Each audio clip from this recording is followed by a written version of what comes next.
It is that time of the week again. That's right. It is Thursday.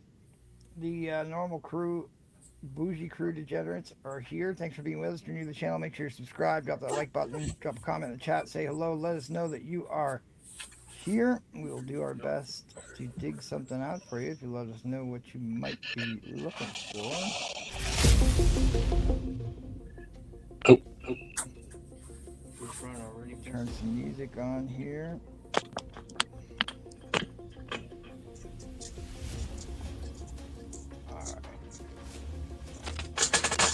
Anyways, we did fight with our problem before the show started, but I think we have got it figured out. Hopefully, we will find out when Spiderflint decides to talk here. But we'll go ahead and introduce the panel, and then we'll do some housekeeping and get right down. I think something wrong again. Oh, yep, there you go. Have it again. This will be fun. Day of Doom is here. Spiderflint has a pull box of Doom. We have that to look forward to. It's been a while. But full box of Doom, I'll read some of the books inside there on my Instagram post. We got this waffle going on. Yes, Live Addict playing Paw as always. But yeah, let us know what y'all looking for. Hopefully we can dig something out for you. Thanks for joining us. Quick like. Nope, it's Apple Computer guy that ruined it for everybody. Brewfront. I want to make sure I give. So, oh, that's right. I got to do your intro video. Sorry, I got too excited. Can I move it? No. I'm not even going to try. Hello, people. Good to see you.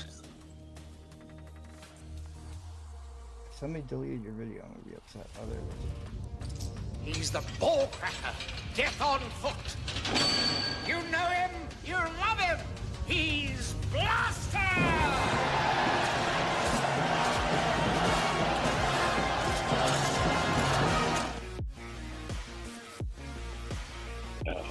That's right. Best forearms in the business. Brewfront is back in action tonight. I'm going to turn the audio down. Well, I haven't been on anywhere. But, yeah, this thing's not working. I'm just going to use my hands. Yeah, clicks and whistles and sign language. But anyways, I wanted, Brewfront did the whale auction the other night, and everybody gives him a hard time about not doing auctions. But Curtis, shout out Roger for sending me these photos. But this is the heat that Brewfront bought to the last whale auction. Nova, which was the hottest book in the land at the time, he brought in X-Men issue number 2, literally the second X-Men book ever printed, with old Telford Porter, the Vanisher, who's a teleporter. An Avengers issue number 2, second appearance of the Avenger, first Space Phantom. Hulk takes his ball and goes home. Yeah. First Juggernaut, brought all that heat, so I want to give him a shout out for that. All right, and then let's go to Kensington, and then we'll go over to Paul. Okay. We have an echo, so I'm not going to say much. I think I'm going to do my funny. I'm going to do my funny voice impressions all night tonight with an echo. Well, it's like you're not echoing, but anybody else who talks when you're on. No, he's echoing. I'm echoing. Oh, is he? Yeah, he's echoing. All right, let's head on over to Paul then. Oh. Appreciate everybody being here tonight. Whenever you have cheap equipment, that's what happens. You echo and all that, but not me. Got the high-tech equipment here. Appreciate everybody being here tonight. Thank you, MT, for having me on, and tune in for the pop-up. I'll be there. Thanks, buddy. I am filling out another support ticket right now for this show. Yeah, guys. I mean, when you have cheap equipment, that's what happens. But I have the high tech. Today, consider myself the luckiest man alive. Yeah. Is that you, Spider? I don't know. Yeah, I don't know. I don't know what's going on. Weighing in at 98 kilos. We actually were fine for a while. I was like, all right, well, this is all solved. And then it went down. Looks like it's clobbering time, Johnny boy. Oh yeah, Mary's here, Raphael. All right, let's get to the comments. They're all about our echo. I know. GTE Comics, always appreciate your early bird support. David Reese, first of the door of David Army. Patreon member David Reese, first of the door of David Army. Tennessee Tacticals in the house. What's up to the panel and the chat? Say something real quick, Spider-Man. How about Brewfront? You say something real quick. Hello? Just a slight echo. All right. I'm not echoing, Ed. Roger the Great is here. MT is echoing. Now I'm echoing when replay came back on. Now I'm so echoing. Yep. Yeah, but it's definitely StreamYard. No, it's Apple. We're gonna blame Apple for all this. Could be the pull box. Oh my God, really?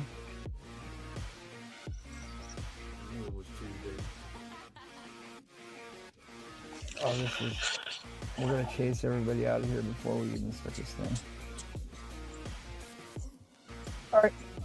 Anyways, shout out Michael L.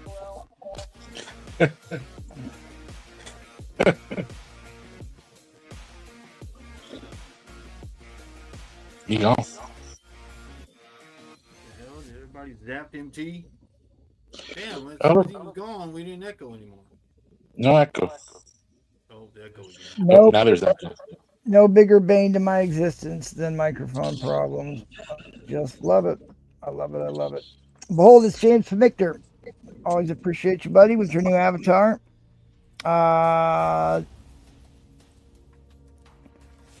Why does it say live in 50 minutes from now? I don't know. I might have put the time wrong.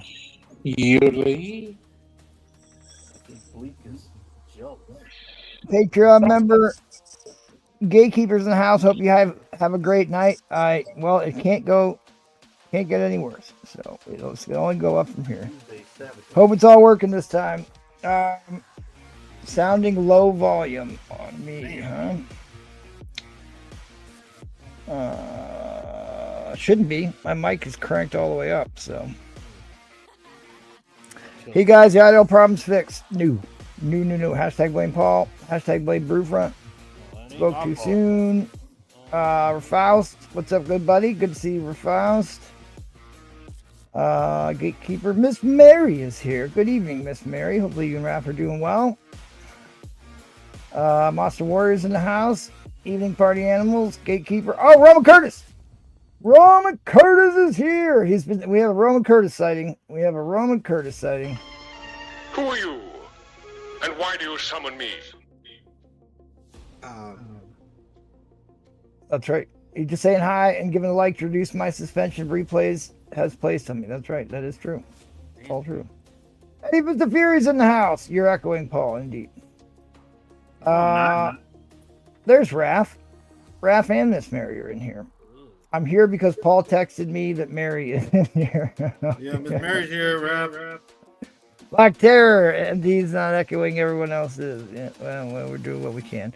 Award-winning Patreon member, Collect06. Black Terror, I also just got a book for you from Trollfire today. Want to let you know that.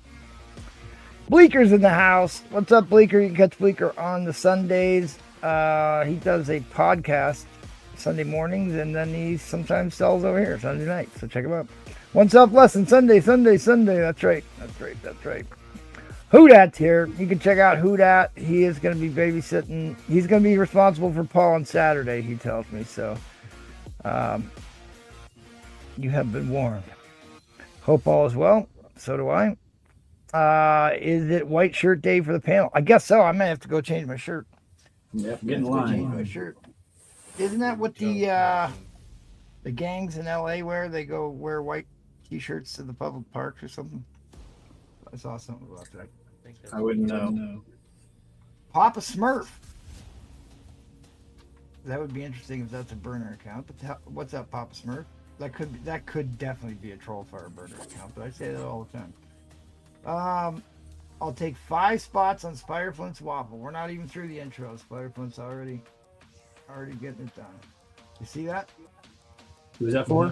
From Curtis? Oh, yeah. Thank you, Ron. There's Tricky Trapster, who I was going to let Tricky come on this show, but with this echo problem, this could be a bad remedy, a bad mix of things. I can't even hear you. You can't hear me? Al, I have my mic cranked all the way up.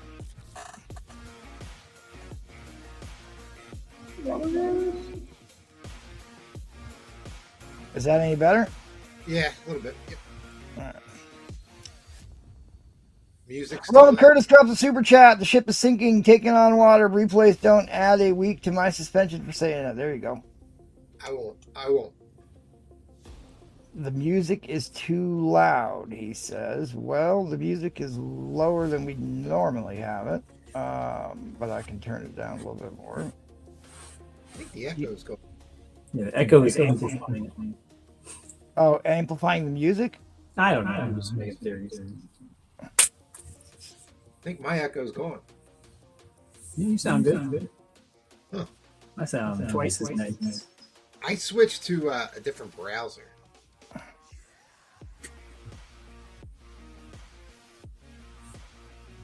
Fallen Angels here. Good evening, everyone. Happy National Root Beer Float Day. Very good. I'm sure the people at A&W will like to hear that. Fry, let Uncle Roman off suspension if he refers to the water as Wooter. I like it. Slab Addict says 10 levels. What does that mean? 10 joules. You redeemed 10 joules. Okay. You gave us a happy poop emoji. Awesome. Don't know what that means. Thanks.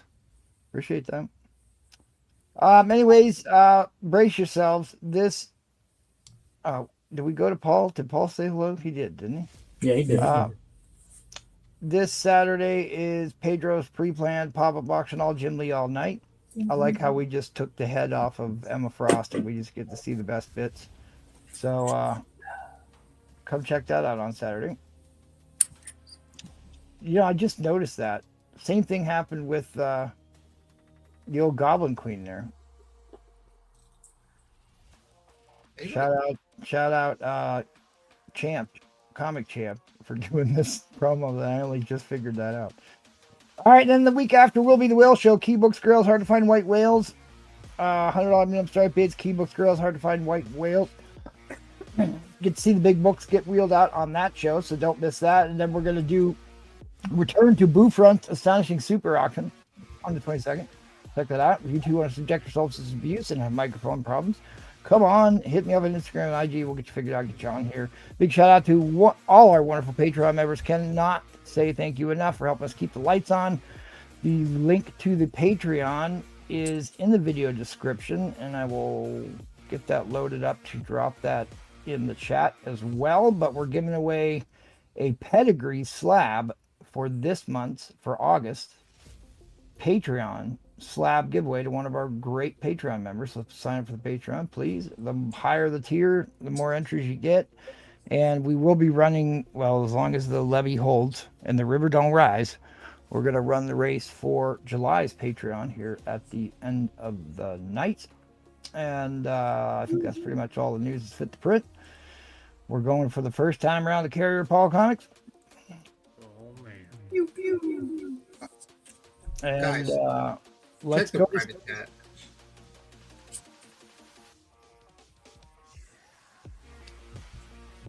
Yeah, that's probably a pretty good option, because that was part of the thing, is that Chrome had a recent update, so it might behoove you to switch to a different browser. But Spider Flint doesn't have that option because he's up right now and we need to sell. And actually, I need to step away for a minute. So one of you, please keep an eye on this for a second. So you may see in the chat, Roman Curtis took 5 spots. Thank you, sir. Appreciate that. There were only 10 spots remaining before that. So now I have 5 spots left. $10 a spot, get your chance on the race to win a 9.6 Doors 8 white pager shipped free to your door. So if you want a spot, let me know. Actually, I'll give away a spot too. On my Instagram post, I had a picture of a bird. If you can first name the bird in the chat that is not on the panel, wins the spot. How about that? Keep talking for a second. Say something loud. Something loud. Is that good? It was Paul was to blame that time. I got him muted. No, I would definitely switch browsers, guys. It seems to be the issue. Paul, you may need to back out and come back in to fix it for you. Baseball game announcement. That's right, David Reese. That is my new occupation. Actually, let me see. Say something loud again. Something loud. Paul's. We talk loud like Paul. I can't mute Paul. So all right, we're gonna figure it out. If we can't get it done, it's never gonna get done. So. All right. So I have a few buy it nows. Got some really nice the X-Men in. 127 is the 6% direct. I gotta go get the dog. Near mint. 35 Proteus. X-Men 136. First appearance of Sarah Gray. You may have heard that name recently. I'm not going to say anything else. Near mint minus 35. This is part of the Dark Phoenix saga, where she fights off the Dark Persona for a minute. Goes home and sees Sarah Gray. Can we switch browsers? Yeah, please. I'm telling you, switch to anything other than Chrome. Get off of Chrome. Slab. All right, congrats, Slab. It was a puffin. All right, good. I'm trying to load up the banners so I can. All right. 4 spots left. Thank you. Those little puffins, man, they were just like right there. It was pretty incredible. Uncanny X-Men 138 in the near mint. Cyclops takes his ball and goes home. This is actually also the funeral of Jean Grey, as she died in the previous issue. And there's a big recap of the whole X-Men, all the stories from previous 137 issues. And Uncanny X-Men 140. First time the brown and tan suit Wolverine's on the cover. This one a little bit lower. Got a VF Plus there, $30 and a newsstand. You're welcome, Slab. George, all right. I got you. Give me 1 second. Got Uncanny X-Men 143. Last John Byrne. Near mint minus and a direct 25, and then 144. Cry despair. Hey, George, you're on the cell phone feed, buddy. So if you could switch over to the regular feed on YouTube, nobody's seeing your messages in the chat. Oh, I saw it. And I do have somebody that just appeared in a movie there recently. First appearance of one Scorpion, 350. This is a lower grade. I'm going to go over some that detail later on if anybody's interested. I'll put those X-Men behind me. George wants 5 floors. I'm on the phone and TV. He used his phone for the TV. Yeah, I know, but you can just switch to the regular feed on your phone and not the cell phone feed. Yeah. Otherwise, no one sees you in the YouTube chat.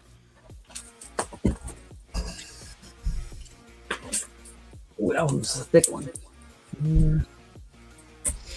5. All right, George. So, and you said you get 5 pulls for $15 on the full box of Doom, and you get an entry in a race to win either one of these two: Marvel Team Up #1 or What If #1. All right. So you got Incredible Hulk 335. Yeah, that was a high grade. That is during the McFarlane run, but actually I don't think he does the McFarlane. He doesn't do the art on that one. Yeah. Anyway, Gunslinger Spawn number 1, Nectar number 2, Deadly Butterflies, West Coast Avengers, it's a Disney cartoon, and you got Avengers 264, Wasp and Yellow Jacket. So, with you, George, appreciate it. I don't know if I have holding any books for George or not. But, all right. You got Mr. Taz going to take 2 spots. Okay. Gotcha. Write this down. So that leaves 2 spots.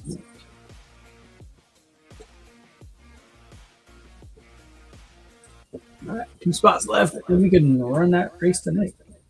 Mr. Taz says, "Let me get 5. Let me get 5 pulls." Okie dokie. I gotta figure out what my auction is. Got my second round auction. I previewed that on my post as well. All right, let's welcome Brewfront back to the show. Say something, Brewfront. Hello. Yep, no echo, Brewfront. All right. Change browsers. Yeah, you guys got to get off the you got to switch browser. That's the problem. Also change trousers. Here's Mr. Taz. You got X-Men. Come on, Spider-Flames. Yeah. Another X-Men with Storm on it. X-Men number 1 on the 5 PSM 226, I believe. Deadpool. Taking on Godzilla. DC Steel number 1. It's Jerry Conway, Don Heck production. So I got those for you, Mr. Taz. Thank you. And what's in the box? I did a post on IG Monster Warrior. Maybe I didn't send it to you directly. I apologize. George says he'll take another pull. Another pull to my dude. Yeah. Like another set of pulls, I guess. Yes. All right. And then I see Raph. Yep. I knew he couldn't resist. See, Paul, Mary will let him spend his own money. Does he put his Paltrow's head? No, there's no Paltrow head in here. This was for the second one for George. Yeah. We got Ghost Rider. There is art on that cover. It is. There you go. A skull. A flaming skull. Ghost Rider. Sorry. And you got another Disney one. I swear I'm not throwing those. You got another Clayton Crane Ghost Rider cover.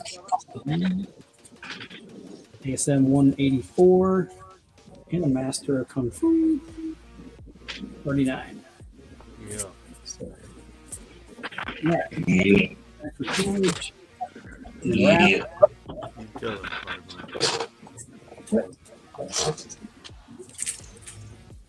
That's right. man, now all we're going to do the pull box? Yeah. Let's do this real quick. Oh, we got Hercules number 1 from the early 80s. There we go. Giant size Wolverine. Old Man Logan. Conclusion. Timeless variant. Miss Marvel. Raph. Wow. Wow. This you got recently casted, and you get the Disney one. Wow. Raph. Thank you, sir. Crap. Put those in your box. That was a good book One there, self. One self wants 5 pulls.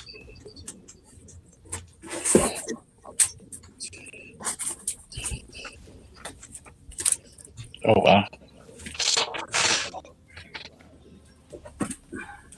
All right, one self. This, you got Ultimate Farewell homage cover. Oh, little bondage action 4. Oh, there we go. Firestorm. Fire Lord. 193. Fire Lord, Spider-Flames. Fire Lord. Did he really say Spider? You said Firestorm. That's DC, man. Yeah, that is Totally DC. different universe. Totally different universe. All right, that's for which one was that previously? I think one self. That was for one self, and then Self. Michael Creighton wants 5 pulls as well. All right, let me just make a note of this one real quick. Yeah, go ahead. And Paul, we can't hear you at all. Thank God. What? Thank God. Oh, what? Turn your mic off or something. Your mic's so low.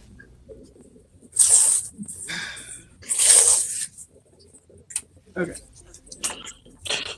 Sorry, trying to stay organized here. Michael Creighton wanted 5. All right. And actually, we got one more after that.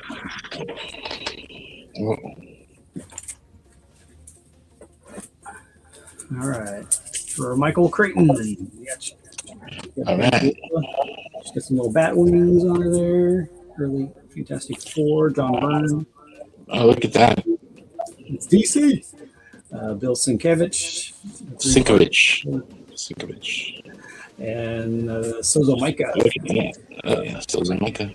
Meow. Wow. Got those for you, Michael. Thank you, sir. $500. And then Mr. Taz is going to take 5. All right. Hey, y'all can't hear me? Yeah, you're real low, Paul. I think he said something, but I can't hear him.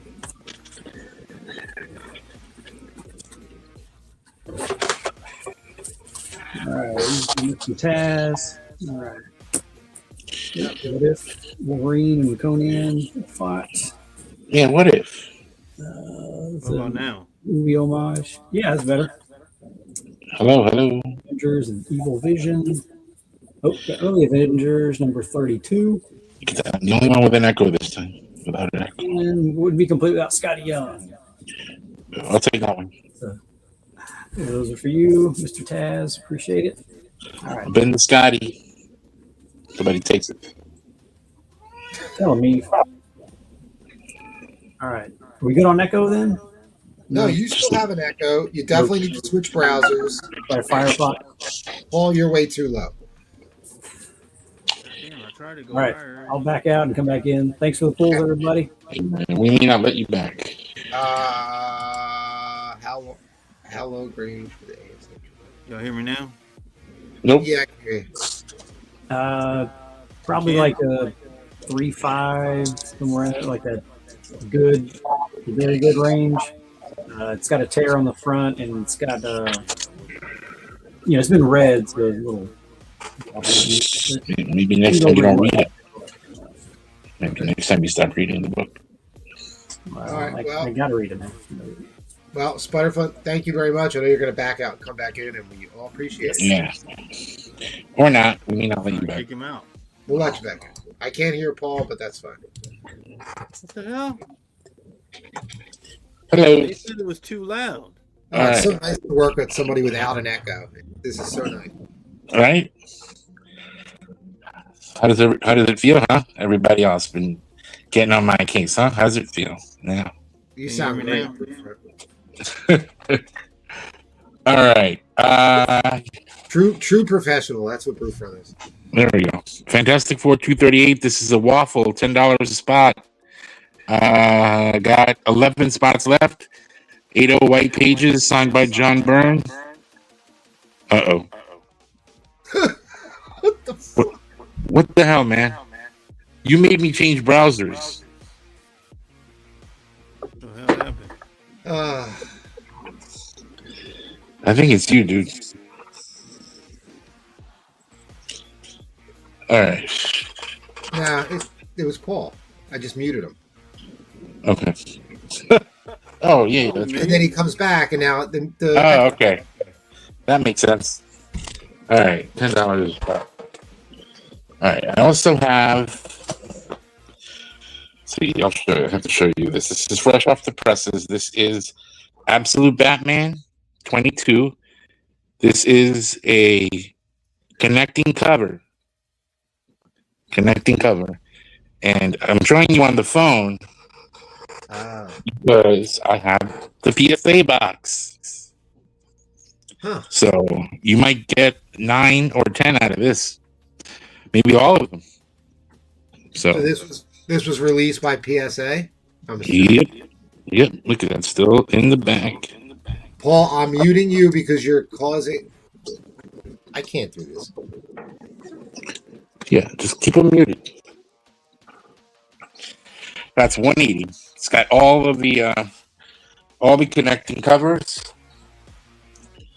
Absolute Batman 22. And it's by the artist is Kael Ningu. Who? Kyle Nagu, NGU. Okay. So, absolute Batman. All right. What else we got here?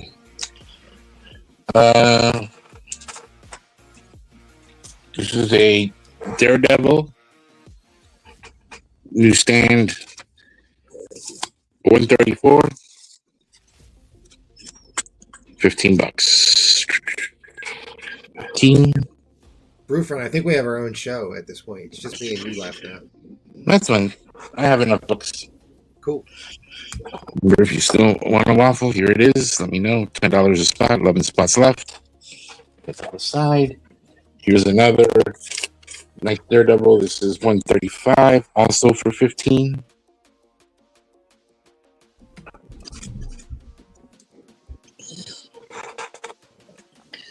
Here we have Captain America 253. $10. Wait, is there a lag? No, you're fine. Now, someone's actually, Nate's complaining about your mic, but Nate just got here and hasn't been here for the echoing mic that we've been dealing with for the past 15 minutes. What's wrong with my mic this time? It's much better than what it. Just carry on. Put this aside. 180. This is connecting covers. Absolute Batman 22. Still in, sealed. Like I said, it's probably really, really high grade. Like super high grade. How many books are? What? That's I think 5 books. Oh. Yeah. Captain America 254, 10. Here's one I never knew existed. This is X-Men versus Dracula. Number 1. $10. Didn't know they went at it. All right. Here's a cool one. X-Men 187, $10. Doom cover. Way more than $10. All right. Like, seriously. Replays. Yeah. Can you hear me?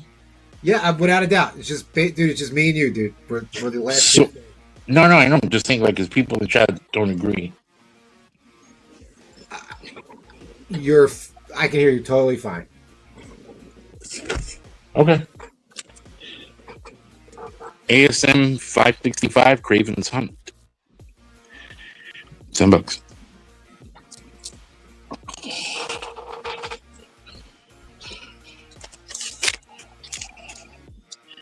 Terminal number 1, Kirkman, $10.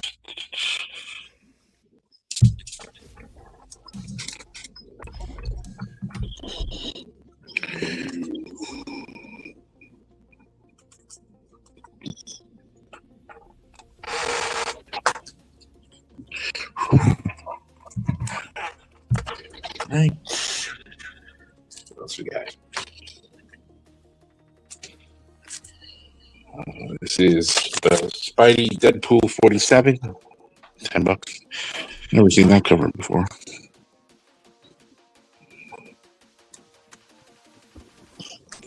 Spidey Deadpool. So here's the Deadpool 25th anniversary. It's also 10.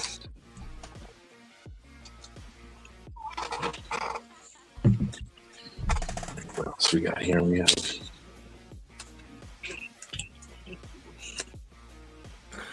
this is What If General Ross had become Hulk? $10. It's a great cover. Didn't that happen? Don't they all end up happening? Like these things are just like tests for. Yeah, right. Here's a really cool Iron Man cover. Iron Man 232, $10. It is a great cover.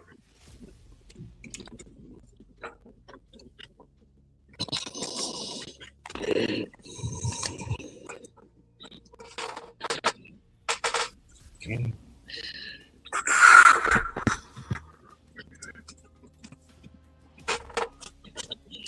I guess Paul. What if Wolverine? What if Wolverine had killed the Hulk? $40. There's another what if.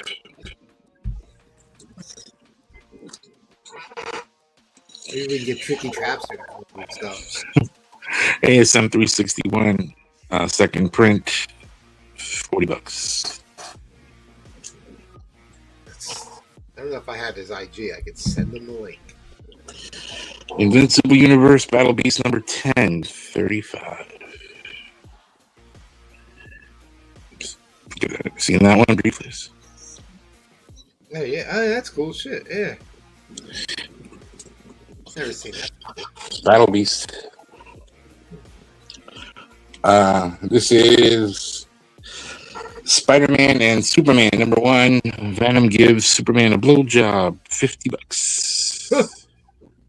Yeah, your mic's working. Look at that. That's a great cover, though.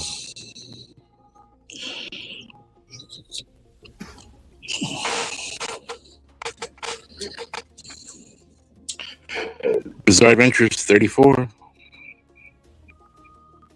Skeleton in a Santa suit, $20.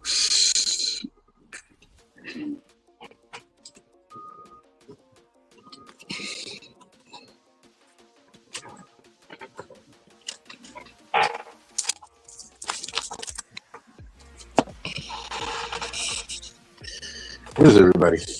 I You know, don't know what Spider-Foot's doing. X-Force Kill Shot number 1, $40. Signed by Campbell. See you later.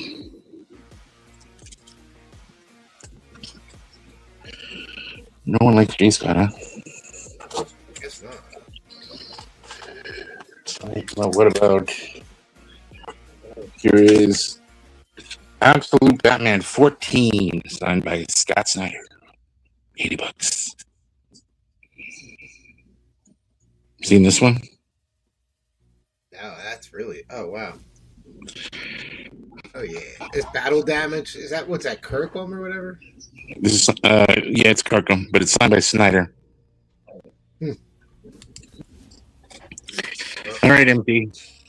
Well, somebody's back. Let's see if it works. Spider Flint, say something. Say something, my friend. There you go. No echo. Beautiful. All right, replays. This is for you. Oh, nice. First Frank Miller on that. First Frank Miller on Daredevil, $80. So, Dr. Don. All right. It's like 9-0. It's 9-0. What's on that? Am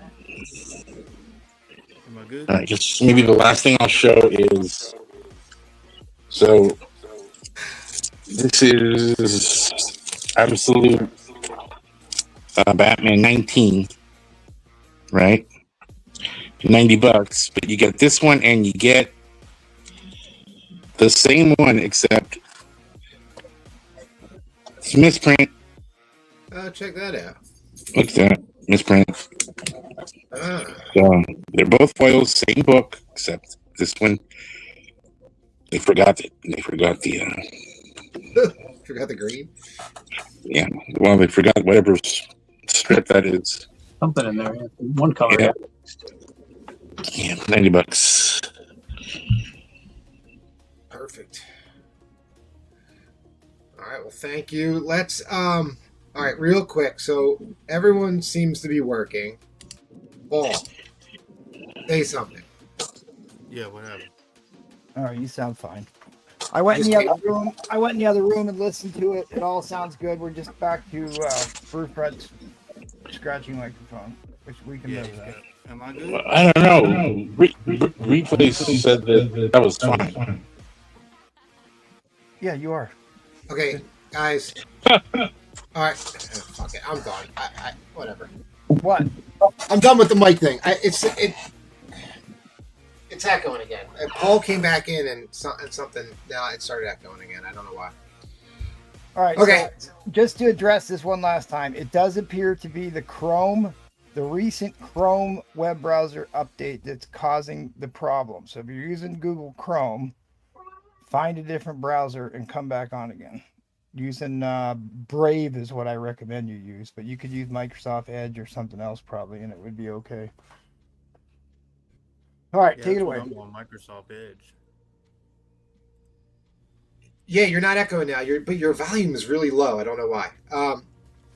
X-Men. I'm using Netscape. Yep. X-Men 115. It's a VF minus $45.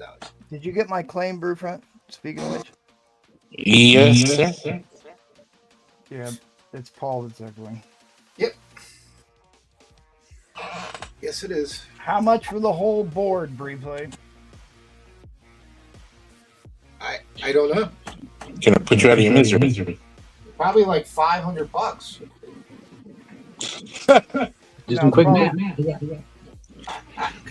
I mean, if you really want me to. Yeah. I think I calculated. The guy buys 90, 120, 180, 220, 260, 300, 330, 395, 445, 465, 515 is. But if you really want I could give you a deal.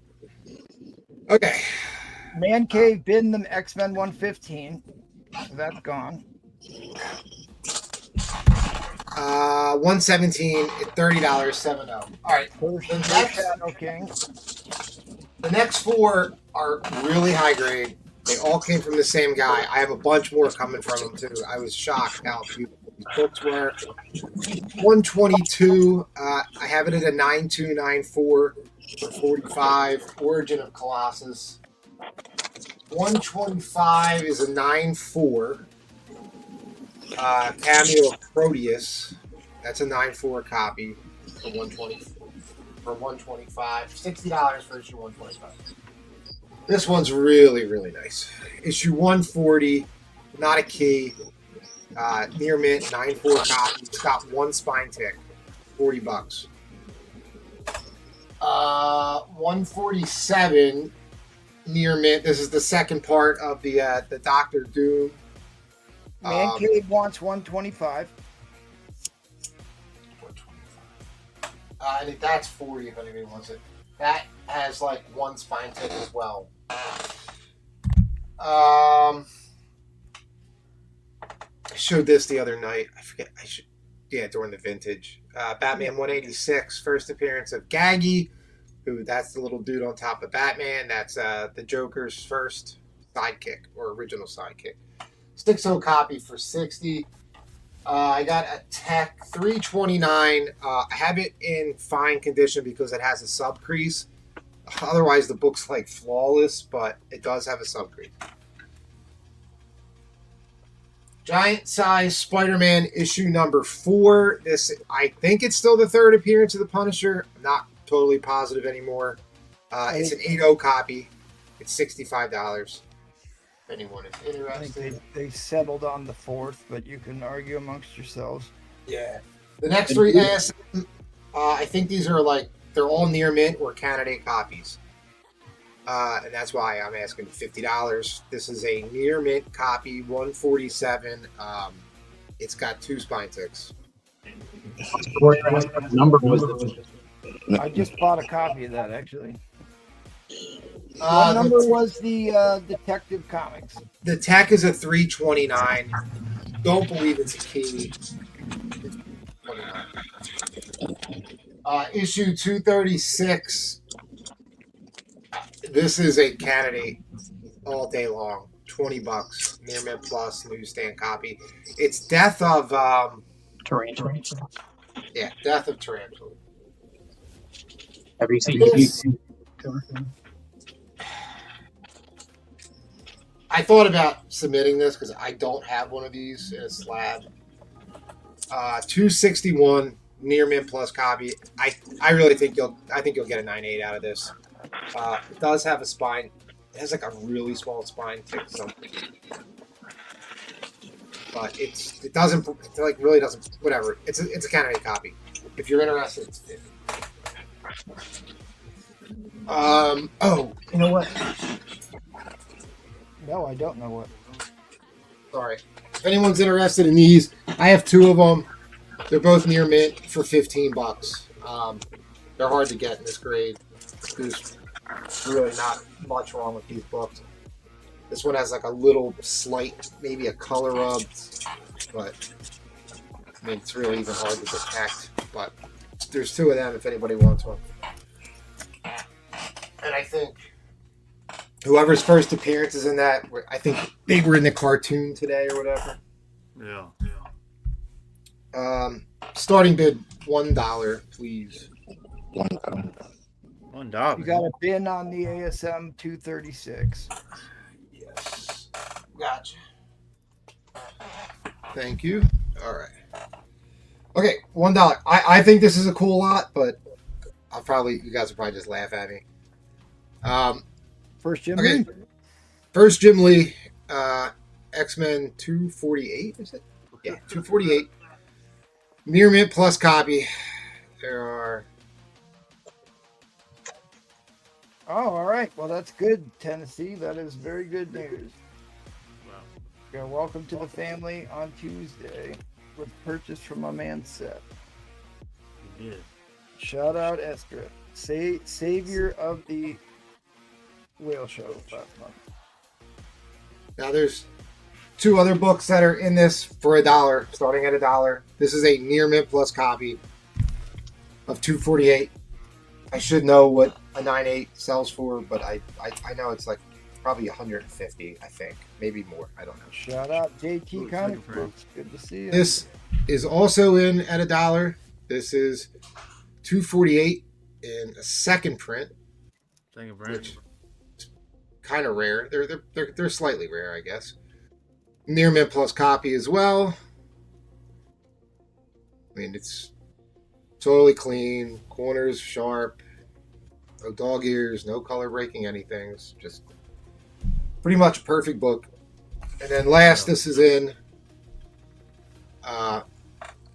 This is a newsstand copy. It's a VF Plus copy. It's the lowest book out of the 3. But so you get all 3. You get the direct. I should probably do it this way. Direct Near Mint Plus. You get the newsstand, the VF Plus, and the second print in a Near Mint Plus. Monster Warrior, I think this book is a 6.5. It just has a sub crease, but the book is like perfect other than that. Excuse me. Hi. What are you doing tonight? Ah, the professionals here again. Are you drinking? Drink? Yeah. I smell like beer. Yep, she's broke into your stash. Yeah. You don't have a stash. You have like 6 here. Yeah. What do you All right, well, Seth drops a hammer. Seth drops a hammer for the first Jim Lee all night. All right, Monster Warrior, thank you. I got you. Man Cave, thank you. I got you on those 3.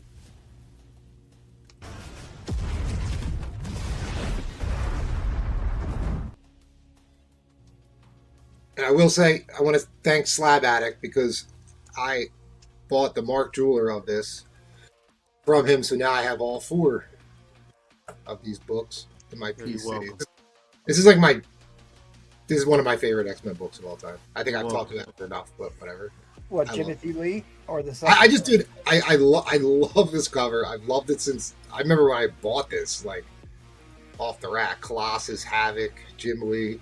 The interiors are awesome, but it is first Jim Lee on X-Men, and this is back when Jim Lee was like awesome on X-Men. Because once he left Uncanny X-Men and started X-Men, everything became just like pin-up page after pin-up page, like. Which is cool, but I think he was more interested in selling posters and T-shirts than he was. Yeah. Okay, Proof. All right, Bertrand, that's a little low blow. Somebody's pissed. Is Trollfire on? Trollfire is not on, but Trollfire's in the chat. But MT, Hi, Trollfire. Trollfire always lives with us in the chat. Ooh. Why doesn't he just come on? Ask MT why. MT told me he couldn't come on tonight. That's right. He's on I'm double sorry. dip probation again because he sent me another Scotty Young comic book. That means he's fired. Roger at 55. Yep. I thought that was Paul. Oh, Paul's in charge? No, MT's in charge. Paul's second in command. I think Troll Fire. Did you know that Paul swam around a carrier 2 times? 3 Yeah, times. You want to see what the carrier looks like? I'll show it to you. We even got a photo of it. See the carrier. We have a photo. This is total. Oh, There's it's Troll Paul. Fire. He's in the carrier swimming around. Pew pew. Ain't me. What Paul looks like? Yeah. Yeah, that's exactly what it looks like. See, Horrified now. there's your dad. There's your dad checking in on Paul right there. There's Paul. This is also Paul. There's Paul swimming around the carrier. Roman curse. Little Dicks. Ah, that's Paul when he was a little kid. Yep, I was 18. Yep. 18 years old. Yeah, boy. Do you want to thank Paul for his service? That would be nice. What's her name? He was was in head, the- head potato peeler. Oh, thank you for your service. No, yeah. That was really nice. Yeah. Potatoes don't peel themselves. Paul was in the Navy. What is it? He was. Paul was actually he was in a movie about the Navy. It's called Men on Shore. Marines on shore leave. That's what it was. My teacher was in. Your teacher was in a movie. Yeah, Paul was a Sparky. Paul was a Sparky back in the day. Damn, MT remembers. All right. Of course I remember. I have all the worthless information anyone could possibly want. Apparently, Paul was a waiter. In the Navy? I think a waiter is a reference to like a fishing reference, No, it just means everybody was constantly waiting on Paul that Thank could you, be. Kennedy. to get his job done. Oh, Gatekeeper comes in at 75. There is a full-on Donnybrook happening in the chat here. What? A full-on Donnybrook. This is what happens when you put stuff up for auction, Brewfront. There gets to be a battle.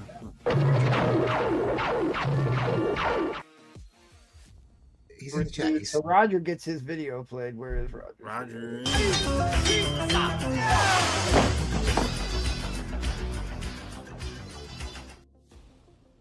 Now, Tucson is actually from Philadelphia. He was born in the same neighborhood as me. So, Originally.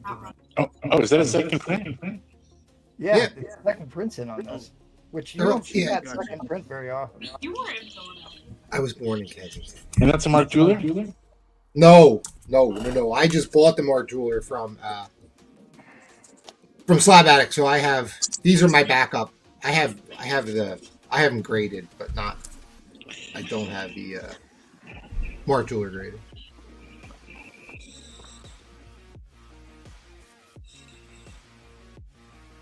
Yeah, it's newsstand, direct, and second print. And these two are near mint plus copies. And this is BF Plus. Fortunately, the newsstand's not. Dad, you should sell Spider-Man movies or Spider-Man stuff first. That's exactly right. You tell him. He doesn't have a shit That to was do. such a good movie, though. We should go see Yeah, it. it was. Spoiler. Spoiler alert. No, we can see it again. We can see it. I want to go see it. Okay. I heard that you went and saw it without your dad. That's what we I heard. saw it twice already. It was so good. I downloaded it online. Can we Damn. go next week? We have soccer next week. Yeah, but there was more days. Just one. We'll figure it out. All right. Roger, thank you very much. And thank you, Man Cave, and thank you to the guy in Florida, Monster Warrior. Monster Warrior. Yes, write that down. Paul got PSD from potato peeling. Is this one, right? All right, what's up, Paul Comics? Do you want me actually? Because they did drop the trending list prior to the show being started. Do I need to go over the trending list before you show your books? Go ahead. It don't matter to me, buddy. Well, if you've got books that are on there, we need to know. I don't think I do. Well, we'll see. We'll start here shortly. All right, we'll rip through this real quick because everybody loves this segment. At least most people do. I bought. I can remember paying over $200 a piece for raw copies of this after Falcon and Winter Soldier came out, so I'm glad to see this is back at the top of the list because they're talking about Steve Rogers coming back as Nomad. So I'm glad to see because that price is way off. The higher grade copies are selling $100 or more again. 783% increase. Don't I have any idea what that is? Oh, San Diego Comic-Con to promote the upcoming series. It goes on sale September 7th. So there you go. You got a Batman first cover of Verity Pennyworth. Oh, so yes, we have nothing new under the sun. So it's the Butler's kid. Marvel team up. Iron Man and Spider-Man. Interesting. I probably have that. First appearance of Wraith. I'm going to mute replays bumping on his keyboard. X-Men 136, the old PA to Resistance cover. Witches. I don't know why that's back in there. First Emma Frost, first Kitty Pryde. This is Midnight Suns. A key collector, trending 20th fans speculate Marvel Studio plans to follow up with the casting of Ryan Gosling as Ghost Rider. Here's another book I just sold last week that made the trending list. I have an uncanny knack of doing that. Most of the things that I sell show up on the trending list the very next week. McFarlane Spider-Man versus the Boomerang. That's a great issue. What is that? The New Sinister Six. That's First Marauders. The Micronauts. This is, I believe, because what's his nose? Chris Pratt is going to star in a Micronauts production. So there you go.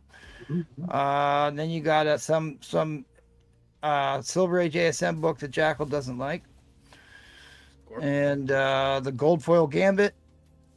Felicia is back on there. First Black Cat, Ultimate Martian Manhunter, Absolute Batman. Oh yes. Why is this on here? This is the one that's got the very explicit splash page, if I remember. Yeah, the variant cover. Just look at the cover. That's an error. Once it's seen, it can't be unseen. All right, Paul. Retain the audience for us, buddy. Here we go. All right, I got Wolverine 41. Signed by Alan Claw. Beautiful Alan Claw. 40. Spectacular Spider-Man 82. Goose Rider. That's good. Punisher versus Kingpin. 20. Copy. Paul Comics. Is that a Peter Parker Spectacular Spider-Man? Yes, it is. Someone has mixed an Amazing Spider-Man in with the Peter Parker the Spectacular Spider-Man series. This will not stand. Sword of Azrael. Number 1. First appearance of Azrael. Prelude to Nightfall. 20.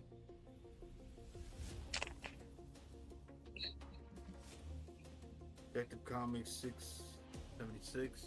DC logo 20. Oh, DC logo. There you go. 80th anniversary Catwoman, 100 page. 66 Catwoman, J. Scott Campbell. 20. Beefball number 1, signed by Gail Simone. 20.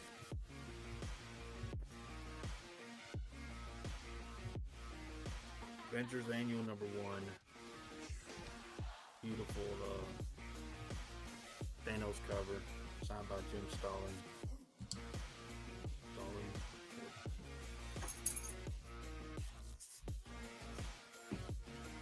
Street Fighter G.I. Joe number 1. The variant cover, 20. Oh, it's low again. Can I get a $20 start? 20? Yes, sir. Okay. I don't know if that's really the last time I did. It is. It's really low, dude. I don't know what's going on. But there's no echo, so. Huh? All right, $20 start, and these are 8.0 condition. Both are in. Hello? Oh, you know what? Never mind. $10. Somebody. $10 start? Yeah, $10. Okay. $10 start, both 8.0s. Man thing number 21. And man thing number 19. First appearance of Scavenger. What do you want me to do? Replace it?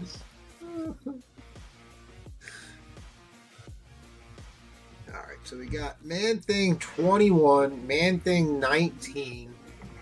Paul says they're 8.0 copies. I believe that's what he said. It's a little low in the mix. No, I heard him. We might actually get more viewership with this mic down this low. You never can tell those things. I don't know, dude.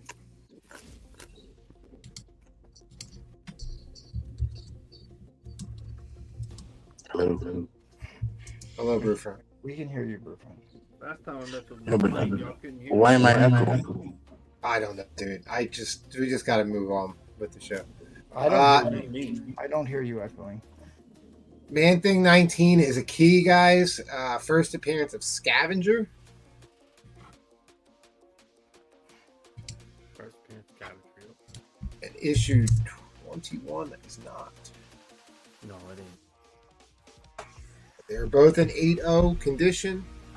Right now they're going for $10 to one self. I'm just going to go one self.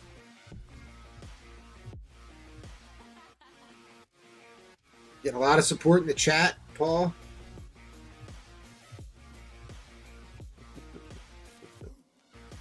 Thank you guys for showing up tonight. And thank you, Replay, for helping me. All right, Tucson comes back at 15. There he is.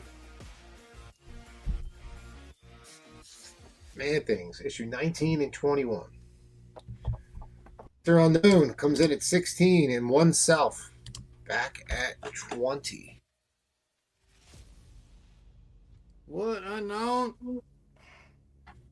More support from the chat, this time from Raph. He says he likes the new Paul.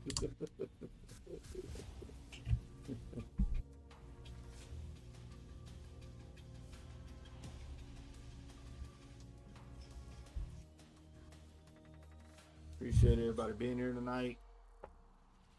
Paul appreciates everyone being here tonight. Oh, thank you, buddy.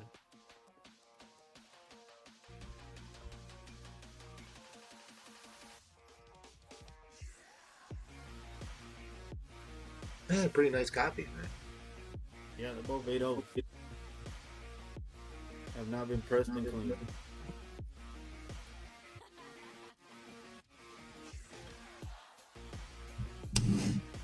Paul says they have not been pressed and cleaned. In case your TV is not up to the maximum volume for Paul's round.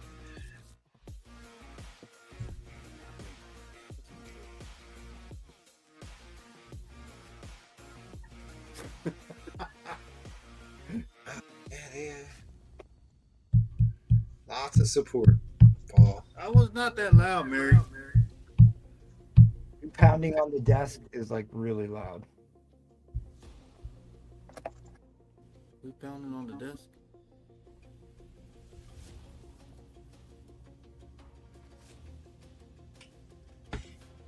All right, you got Man Thing 1921.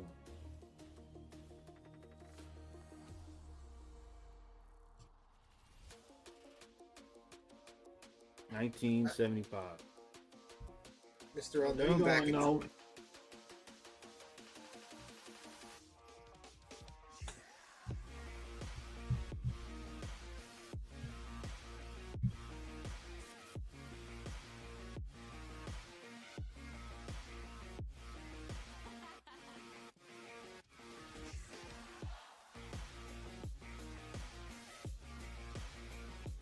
Paul, how much alcohol did that guy have?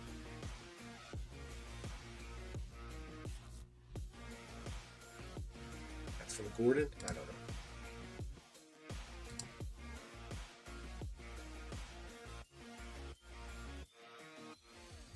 What's did he have?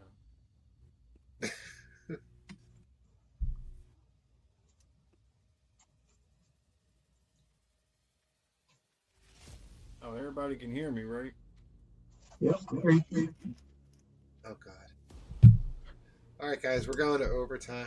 Yes. I knew y'all could hear me. I knew they were lying. Mr. Unknown is in lead at 27.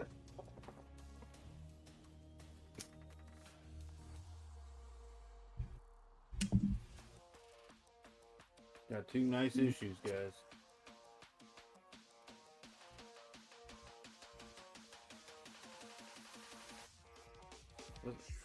What does that mean, Mary?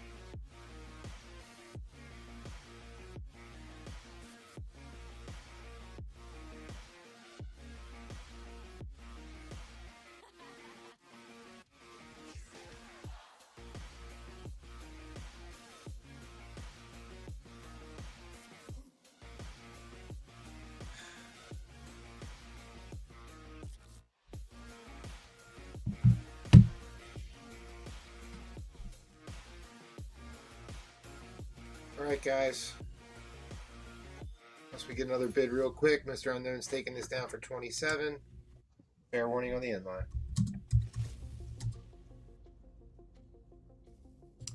That is your end line. Who got it? Mr. Unknown. All right. I thought you couldn't hear me. You can. No, we couldn't. We're just not that lucky. Replays was translating. I can hear you really good, Paul. Yes. Yes. All right. Thank you, Unknown. Appreciate that.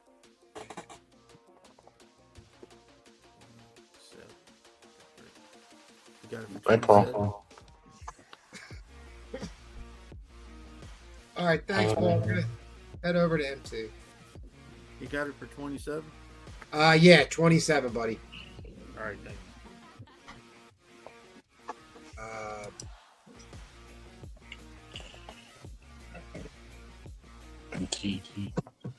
Oh, am I up? Oh, sorry. Yeah. Trying to find my Nomad books. I know I have a couple copies. So They're nomadic. they are nomadic. They creep around. I think Bree said they Oh, in can't fact, hear I me. forgot to send a photo to Ryan Ritt. This is the new Warple, Planet Comics, issue number 64 from 1950. Golden Age goodness, golden sci-fi. It's also a robot cover. Even says robot cover on the label. See the guys working the controls there. Lost World 8, awesome book. 4 or 5 probably is a little harsh on this, which is why I bought it. But presents like a much higher grade. So beautiful looking cover. If anybody wants to get in on a Planet Comics.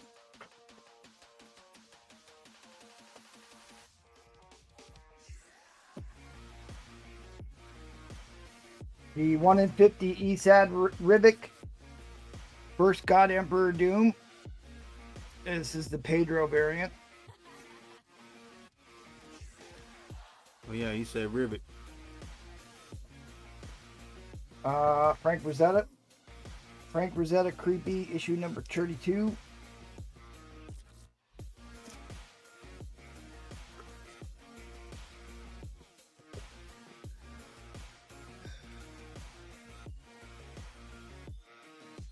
I saw this. One of these is what? First Danger?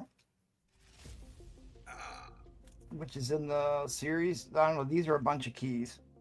I guess all three. 30 bucks. I don't know what a fourth one would be. These are the 3 keys I know.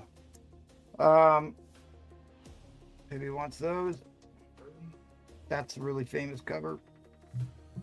Bill, thank you. Kind words. Collecto got 4 spots.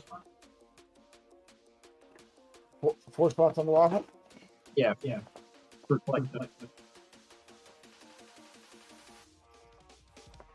Okay, wrote that down.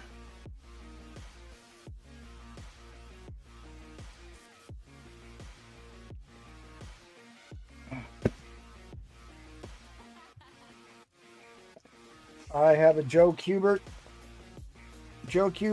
versus the Nazis.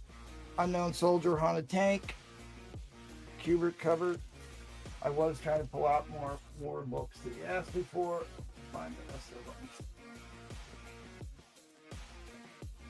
First Red Skull on supervillain team up. So Red Skull, Captain America, and Doctor Doom battle it out. And supervillain team up issue number 10. I do also have multiple copies of this book. So there's another one. Nice high grade near mint copy. And I'll throw that one in for another $5, which was always my favorite cover. I remember rereading this story multiple times as a kid. And then I've got another couple cool Ghost Rider books. I got a high grade copy of the Marvel Team Up Spider-Man Ghost Rider Panic on Pier 1. I think this something happens in this story that like crosses over into another one.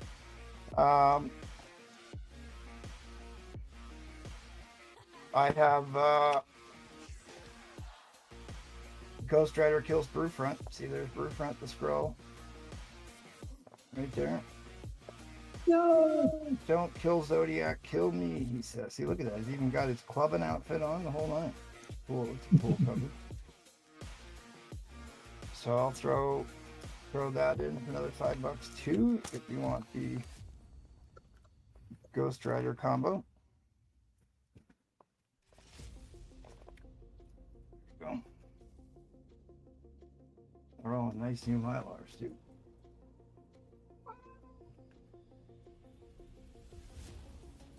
You hear me now? Yeah. Is it echoing? No, I think I am. This is OMG the just last turned around. I one. don't know This if you can hear me. was, I think this is one of the greatest covers in this whole run of Ghost Rider. This is the one they used to include in the Toy Biz variants, because I think this might be first appearance of Vengeance or one of the Vengeance keys. That is a candidate copy of that book.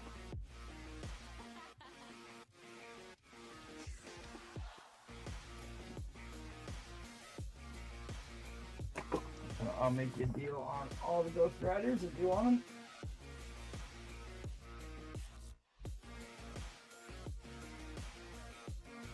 them. Used to collect those offer. Who's one? Been Creepy, Collecto, 40. Yeah. Yeah, that's fine. I just bought another one of these, so that's fine. He wants the creepy for 40. Yep. But he's also going to bin your Ghost Rider 21 Collecto.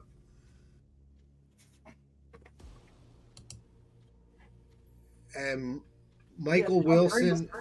How great is that cover, though? Seriously. Yeah, it's Mike. That's Mike Mignola. Yeah, Snowblind. Huh? That's Casada. No, it's Mignola. Isn't it? It's Casada. It's I Q-Sada. always thought that was Mignola. Q-Sada. Maybe did enter. No. I know the cover. Okay, Collecto on the Frank Frazetta. Oh, I forgot. I do have I've got two other really big Frank Frazetta books too. Michael Wilson is going to take all the Ghost Rider books that you showed.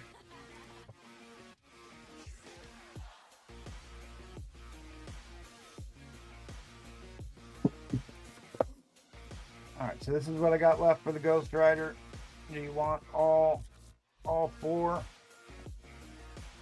All four would have been $20, $35. Let's just call it. If you want all four, let's just go $30.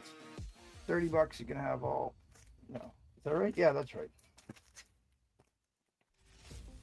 Yeah, it gives you, and then you're getting a bundle deal.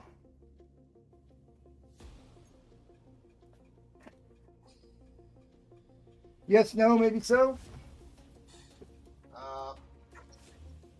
He said he wanted the 21 too. What's the 21? The glow in the dark? The one that Collecto just bought. The Casada. The Casada that we just talked about.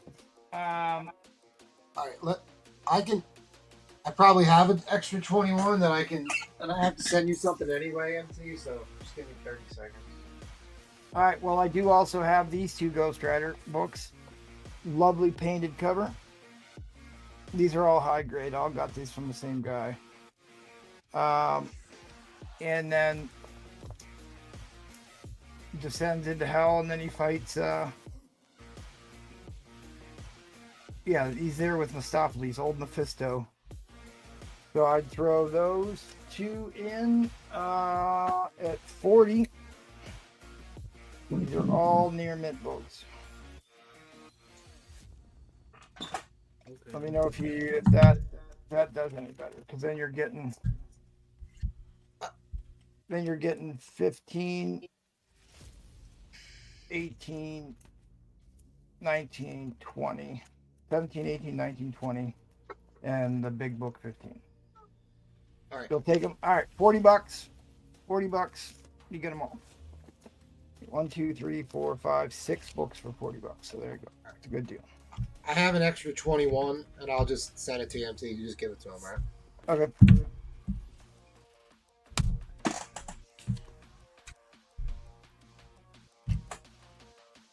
Mr. Wilson, gotcha. I have a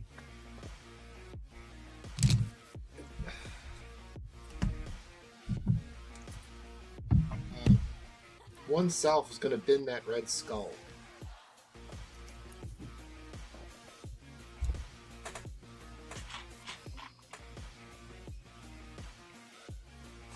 gotcha one. So I've got Captain America's getting hot again. I've got this lot of books. Some of these are mid-grade copies. Some are a little bit better. Some might be a little lower. Like this one's a little bit lower, but I'm going to give you a cheap deal on this. This is when Jack Kirby returned to doing the artwork. That's first Moonstone, if I remember. I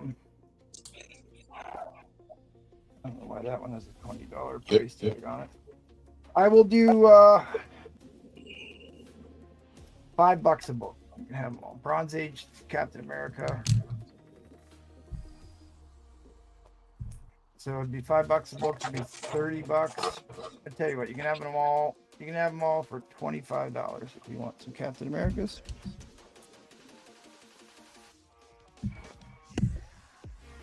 All right. I'm sorry. These are the ones I looked at that were the return of Jack Kirby. These are all really high grade. Nazi X is on this one, and then that's the return of Jack Kirby to the Captain America title. Enchanted took the Captain America deal for 25. All right, I got you. Assault to the Night Flyer. The Night Flyer was the character that Jack Kirby created and took over to Topps Comics. Got the rights back away from Marvel. And then the biker gang. Who is Steve Rogers? This is like see, look, it's even an old Adolf cover, but this is a Whitman variant. 2 of 15. I'll tell you what, I'll give you a deal on these. Because one of these, the Night Flyer one is a key, if I remember. And one of these might be that one too. How about $45? $45, you can have them all. They're all really high grade, and that includes the Whitman variant in a high grade copy. Oh, it's got a corner bent over. All right, so this one's probably going to be like a VF plus grade or something. VF. The Whitman, but still, that's cheap enough.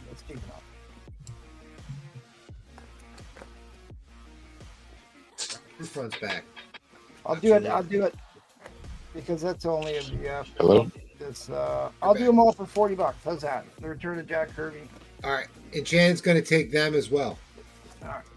I'll do $40 on those, and what did I say on these? 30 on the other. 30 on the other? Oh, 70 all in. Yes. I really wanted, because I have like 4 copies of that Nomad. I will pull out the Nomad for next round. I'm probably running long. I can feel it. Anybody wants the consolation on the first Jimothy Lee? Oh, in the newsstand. I have a newsstand Jimothy Lee. What's that? $20 book. Newsstands, depending on the grade, could be like 35. Depends on the grade.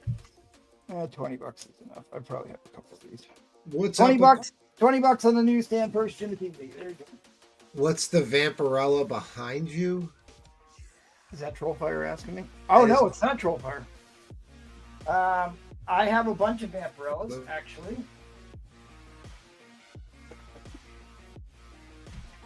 I actually do have a bunch of Vampirellas still.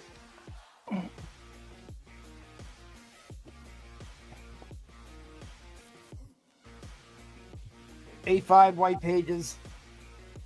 A little harsh on the grading, but spaceship one. If you're interested in that, I'll give you a price on that.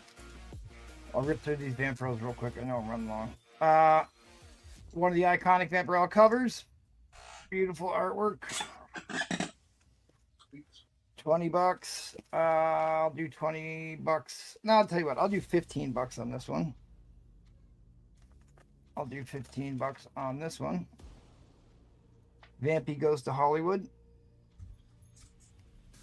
Peaks and valleys on that one. This one has a pretty bad spine kick on it, so it's only $10, but you get 2 Vampirellas for the price of one. This is a beautiful painted cover. Beautiful painted cover. And that one I'll do for $15. If you want them all, I will cut you a deal on all of them. All right. All right, set up with that. Set up with that. Set up with that.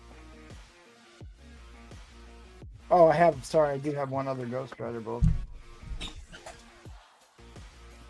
2 other Ghost Rider books. The Origin of Ghost Rider in a near mint is $10. Near mint newsstand.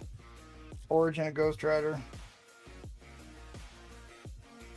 And this is the first appearance of Blackout in Ghost Rider issue number 2. I'll do $15 on that one. It's a near mint as well. All right, you got 2. All right, you got Collecto's going to bin all the Vampirellas.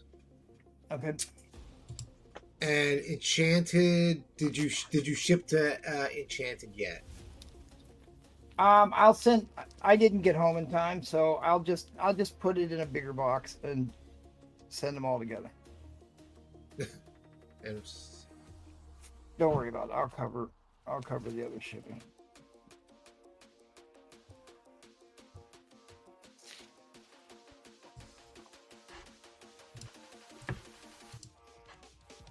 Near mint, Origin Ghost Rider, first appearance of Blackout. Those are the other 2 Ghost Rider books that I pulled out, other than this one. What's up, Glenn? Well, a little bit of column A, a little bit of column B. A little bit of column A, a little bit of column B. Better now than it was. Better now than it was. 35, 45, 50, 60, 75, 95. We'll call it $80. We'll call it $80 for all the Vampies. That was for Collecto? For Collecto, we'll call all the Vampies $80. All 1, 2, 3, 4, 5, 6 issues. All right, Collecto. All right, I'm going to put up a big book. I'm going to put up a big book because I screwed around too long. Maybe Paul will come back to the show to see a big book because he's gone. Yeah, I looked at this. I was like, do I really want to open this? Do I actually really want to open this? And I was like, well, no, because if there's a Scotty Young book in here, then people will start sending me Scotty Young books again, and I just can't have that. But of course, this dirty bastard not only sent me a Scotty Young book, but a Rogue is for the streets Scotty Young book. So, Troll, you're fired. It's a good book. But I will say this: I also got books from Spiderfoot, and my man knows how to get it done. Yeah. Grease the wheels, baby. Sent me another one for the stack. What time? Yeah. He also sent me this Corpse Night that I'm actually kind of excited to read. So we'll see what happens there. All right, screw it. Give me $1 Tony bid. This will be exciting. We'll get some fireworks out of this. Starting bid. $1. Had the Spider-Man Nova issue. First Spider-Man and Nova meeting. Oh, nice in the newsstand. Signed newsstand. Oh. Signed newsstand.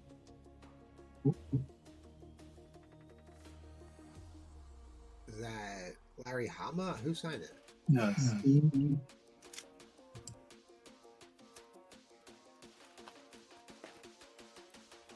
If I remember correctly, this is one of the guys who. It's the guy that does Snake Eye's voice. Yes, he's the one that did all the lettering in this book because there isn't any lettering.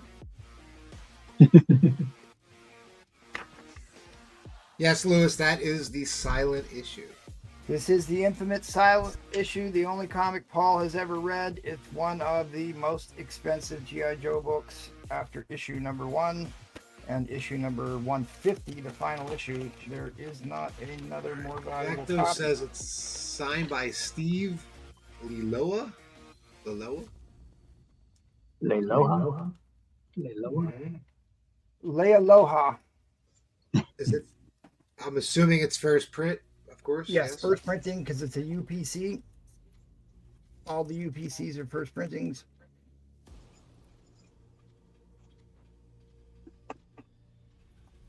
This is a pretty expensive book. It's usually in a lot of high demand, and because I couldn't find the Nomad book in time, I just kind of bit the bullet and going to put this up. It is a they're relaunching the G.I. Joe franchise. We're going to get a new G.I. Joe movie,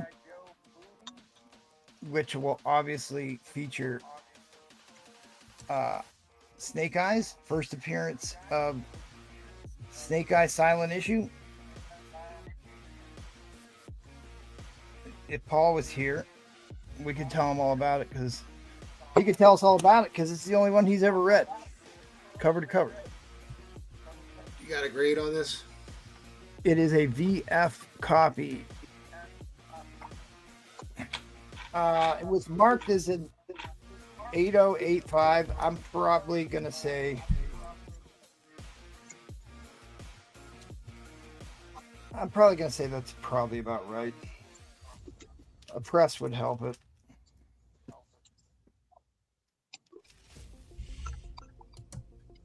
It is a very famous book from the 80s, from our childhood, for most of the guys on the panel here. This was a big deal back in the day. I can remember my copy I had this as a kid was like beat to living hell because we read it so many times.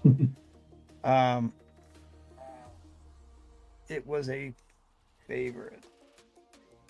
I am echoing a little bit, aren't I? It comes. Hopefully it's not too bad. If you have a new waffle, Glenn P is going to take 2 spots. I do, sir. All right, so you got yourself a pretty high grade copy of this because, like I said, most of these got read and got beat to living snot.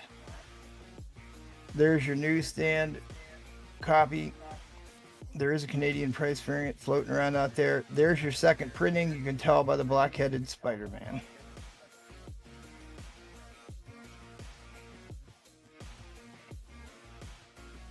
Solo story featuring Snake Eyes told without any text or dialogue. First appears as Storm Shadow, former ally of Snake Eyes, the young master of the Arishaga clan. I probably butchered that. Yeah.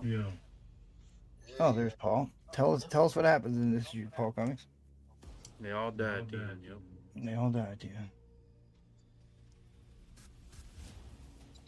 And they're asking.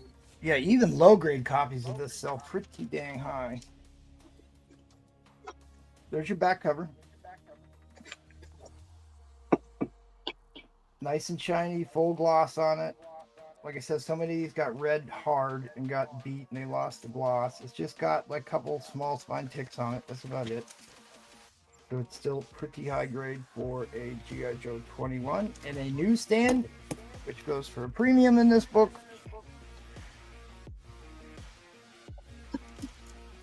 And it's signed. And it's signed. Which pretty nice signature too. Like it doesn't overpower the artwork. It's in a nice color that kind of blends in with the cover. All right, guys, we're going into overtime, multiple bidders. Right now, we are at 105 to Tucson. I can remember, you know, everybody wanted the Storm Shadow or the Snake Eyes action figure, the little, what were they, 4-inch? No, they must have been about 5-inch toys, I think. Yeah, 5. Yeah, 5. Yeah, you can see what they want for really rough copies here of this book.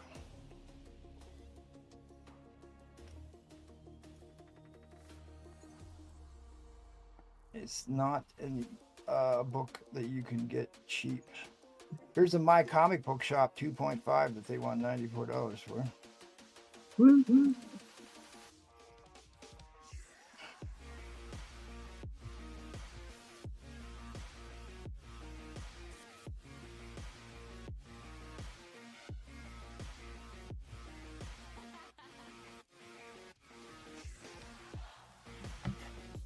Yo Joe, Ball Comics. Yo Joe. You guys got a couple seconds until I drop the end line.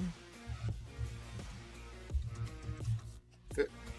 All right, Colecto just beat the end line. Comes back at 110. Gonna reset the clock again. Tucson back at 115. Reset. I mean, it you know, issue number 1 is actually a pretty decent cover, but this is probably the most famous piece of cover art in the entire G.I. Joe run. Yeah, without a doubt. They have, this is another one they've done a bunch of homages to. And this story, for those of you who don't know, the Silent Castle story inside is based upon a Silent Castle comic that Steve Taranko did.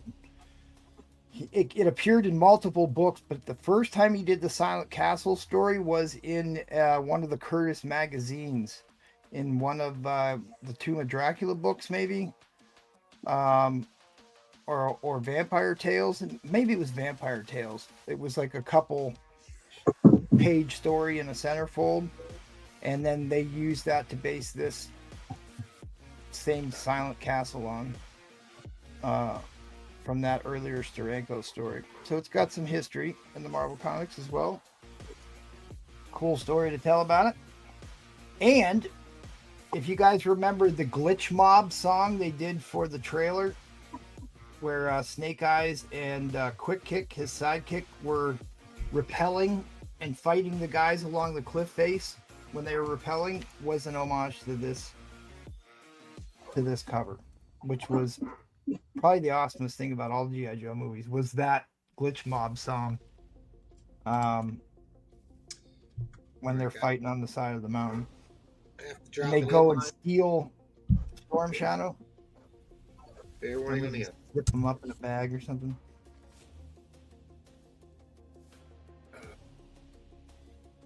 All right, that is your end line. All right, Tucson, thank you very much. Appreciate it, good sir. Don't forget, I didn't upload the photo yet. Shoot, I didn't. I will go grab the this month's Patreon giveaway, but big shout out, thanks to all our wonderful Patreon members. Cannot do without you. Cannot say thank you enough. And the link to the Patreon is in the video description. So thanks everybody for that. We do shows every 3 times, regular shows 3 times a week, every Tuesday, Thursday, and Sunday. So come back on Sunday. Paul will be hosting. You have been warned. But before that, this Saturday is Paul's pre-planned pop-up auction, all Jim Lee all night. You can have a good time. That's always a fun show to show up, have a couple laughs on that. And then the next Saturday will be the whale auction, Keybook Squirrels, How to Find White Whales. And the Saturday after that, August 22nd, is Boo Front's Astonishing Super Auction. It's like this auction, just a bit more super. And what do you say, Paul? Once more round of care? Can I hold up? can I interrupt real quick? Yep. Sorry. Yes. MT. I'm gonna Tucson that so I screwed that up. I'm gonna Tucson just send MT 115 and I'll send that other $10 because I fucked that up. So it shouldn't have been 125. It should have been 115. So my bad. What do you mean? Oh yeah, for the. Oh, I see what you're doing. It was my fault. I wasn't paying attention and I took the 116 bid and reset the clock, and then Tucson came back at 125. So I will cover. Oh, $5 increments. Gotcha. Yeah, but MT should have caught it because it was his round. Okay, it's fine. Just I don't want him to get screwed over. So we're good. It's all good. 115 Tucson. All good. Dr. Strange, this is a Winnipeg pedigree. So if you sign up for the Patreon, you could win this for the month of August. It is an awesome Clea cover. Clea Dormammu. Dr. Strange. The Dread Dormammu. What a great name. What a great name. And Cleo. She almost looked like she was mowing the lawn there, Paul, but no. So thank you, Eddie Fist of Fury, for donating, ponying up for this month's Patreon giveaway. And let's keep the ball rolling back to the pull box of doom. That's right. Spider-Foot loves to torture me with this, but You go around. Day of Doom is here.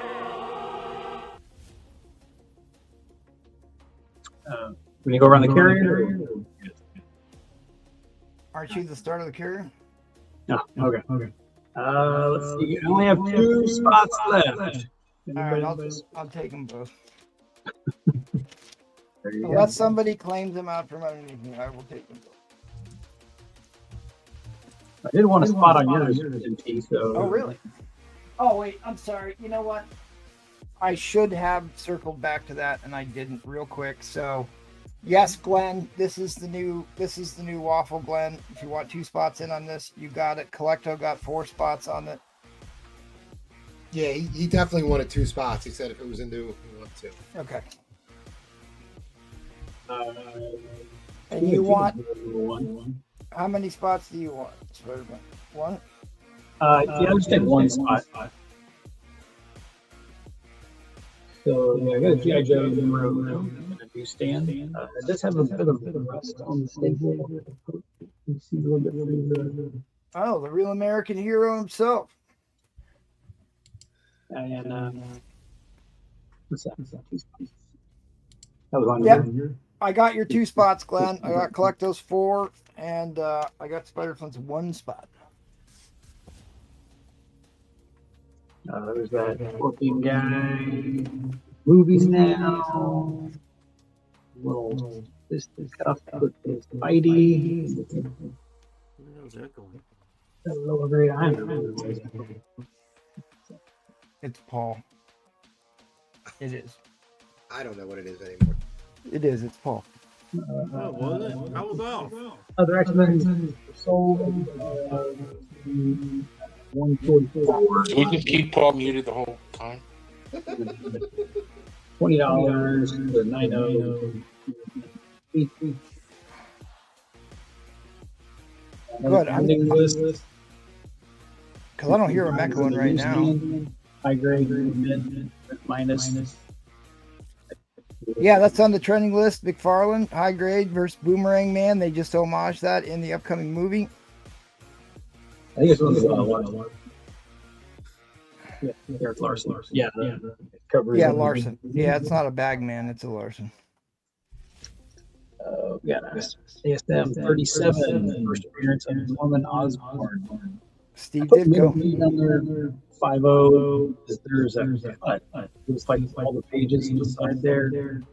Yeah, it's definitely you, Paul. Other than that, is very nice stuff.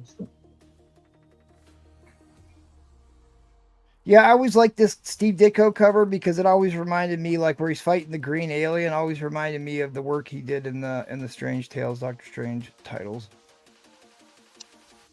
So, yeah, big key.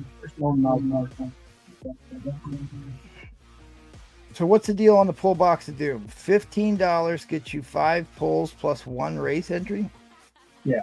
Races. Whoever wins the race, like Marvel team up. Can we just? The great and powerful spider foot. The trash heap. The trash heap has spoken. I told you it wasn't me. I'll try back. I can try. That's what took me so long. I got this little minor key. Everybody's interested. Put it at mid-grade, like a 4.0. There's a stain, a color rub. There. No idea what you're saying. Had a spine roll, had that pressed out some.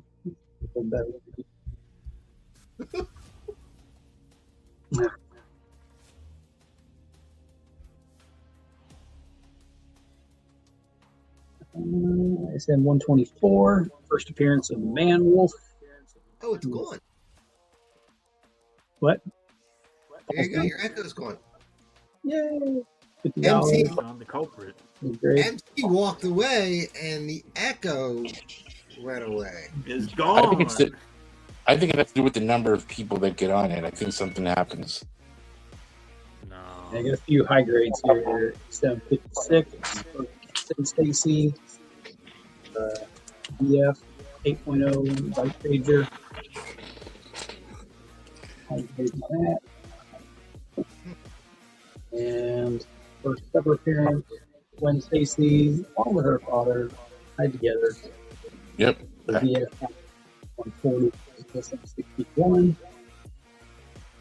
Again, White Pages. And the last one, SM72, Great Shocker cover from Ramita. A little bit lower grade, a little wear around the edge, $50 for 7.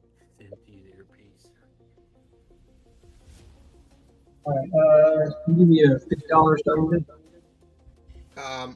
Okay, before we do that, what condition is ASM 20, and does it have pin-up at back of book, please? Yeah, it's a lower grade. It does have a pin-up. Does have a pin-up. All right, and your starting bid is what? 5.0. Okay. You tell them about it, man. NT's in peace. Is the hell off? Maybe. All right, and we're off. Start with the book something like that. X-Men 100. I put VF minus is great.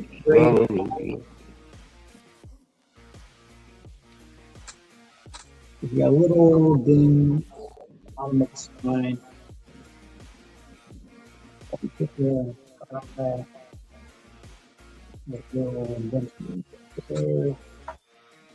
There's a few ticks. Yeah,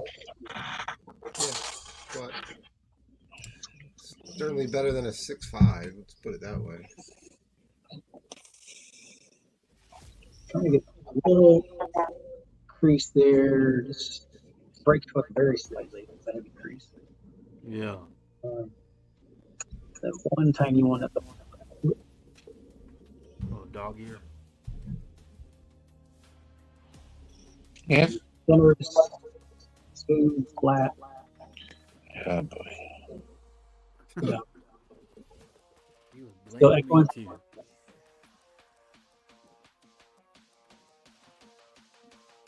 All right, so Monster Warriors in at 50. And this is still PF minus what? Over 1.5. For people that don't know, this is the first time the original team and the new team meet up. It is a Battle Lines cover as well, so. Yeah. But how could they not see each other before? They see each other before? I said, how could they not have? Well, because what do you mean? This is only 6 issues into the new team's New run. guys. Yeah. Not true, Mr. Unknown. Not true. Actually coming.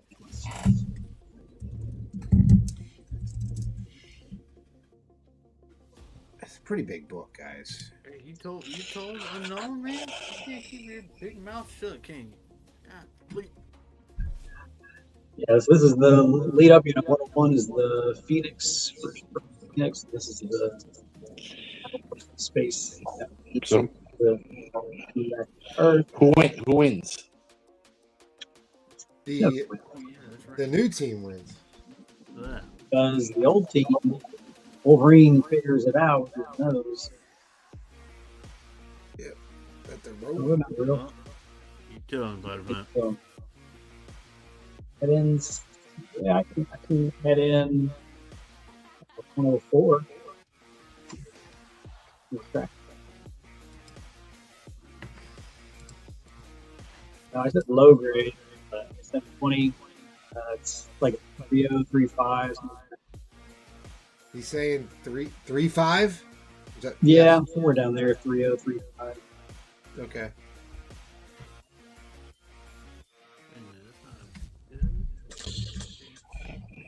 All right. Cool. 3.5. I'm 5'8". What? You're 5'8"? Yeah. So you're 3'5", right? Yeah. I'm 3'5". I don't know. It's hard to tell on camera. Yeah, you tell him about it, Blunt. Yeah, he's getting so good. She's not good one.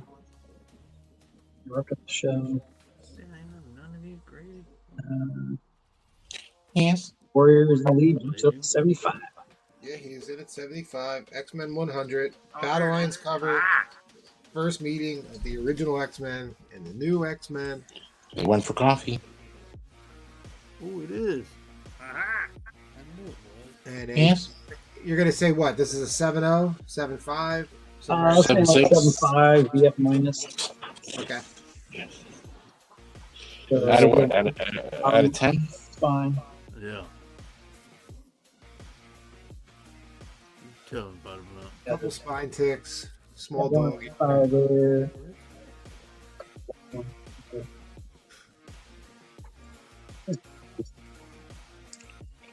Dog eater. Little tiny dog eater. It's been pressed. Smooth. Tucson back at 76. And you got 10 seconds or 15 seconds till we go to overtime. So if you're going to add something else in, Yeah. if not, we'll just let it roll. All right, guys. Move into overtime. Yeah. If I can get my shit to work. Say, 104. Fine. No copy. Oh, Bring it in at boy. 150. Yeah, they're not. At what? 115?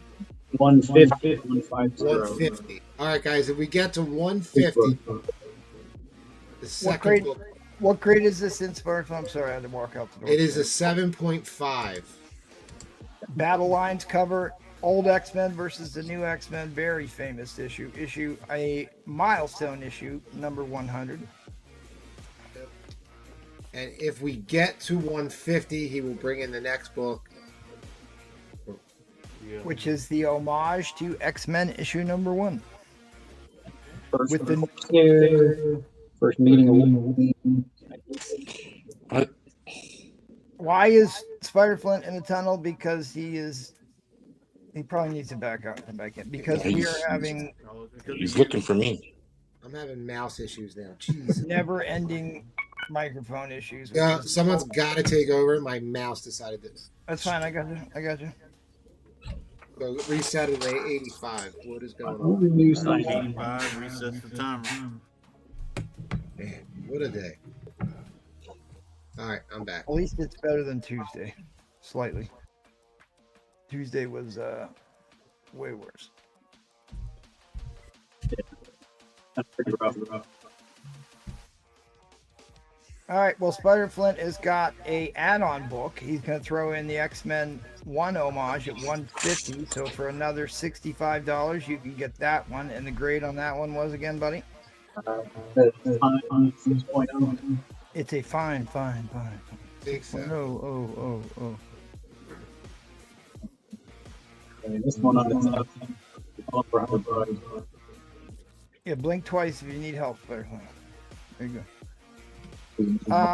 Thanks everybody for watching. Please smash that like button. Please like and subscribe. Please follow us on Instagram. Does the ASM 2020 have pinup page? Yes. Page? Yes. It does have a pinup page. Funny.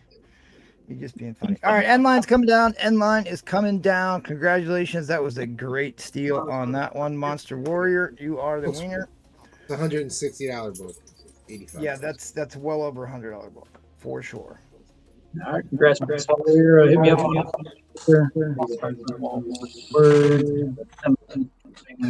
He said hit him up on the Instagram and you'll get it worked out. All right, Spider Flynn, your full box of doom. You're gonna have to back out and come back in, I think. John Arcano's here.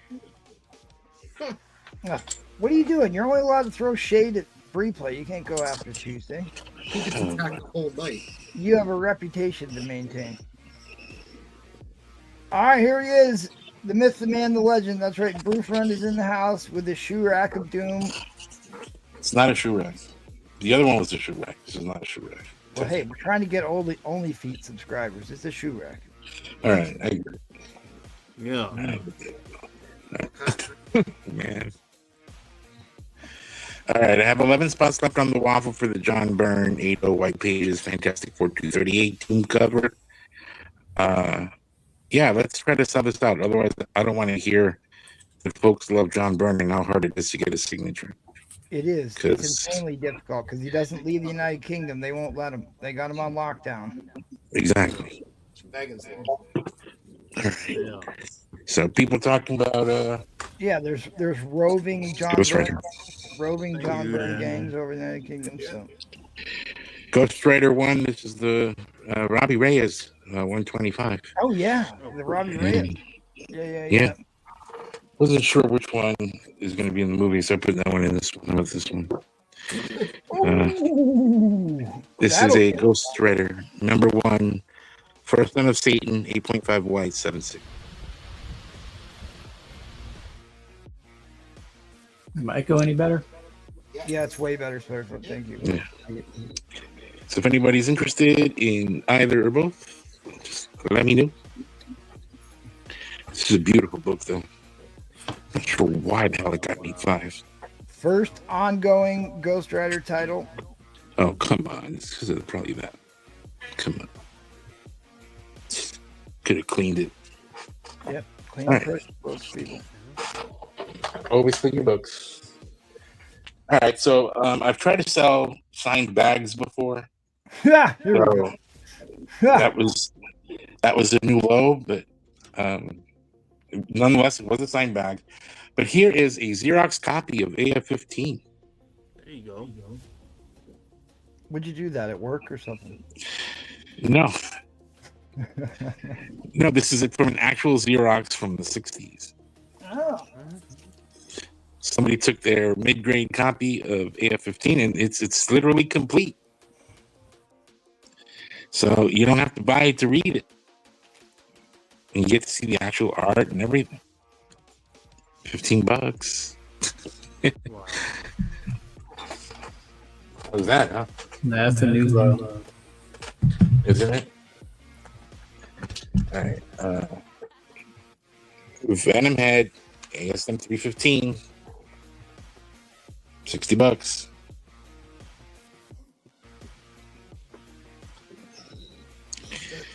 First Venom Head. This is Prophet number 5, signed by Platt, $20. Oh, that's dope. Somewhere here. Oh, there you go. 2. Look, that's a great cover too. Dude, he was so good when he was good. He was good when he was good. Oh, but when he was bad, he was. There's a hot take for you. All right. Here's some ASMs from across the pond. These are all pences. It's $20. Spider-Man's summer special. Yeah, that's Spidey on film. Homage to the 4th appearance, and I believe the 2nd Punisher Spider-Man. Spidey's origin retold. 3rd Punisher Spider-Man. Same thing here. This is number 309. So these came out weekly. I believe. The internet has already been broken. It doesn't need to be broken anymore. Are they bigger books? They look like they're like a larger. Yeah. Yeah, Yeah, they're they're like large. the UK format, just like the first appearance of Captain Britain was like a little bit, almost like a Golden Age size book. Yeah, they're cool. This is a cool one. Look at that with the Green Goblin. Oh yeah. Yeah, these came out weekly, so kind of cool. They're very cool. They were trying to catch up. They were behind. They were trying to catch up, so they dumped them weekly. That actually makes sense. Yeah. Look at that. Not we're gonna go with it. Right. Let's see. Oh, here's another site. I have this for $50, but these also came out weekly. But these were like newspapers Yeah. from across the pond as well. So you get this one, Spider-Man comic. These came out in the 70s. Right, Miller. Yeah, look at that. Look at that. Franklin Millar. Britain's #1 superhero comic. So they would sell them as newspapers. So anyway, this is from the 70s. Just it's like 6 of these. These are $50.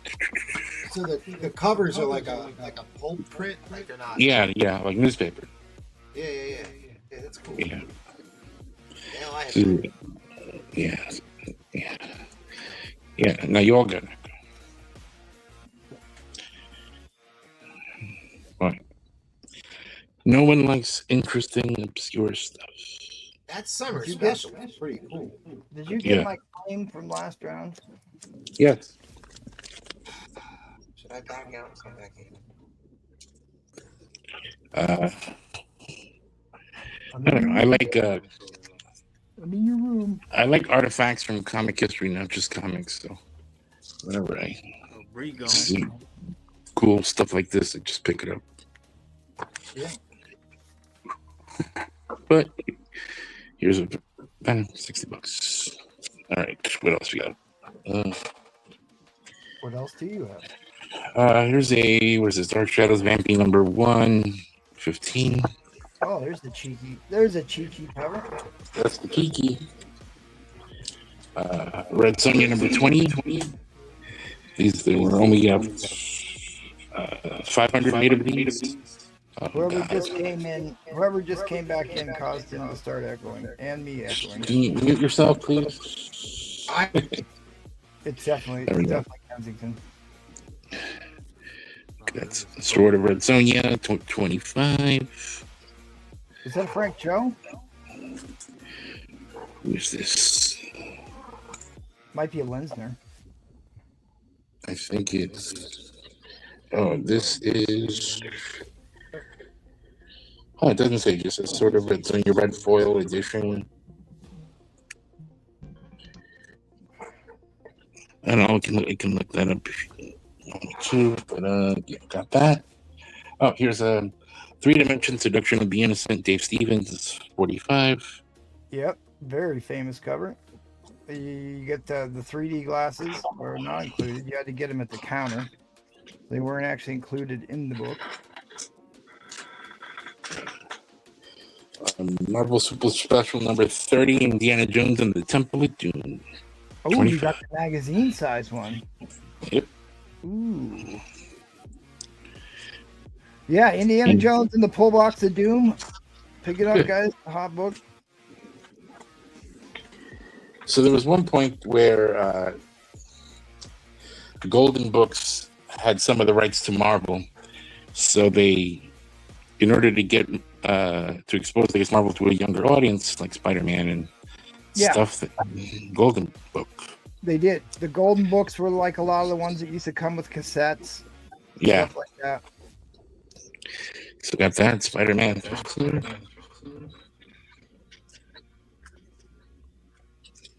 All right.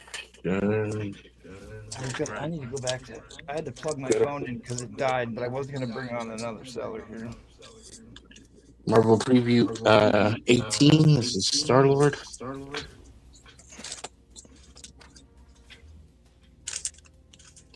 Oh, what's the seller's initials? 10. This is 25. Yep, the 2 Star-Lord magazine size. Yep. Just put them down here. Give me some space.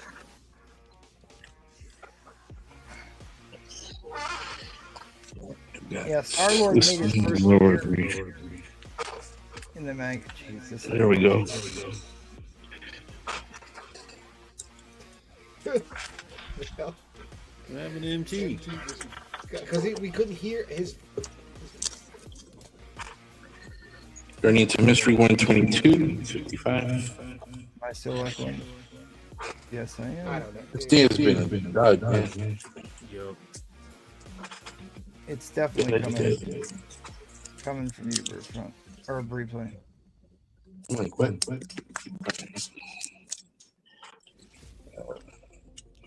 Avengers 74, $20. Yep, that's when Black Panther goes purse snatching. That's a pretty big Thor book. What grade you got that in? This one is like a 8.0. 8.0 for $55. That's a big book. That's one of the heavy is the head that wears the crown cover. That's like one of the collector categories. People buy people sitting on the throne. It's a Crusher Creel, the Absorbing Man cover. No sponges. Dude, that's a very reasonable price for a high grade Journey into Mystery.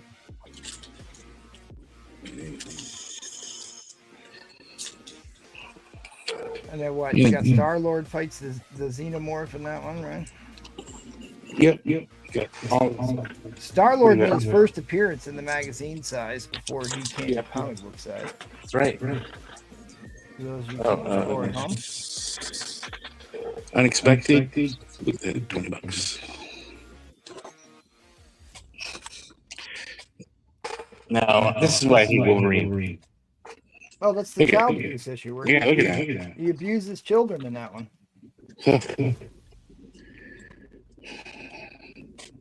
What a real house. All right. This is a Mark Jeweler. Just $20. Mark Jeweler.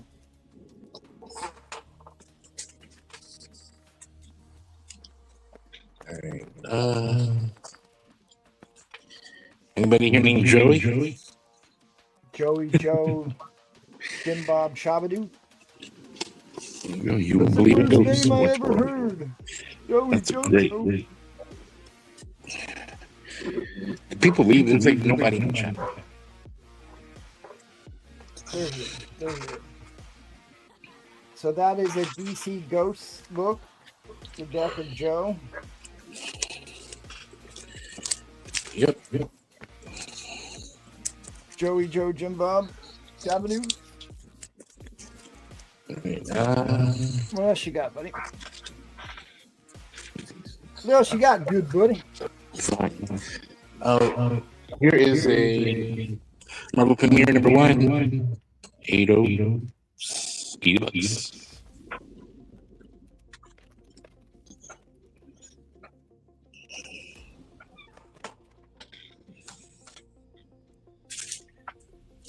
Don't forget about his waffle, people. You've got a signed John Byrne Warple happening. Here's a cool unexpected. Another one. $20.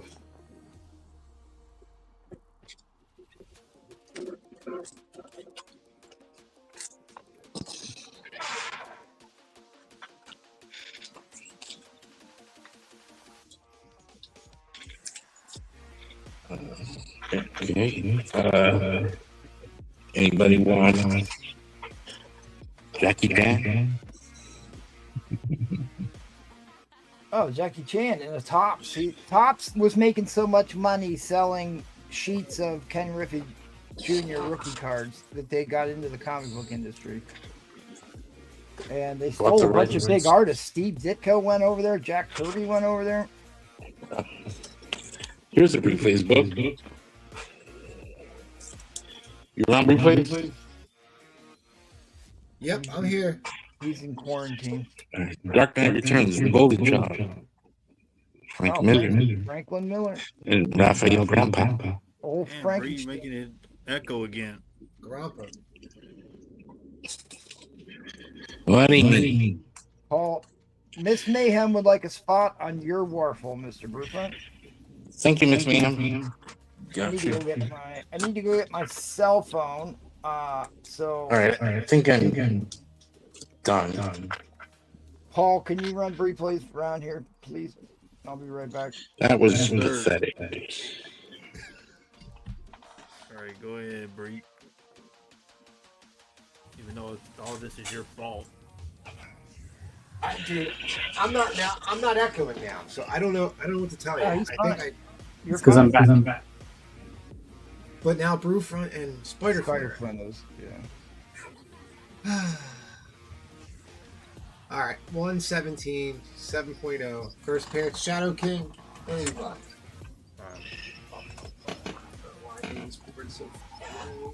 Issue 122, Origin of Colossus, the 9294 copy, 45. I really made this board.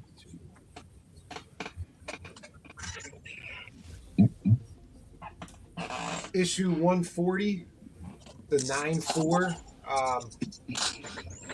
It's got one spine tick on it. $40. Issue 147. This is the second part. Yeah, this comes after the Bill Cosby cover. This is 147. The Near Man copy. Road Storm. Oh, Mike Creighton wanted that book. He messaged me thinking it was me. He wants. You should reach out to him. Hold on. I don't check Instagram, so. Because he reached out to me thinking it was me, maybe. Shit. All right, Michael Creighton, if you. All right, I'll keep it off to the side. If he wants it, he can. I don't think he. I have 2 copies. They're Brewfront. Miss Mayhem's going to take 2 spots. 2 spots for me. Oh, okay. They're both 9.4 copies. I mean, they're pretty flawless. I mean, they're black. You gotta be kidding me, Brewfront. Really?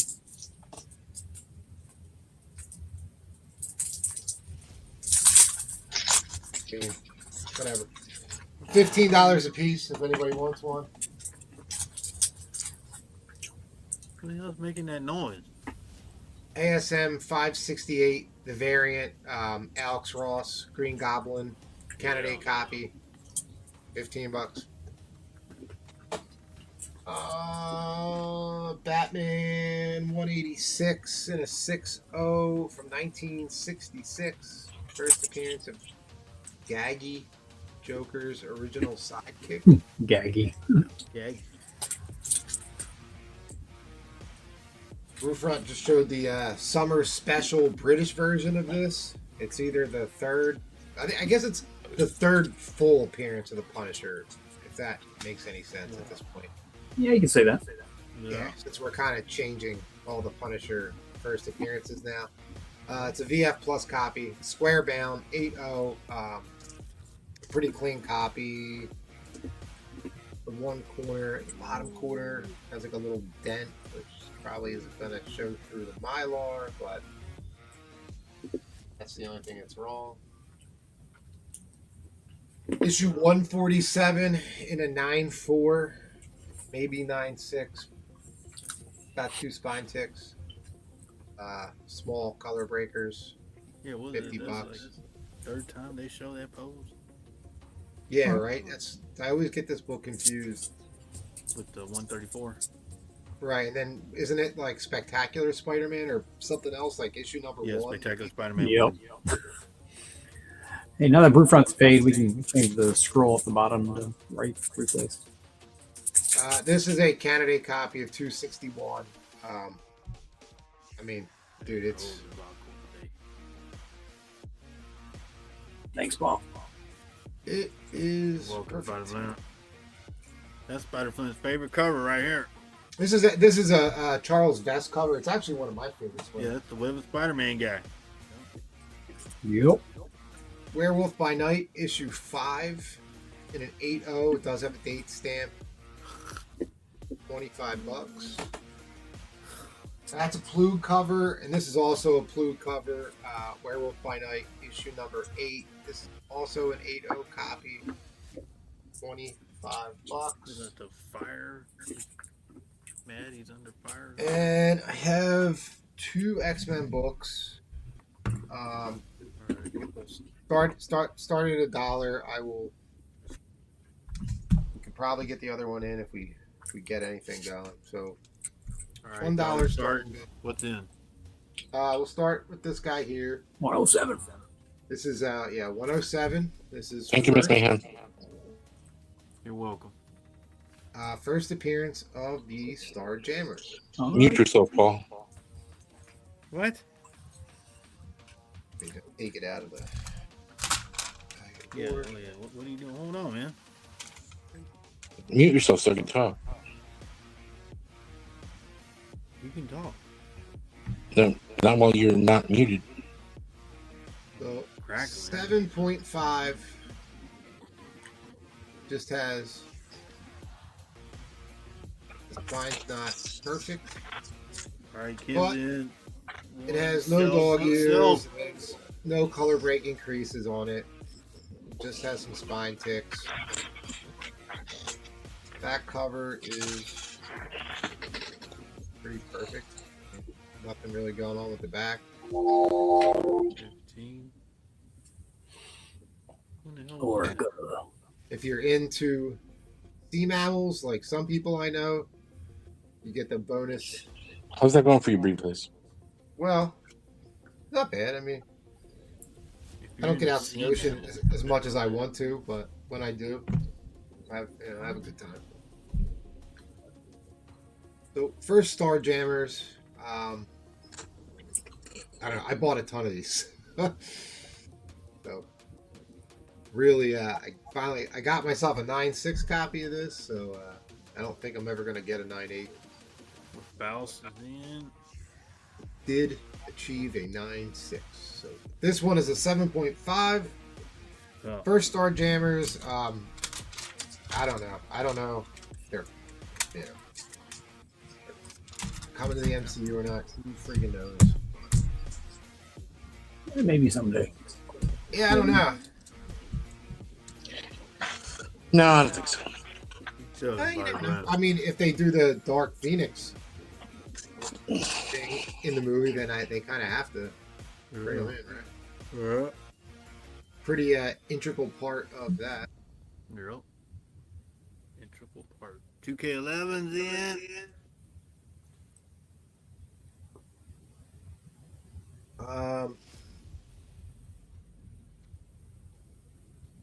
I'll wait till 2 minutes and then I'll show the next book that can come in.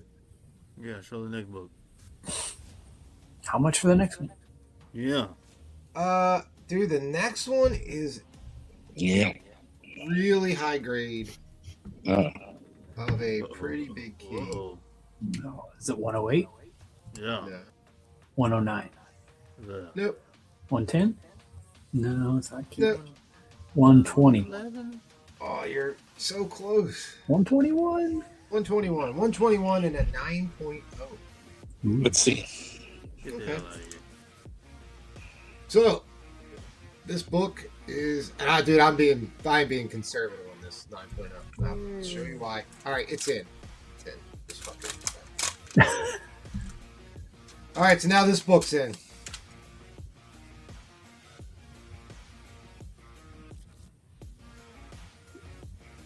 Oh, wow. No spine ticks, no dog ears. And the reason I'm calling it a 9.0, and I do have 2 other copies that have the same issue. I don't know why. See that little corner line? So I'm going to give it a 9.0 because of that corner.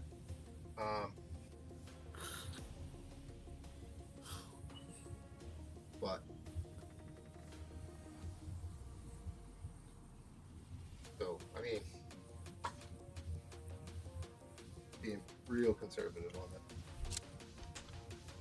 Oh, first full appearance of the Canadian team known as Alpha Flight. So first full appearance in a 9-0.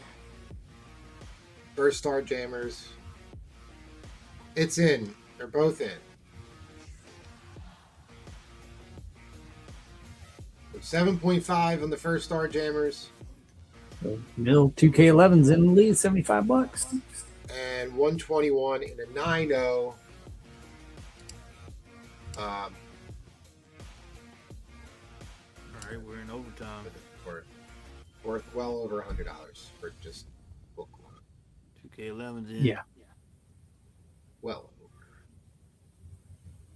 I think they'd get Alpha Flight in first before they get the Starjammers. Yeah. But still, Tell it's, about it, 121's a big book. You tell them about it. I'm trying to.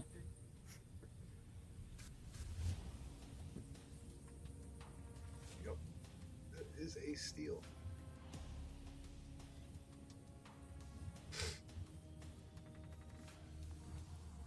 All right, so you got first Alpha Flight 121.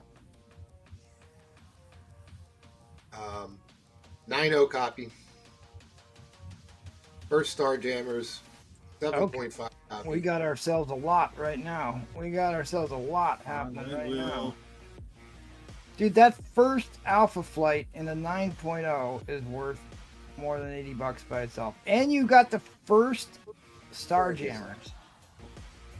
But the Alpha Flight, and it's look, it's probably definitely higher than a 9. But That's right, Jed. Wow. Wow, this is going. Oh boy, let me call this up. Sorry. That's okay. Should have been here to help out. This is quite a deal, my friends. Quite a deal on this.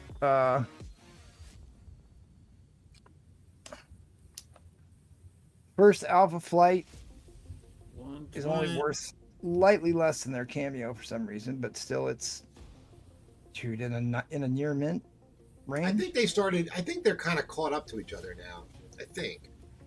I mean, they're real close. They're real close. I mean, the cameo goes slightly more, but not that much. They're still well over $100 book in near mint for sure. Yeah. Ron's back at 130. Cameo's got the better cover, in my opinion. You know, but It's still you got some Vindicator cheeks happening there. But the I always loved Starjammers. Starjammers always had some of the great storylines. I thought the rise and the fall of the Shi'ar Empire is one of my favorite Starjammer stories. But one of the crew members is named Chode. What's not to like about that? My man Chode. here's Chode. Yeah, first appearance of 104. Yeah, Chode's on the cover. Even say here's your first full team appearance of Alpha Flight. Yeah, only a couple $20, $30 more for the cameo, but still it's a big book. It's a big book. Look at the ones around it here. Much bigger than the ones around it. Now I will say that's funny. The 107. I brought this up before. I'm chasing a 9.8 in this book, which is not. I did get a 9.6, but dude, a 9.8 goes for like $4,000, which is insane. No, 9.8 goes $6,000, my friend. $6,000 for a 9.8. Yeah. Congratulations, buddy. You got it. But you got first McCann Crystal, which gives all the Imperial Guard its powers. You got first Ken is in this one from the Royal Guard. First Wolverine's Fang costume, by the way. First full team appearance of the Starjammer Corsair Chode,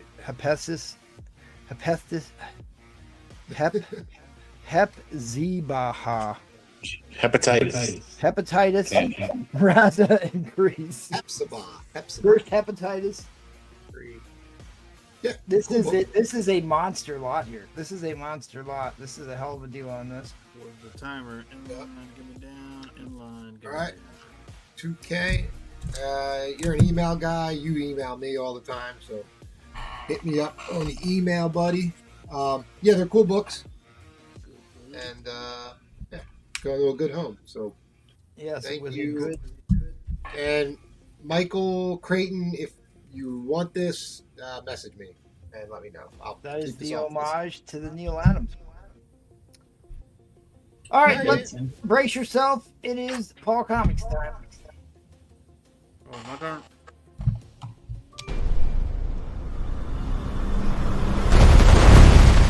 Damn, okay.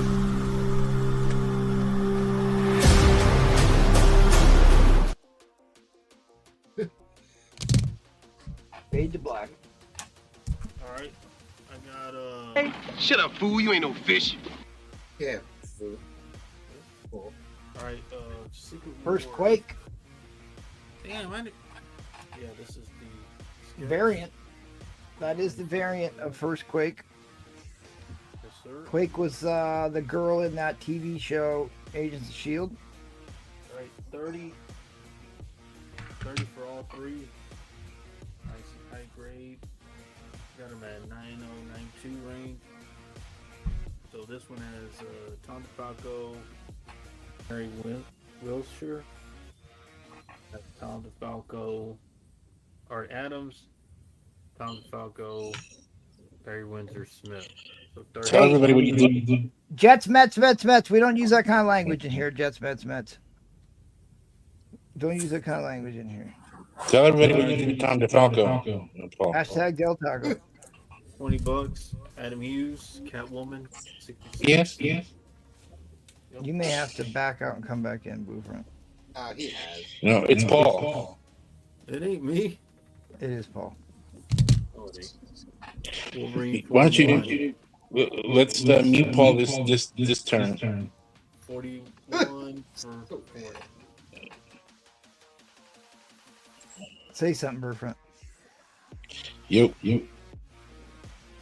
I thought it was Spider Fun, but it's not. It's Paul. How's it me? I've been in here. That's the problem. First meeting, battle, Punisher versus Kingpin.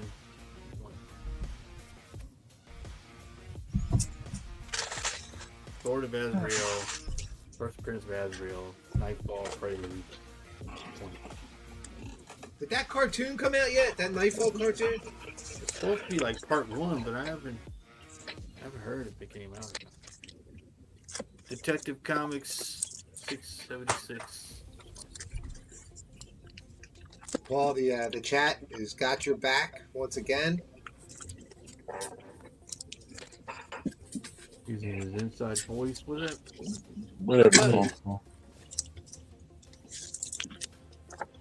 Really, you can't hear me? I thought you said you could hear me. I turned up your mic. You're fine. Oh, Catwoman, J. Scott Campbell, 1.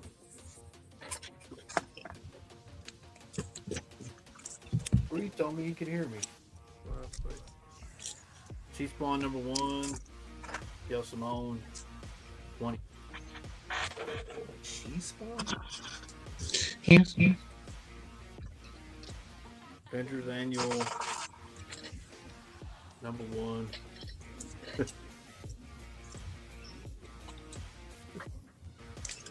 All right, 40, signed by Jim Stahl. This is the 8-bit variant. Street Fighter G.I. Joe number 1, the 8-bit. Oh, that's cool. Yeah, that's from the original NES game there. Yeah, you got Guile, and then I think that's Gun Ho, 20. 8-bit variant cover. Gun Yeah, that Ho. movie looks so bad. I saw the preview. Oh my god, does that look bad? It is? What? There's no movie for Double Dragon. For Street Fighter. Oh, that's a double. Why did he try and say that was Street Fighter? That's a Double Dragon cover homage.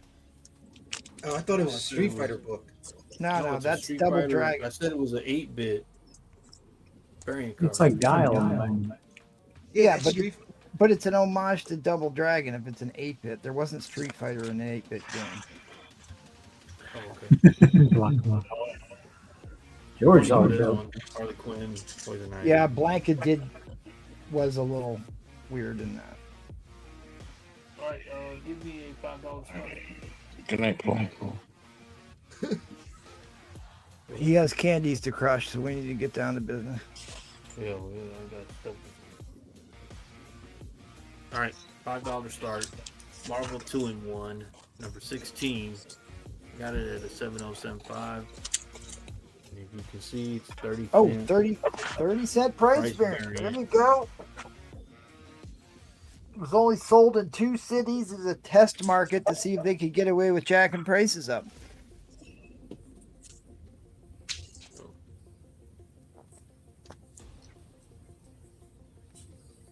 Oh, one season, really? One self lessons in on the dinosaur book, the Dino Flint cover. Dino Flint cover, which is it's got his cat Dino on Flint there right too. there. Yeah, there's Proton and Dino There's Flint. Dino Flint right there. Once more on the carry. This is a 30-cent price variance. Oh, 2 cents says I'll take it.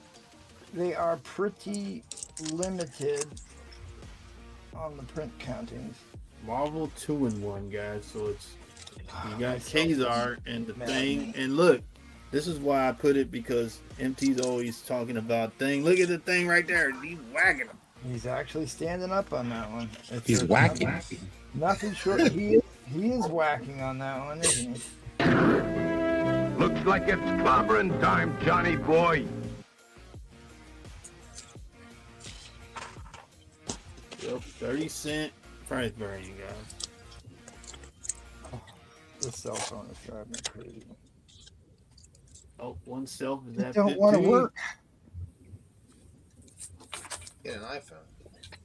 Only select few cities. No, I dropped it and broke the antenna thing cents. inside.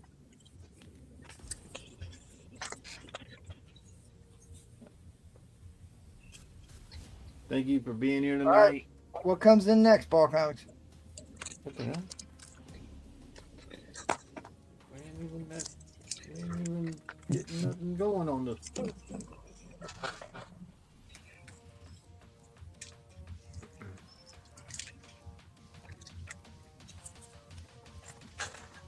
$30. I don't know what I'm gonna do for an auction lot. 30-cent I don't know what I price have. I'm variance. willing to start at $1. Guess my buddy Ben. I'd start this book at $100. Only select few cities. 30-cent price variance. Marvel 2-in-1, number 16.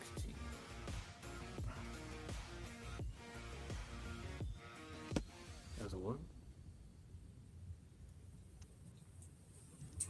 Pink ball.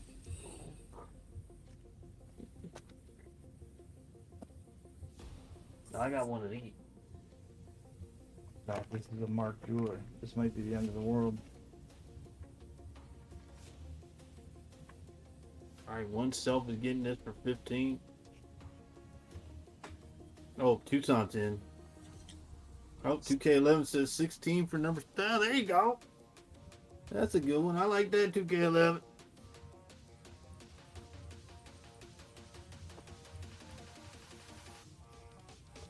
So I got Tucson, 2K11, one self in.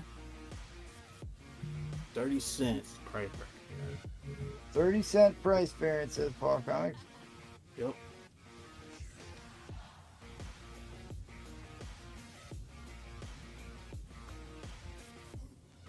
Sweet, nothing missing. Got it at 7075. Oh, myself says 17. Oh, Tucson's back. Sorry, Paul. I was just finishing up my game of Angry Birds. Yeah, see that? See, when you're on and I do your round, I don't be on the game. I don't play no game. Fake news. Oh, 2K11. Fake news.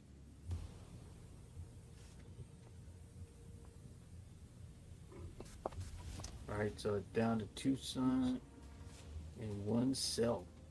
30 cent. Where'd you price get variance, that, one with 2-in-1. Where'd you get that 30-cent sticker to put on the books? See, I knew you You would got say him that. from See, that's Estra. why it has a He's- burst on it. See? He's the key sticker man. Hey. Tucson came back at 25. Yeah, go ahead, go do that. Man, I can't believe Seth's making those stickers. Well, man's got a Well, he only makes the key issue sticker, which You it can He also- can make money selling books. You can also send your money to Brieflink. What? Yeah, you could. I'm alright with that. I just changed the banner. I'm not doing anything. Where's my hand right there? That is a valid question. That is a valid question. He is still trying to crush candy. He's playing Candy Wow, Crush. with his nobody's left hand. challenging Tucson, really?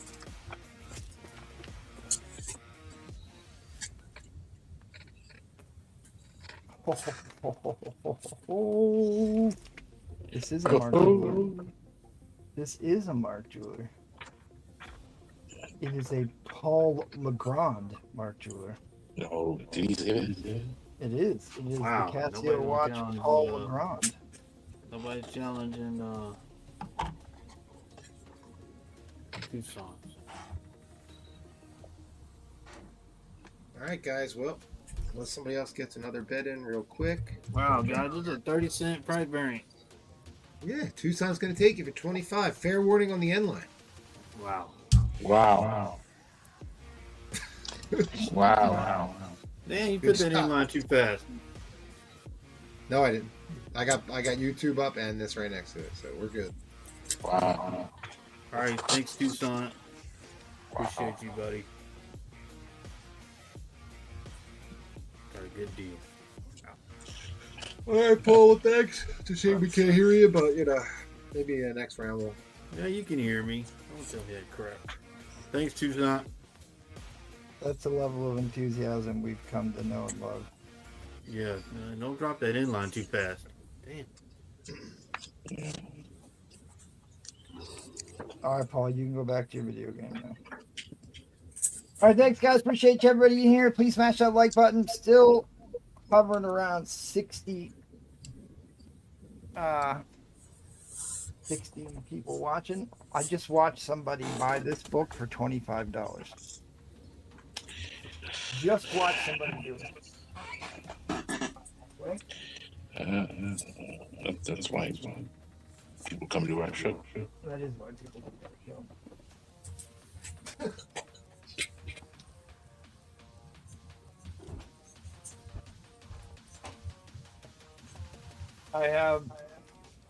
I showed you the best G.I. Joe cover.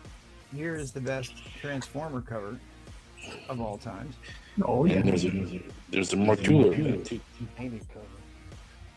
The best one of all time. It is a very high grade copy. As a high grade copy, I will do this for $30.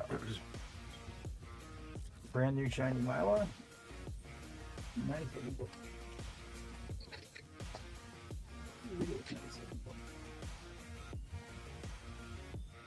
I don't know how to price this book. This is the first appearance of Photon, but more importantly, it's the first time Nova appears with Spider-Man. It is the Casio watch, Paul Legrand, Mark Jeweler insert. This was only around for like 2 months. This Mark Jeweler insert. There's like a really low grade one online. They want $50 for it. But it's a really low grade. So I'll tell you what, I'll do the Paul Legrand first Nova and Spider-Man and first appearance of Photon, not Proton the cat, but Photon.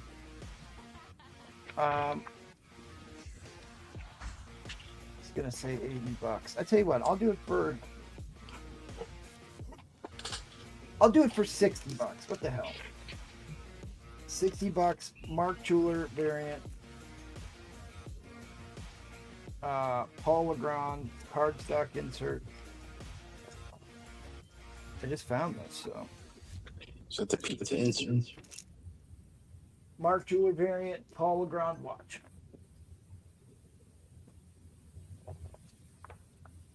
Yeah, like one of these, I pulled out a couple copies of the Nomad, hottest book in the land, and one of them, like on the back of the backboard, said Mark Jeweler variant on it. However, none of these are Mark Jewelers, and really,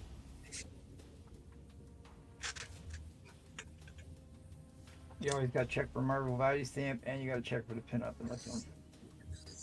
But I'm thinking about putting that one up for auction, possibly. I've got another super rare book. That's another super rare book. I didn't put a price on this last time. This is the Daredevil Alka-Seltzer insert. Was only around for 1 month. Bondage cover. Daredevil and Black Widow. Mark Jeweler variant with the military Alka-Seltzer insert and double insert in the front. I will do $100 for that. I'll do $100 for that.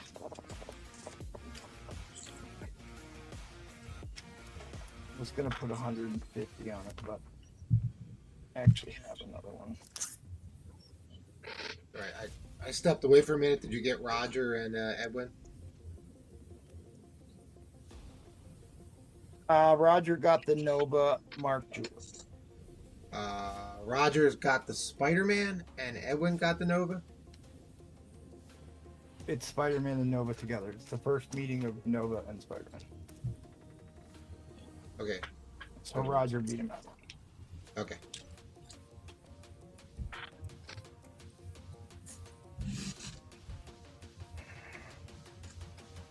Dr. Doom, this is... Oh, I also want to point out, your boy Salty Paul sent me a White Rabbit book. So it's Salty 1 and Paul Comics 0 on White Rabbit books, by the way. This is easily my favorite Luke Cage Hero for Hire, where he goes to collect a debt on Dr. Doom. Dr. Doom gets some of his Doom bots repoed, or they come and tow away his Doom bots, and he's here to collect a debt. Really one of the famous and funny issues of Luke Cage Hero for Hire. It is a pretty sharp copy. Pretty sharp copy. You got a question about the, what is that, Transformers number 4 back there? I said $30. It's a really high grade copy. $30. $30. Speaking of $30, I will go $30 on the infamous Luke Cage Dr. Doom issue. Yep. Isn't that one of the greatest ones ever? Great backstory. He's going to. He's a. What do they call the mob guys that go and collect on debts? Even like breakers. I found some more Ghost Rider books too. I went on a spree on these, and now I seem to be swimming in these because I'm like, dang, I don't have this, and I really need to get these back in the collection. The infamous Bill Cosby cover. The infamous Bill Cosby cover that we broke Key Collector over. Yep. Yep. The infamous Bill Cosby cover in a 6% direct or 9% direct copy. The infamous Bill Cosby cover.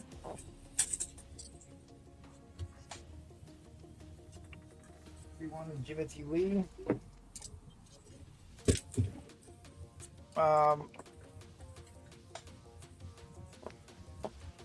What am I gonna put on this?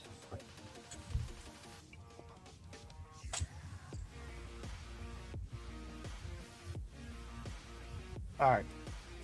I'll put a. All right, I'll put a reasonable number on this. I'll put less on here than I really want for it.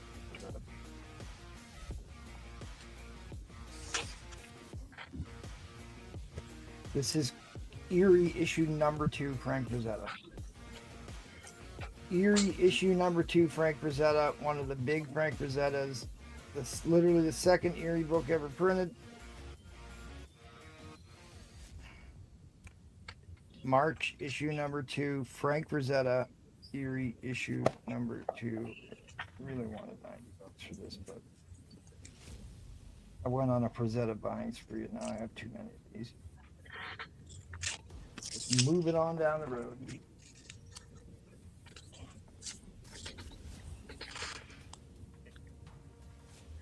Okay, Michael Wilson is going to bin that Transformers. Oh, sorry, I missed that. Sorry, Michael, I missed it.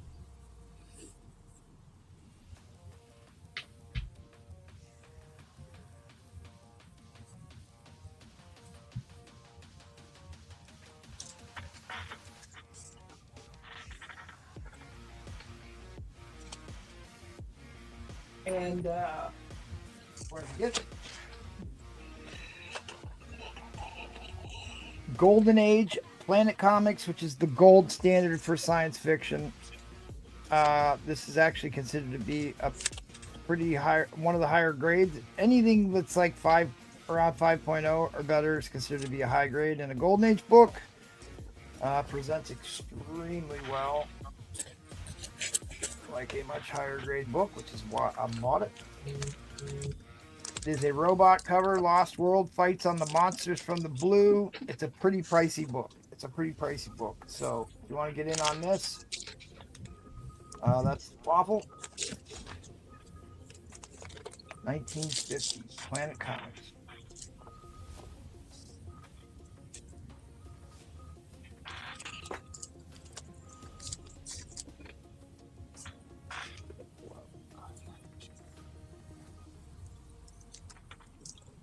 I get it.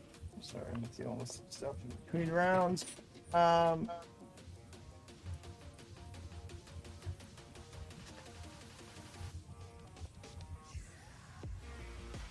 know what? Speaking of Transformers, did you guys see they reprinted the Transformer movies comics, the 1 through 4, and then they had artists redo the.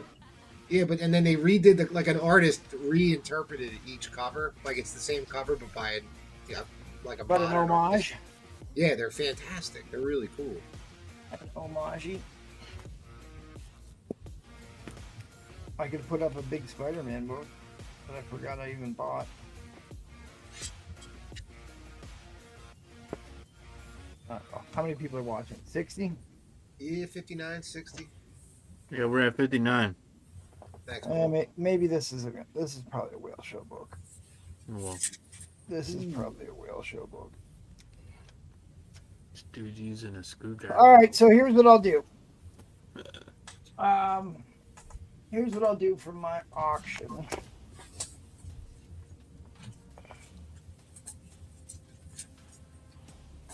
Here's what I will do for my auction lot.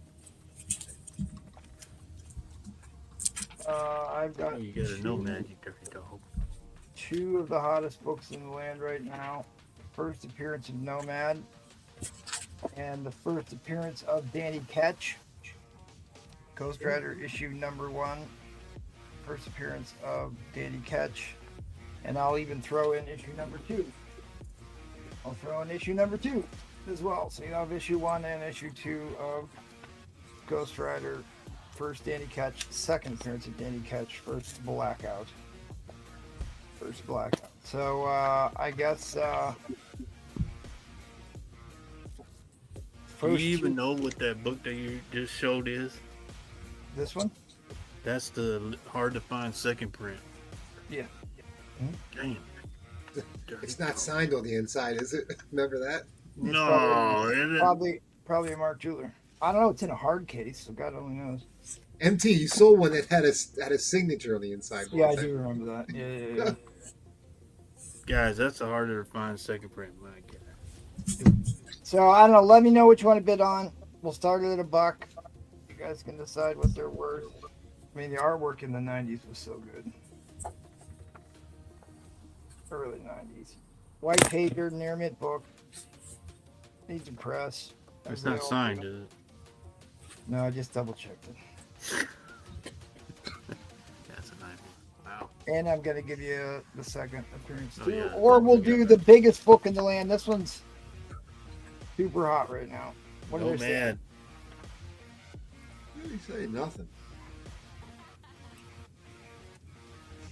Because I don't want to put up this fucking Nomad book. Nobody's going to bid on it. Because it's finally worth some money again. And I paid over $200 a piece for these back in the day. Back during Falcon and Winter Soldier.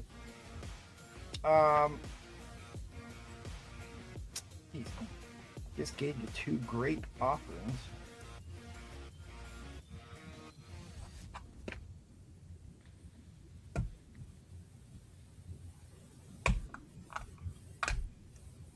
Nobody said anything. If we're waiting for the chat, there might be a lot. Wow.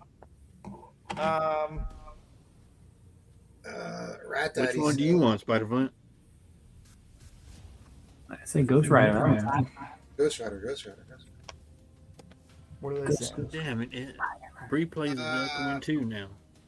Well, you got an offer. Consider the Cosby X-Men and the Eerie for 90 plus shipping. That's from Mill 2K from MI2K. right outside of beautiful Philadelphia. Oh, dude, I was already really cheap on that Frazetta book. Yeah.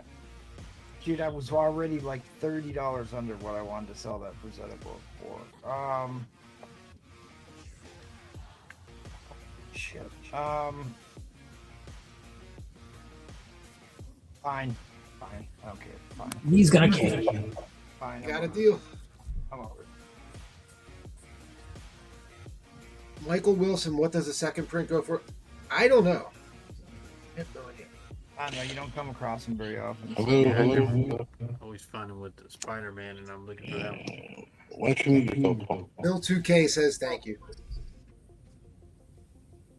Yeah, okay, I'm over it. God, I mean, really, you guys should be buying this Nomad book. This Nomad book is jumping up leaps and bounds. It is a 783% increase in sales from last week. The book is why it's at the top of the list. It's going to keep going up. And then when they finally announce that he is going to be Nomad in this, it's going to get ridiculous. But I've got 4 copies of it. I would sacrifice one for the good of the show right now. Did we miss Glenn P's offer? Yeah, no. I don't see Glenn. Make an offer? Forgot my offer? What offer? I don't see it. So the offer. Glenn, I'm not. Glenn, there better be an offer, Glenn. I don't see anything in here. I don't see no offer, Glenn. Yeah, Glenn. If you made something, it's not in the feed here, buddy. Well, it's funny. He said he made a comment earlier, and somehow it ended up on the Sunday show. He's like, I don't know how that happened. What? Kerr, forget my offer. The hell? Oh, he was about to make an offer. Okay. All right.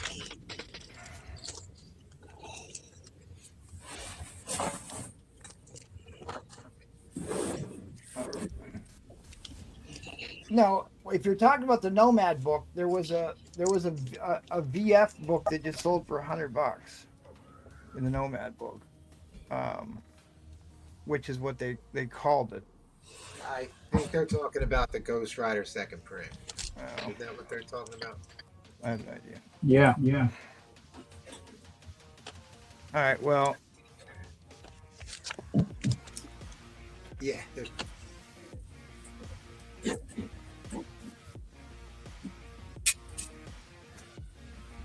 all right, I'll put up the Nomad book. I only have one of these. We got a couple of these. Since we don't know if he's going to be Danny Ketch, that's the spec, so I'll just hold on to that until they decide it's going to be Danny Ketch. All right, give me $1 starting bid. First appearance of Nomad, Captain America.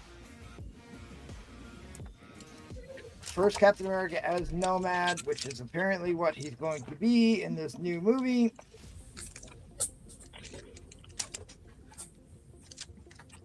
It is a VF copy.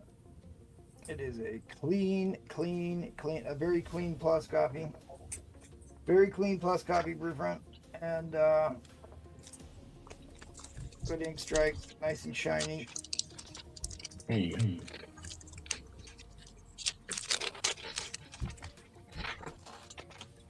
So based upon the other sales, got recorded, it should be over $100.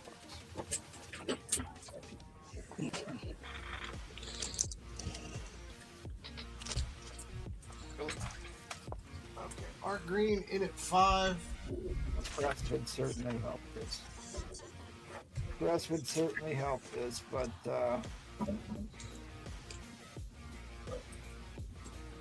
as they all would, but nice high grade copy, Nomad. First appearance Nomad, I will call it up and show you that.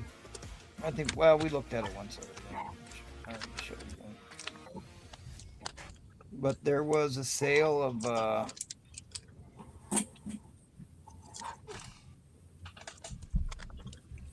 and there were some sales of low grade copies, more than I thought they were going to go for too.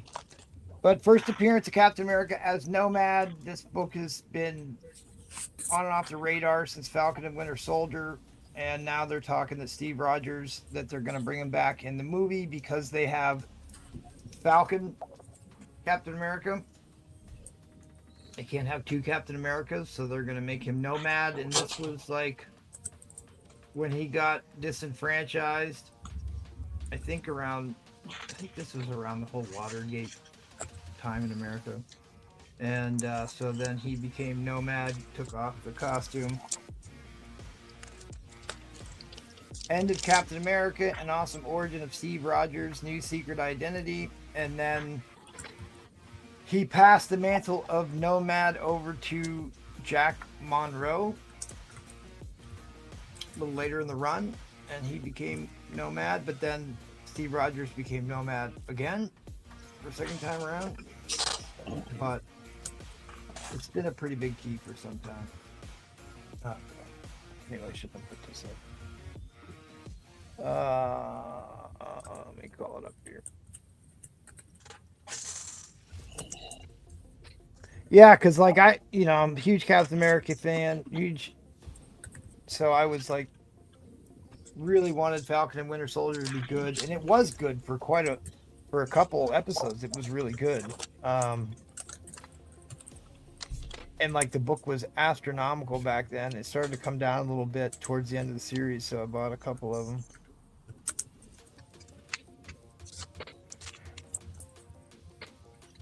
And I've had them now for however many years that is, 6 years. Has it been out that long? Probably. Yeah, it came out in 2020, the show. Like May? Oh, wait. It's also Serpent Squad.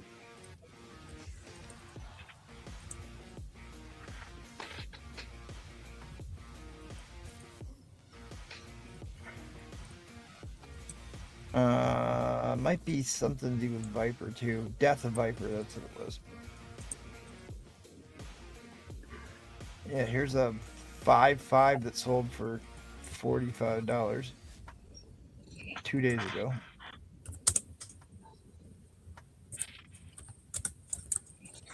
Why did he become Nomad? I just told that story. There's a 9.6 for $300, but I'll tell it again. I'm pretty sure, if I remember right, because this ties into, if I remember correctly, they kind of harken back to this story when he runs for president later on. This is Captain America, the People's Choice. That's The Rock. The Rock. But if I remember right, this had some like holdover from the disenfranchisement of Watergate and stuff like this, and post Vietnam War period, where there's the rise of the anti-hero. Jackal might know. This is 1974, so we would have been out of Vietnam, just out of Vietnam at that point. So there was a lot of angry people over Vietnam at the time. Watergate was what, 72? But there's your full page reveal. Nomad, his new costume, where he puts on the new gloves. It's a watershed issue. So you've got Viper, the serpent. I forgot this was a serpent crown issue. There's the serpent crown. So that's Krang from Atlantis. There's some man meat for you, Blueprint. Oh. Yeah. That'll get it done. Oh, briefly, tell us about the incursion. It's too late. I already did that earlier. But I mean, it's got a decent ink strike on the interior too here. So, anyways, nice copy. Nice copy. Really nice Good copy. callback from front. Because I was 61 to Tucson, resets the clock. kind of tied into the disillusionment over the Vietnam War. Really, there was a lot of unhappy people with what we were doing in the South China Sea, and the oil crisis with OPEC. They were all mad at the peanut farmer, Jimmy Carter.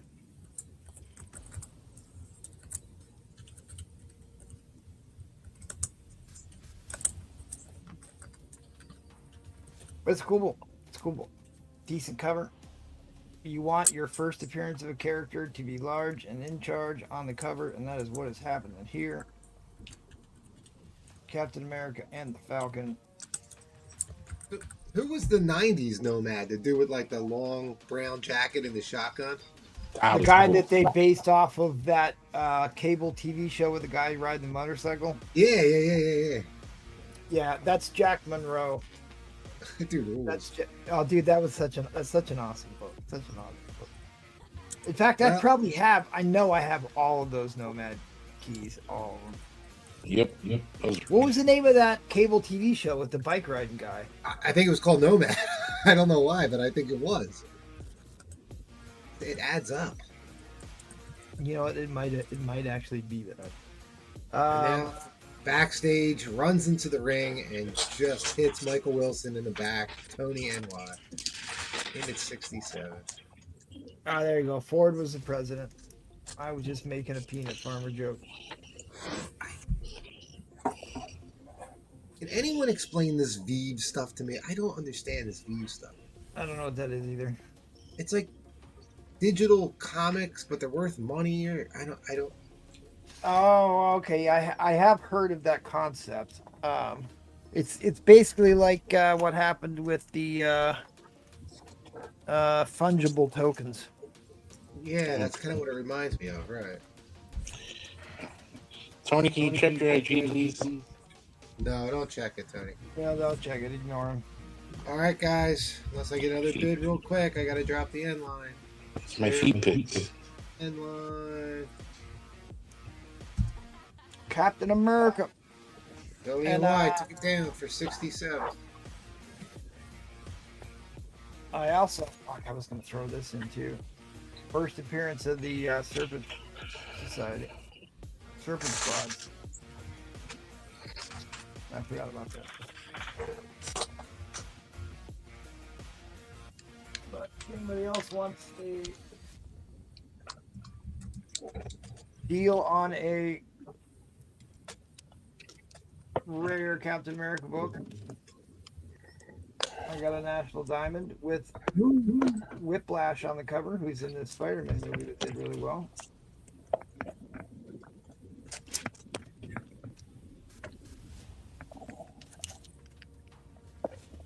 Hey, MT, we'd be able to run my waffle race? Nope. But no, I can because you sent me a Turok #1. Yes, I will do it. I will do it. Great. Good. Come in handy. I will do it. All right. So Enchanted got those before.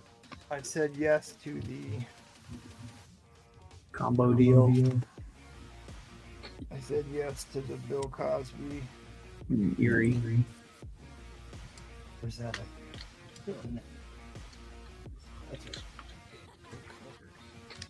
It's Eerie issue #2, Frank. Got it. I just bought like 3 more of these. All right. Very good. Very good. Tony and Y got it for $67. We will be running the race for the Patreon here directly.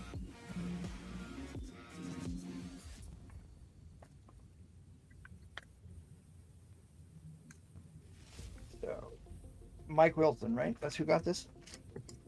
No, MI2K. MI2K. Yeah. Wait. Oh, the 2 books? Yeah.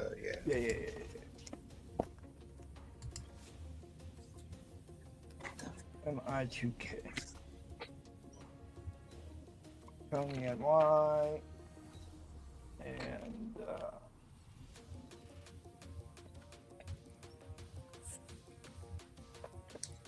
yeah, because I had this one too. I was like, oh no, this isn't it. I thought that Mike Zek, Paul Comics.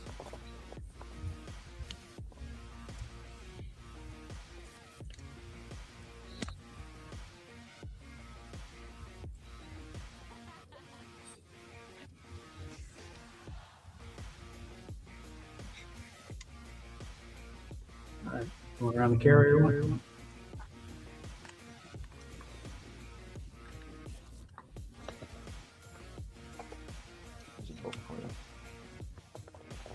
Here's a book for you.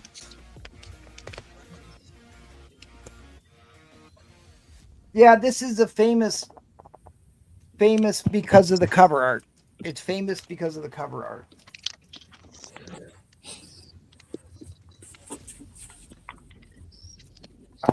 Housekeeping. Let's go around the carrier before I lose my entire audience here. We do shows every week, 3 times a week, every Tuesday, Thursday, and Sunday. Come back this Saturday for Paul's pre-planned pop auction, all Jim Lee all night. The whale is the following Saturday. Key Books Grails, hard to find white whales. $100 minimum start bid. That's when all the big books get wheeled out, which is a fun show to watch, even if you're not buying. It's a fun show to see the big books come out. Riverfront, I'm muting you. Jesus H. Christ. Big shout out and thanks to our wonderful Patreon members. Cannot do without you. And I still haven't even dropped the Patreon link in the chat, but it is in the video description. If you sign up for Patreon, help us keep the lights on. Cannot say thanks enough. And part of the way we say thanks is to give away a slab back to one of our wonderful patrons every month. The Patreon really helps. It really helps. So really, big shout out to all our wonderful Patreon members, including our Gold Age members, Man Cave, Waggle Kid, Roger Magny, and Gatekeeper himself. There's a link to the Patreon. Thanks, guys. Appreciate that. Once more around the carrier to the Pull Box of Doom, Spider Flint of Doom. See, Spider Flint was not allowed to do a pull box. It was banned. And he still keeps trying to squeeze him in here. Rule breaker. In the tunnel. Repeat Marshall. That is true. Day of Doom is here. Slab waffle is sold out. We do have pulls. $15 for 5 pulls plus race entry to win either Marvel Team Up #1 or What If #1. Spider Flint. There is not nearly enough entries with my name on it on this list. You got the last two. You pulled a troll. Oh, that's true. That's true. I do have early ASM number 20 first appearance. Ooh, Scorpion. that is also on the trending list. Also on the trending list. He's in that big movie. Scorpions be Scorpion, and wasn't Scorpion? Scorpion was the guy from Breaking Bad, right? Nacho Varga, which dude, he's such a good actor. He should get more parts, really. Yeah, it took him forever because he was in the first Spider-Man movie. He finally comes back around the fourth one. But it has like a 1-inch tear here. Really good actor. Reading, but it's complete. Pinups in the back page. 350 over. So got these beautiful. This is a VF. White pages, ASM 56. They're literally jumping off the front page, Spider-Man. First cover appearance of Gwen Stacy, tied up with her dad. Cap. 140. Also a VF, white pager. High grade. Firefly, they took the spider race off of this website. We can't even race spiders anymore. What are we gonna do? Just not the trucks. Not the trucks and not the penguins. We could race dolphins. Yeah, we'll do it for brief play. All right, we'll race dolphins. Rat Daddy says that Kingpin. You know. I'll bring it down again. I've got it. Put a 4.0 VG on there. It's hard to see. There's some water stain, some more on the inside cover. But you got some color rub, I think, due to that water stain. And then there's a crease across that corner. And it had a spine roll. I mean, still present, but it's been pressed out. Most of it stuff. But I mean, the colors are nice. 500. I'll take one spot on it, but I'm not sure. That waffle is sold out, Starscream. And you do have one spot on it. We've got the Spider-Man collectible series. These were thin, small newspaper print inserts. There's 24 total. I've got 12 of them right here. So it took like 2 of these to make one issue. Like, ASM number 1 is actually 2 stories. There's one where he rescues J. Jonah Jameson's son, astronaut, and then where he tries to join the Fantastic Four. So those together make up ASM number 1. Wait a minute. I'm supposed to have 3 spots on this, by the way. 3? Yeah. There's only 2 left. No, I I bought actually one a agree while with ago. him too. I think he has 3. I actually bought one a while ago. That's Fire fine. brand. That's fine. I actually did. I bought one pretty close to when you started. That's fine. There is. Like I said, they got 12 altogether. He was interested in those. $20.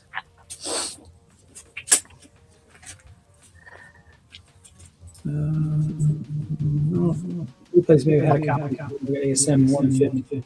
Uncanny X-Men 15. Which are Sauron. Free play never gets my bins. I try and buy from him. Spider Flint never writes them up. Paul needs to mute himself. George wants 2 spots. There's no more spots. Come on, Paul. Come on, Paul. All the spots are gone. I'm sorry, George.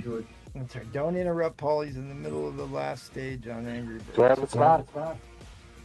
I don't think so. So Daredevil's $29, $20, EF minus, Man Bull, and then number 97 bucks, VF minus. There's some slight tan, not quite as white as it originally was.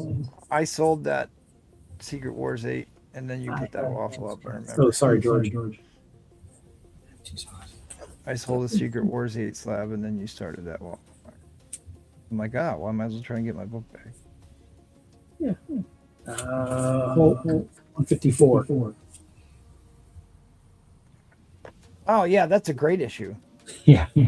That's the same cover art that was in the same style art that was on the Astonishing Adventures books, the Marvel Premiere. Sorry, George, I misread that. And the Marvel Premiere ones, where they were doing Ant-Man again. Yes. Oh my God, what happened? Where did everybody go? Oh, don't make me enter this list in again.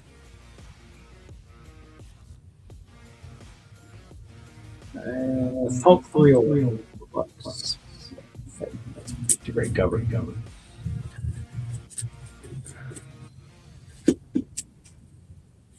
On the trending list, Yeah, dude, somebody should pick that up. I mean, it was worth $20 before it was on the trending list. Yeah, this is a new near mint, minus, and yeah, a little Venom action.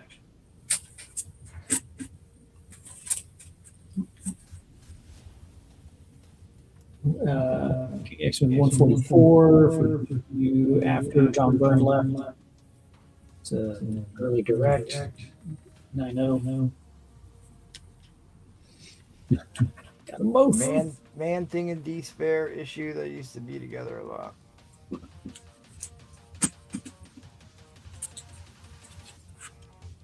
Early ASM 37, first appearance. Norman Osborn. Not Ditko. Steve Ditko, Silver Age Spider-Man. If Jackson was here, he could tell us all about it. But I always love that because I think it's really good cover art. I like Steve Ditko when he does the existentialism stuff and the like weird universe type monsters. Oneself is going to bend that boomerang ASM. Yep. And it's also the origin of the fetus cat.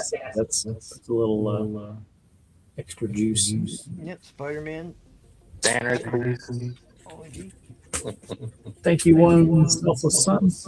You're welcome. All right, I got to answer messages here. Let's write that Right down. with my hands. That.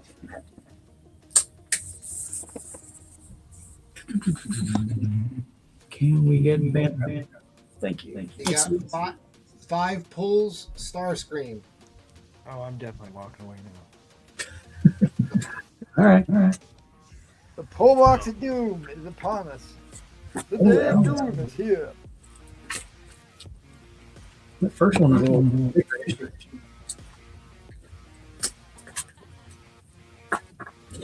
All right, Starscream, we got 5 books. What we got here? Oh, Mark Spears. Captain Planet. Star That's Wars. Goldfar's favorite book. 50. And then Wait a minute, new are you stuff. selling that? Are you selling that book?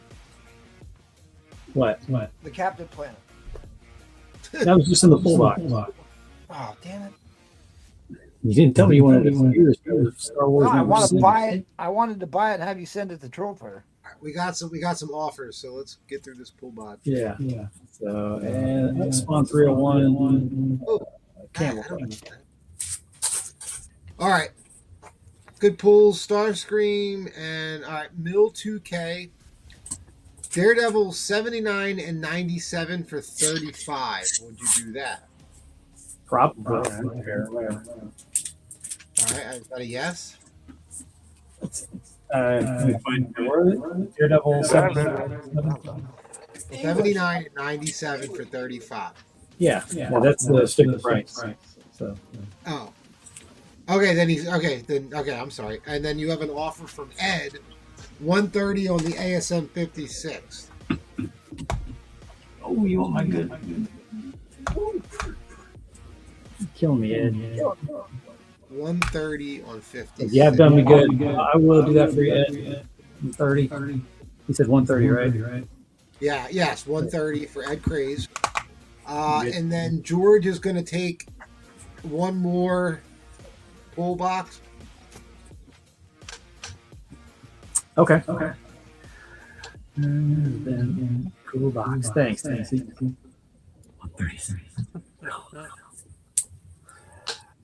No, you're good at 130. You treat me right on some others.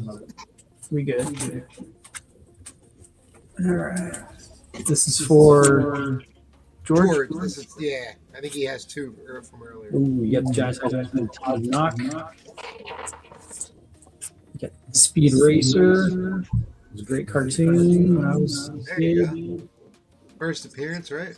It's like a first arcade, second Captain Britain in U.S. Comics. Strange Tales. It's reprint moving a nice great horn. Those are for you, George. All right. I did have an auction. All right. What's your $10. Okay. Starting bid.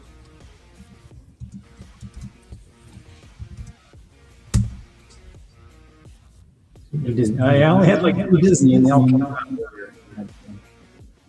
I've got second appearance of Sinister Six.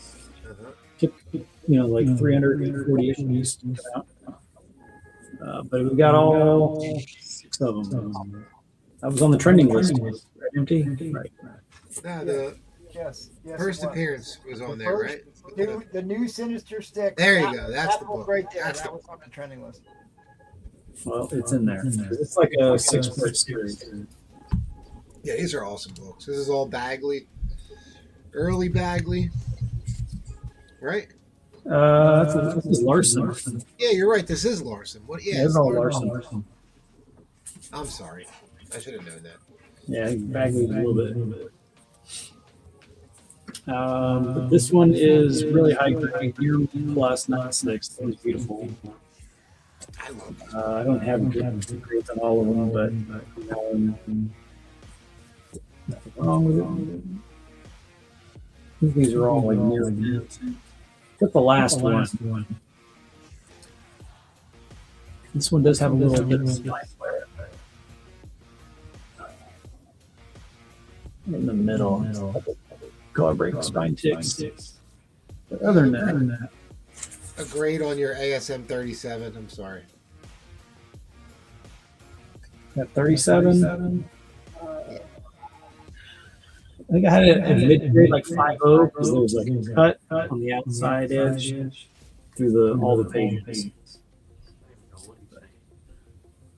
Yeah, so it had a little bit of wear on the edges, not very much. The black shows everything, but that cut really digs it. All right. So we got all 6 of those in. Right, 20. At 25.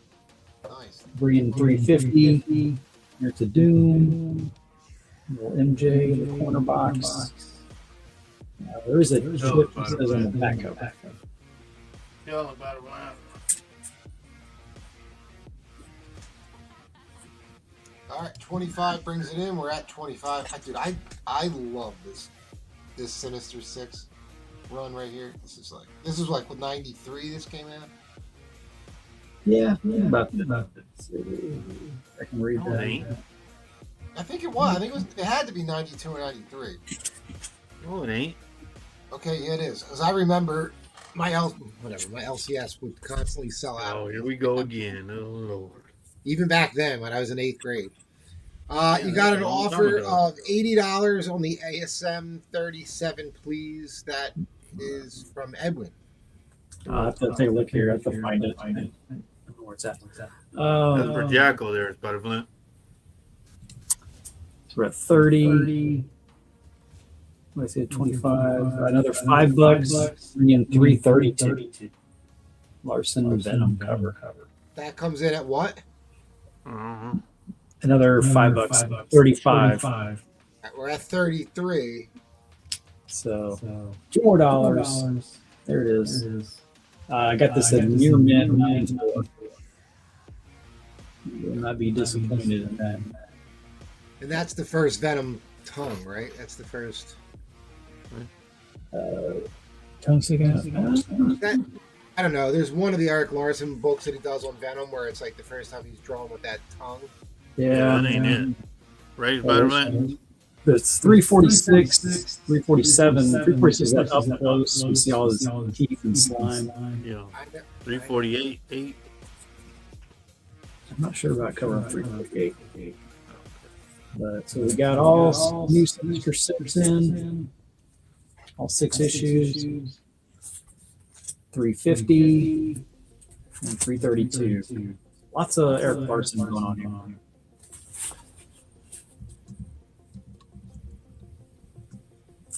It's that Tell him, one. John. Not covered, but in the book. It's in the book. Cover. It's not that one, but okay. Yeah, I think he's saying it is that book. Some of the interior art. Oh, okay, okay. It breathes echo. Fuck, we're in overtime. The second time I missed the clock today. We're discussing important information. How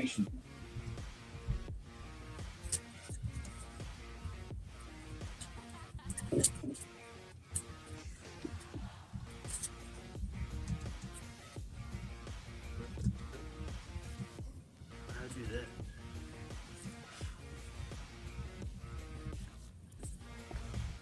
Tell us about it, man. And what?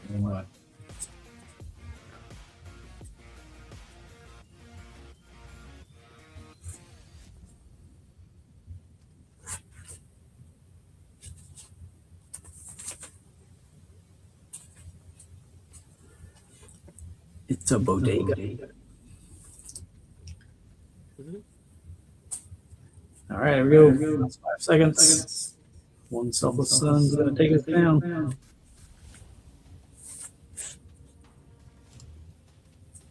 All right. Fair warning on the end. These are awesome books.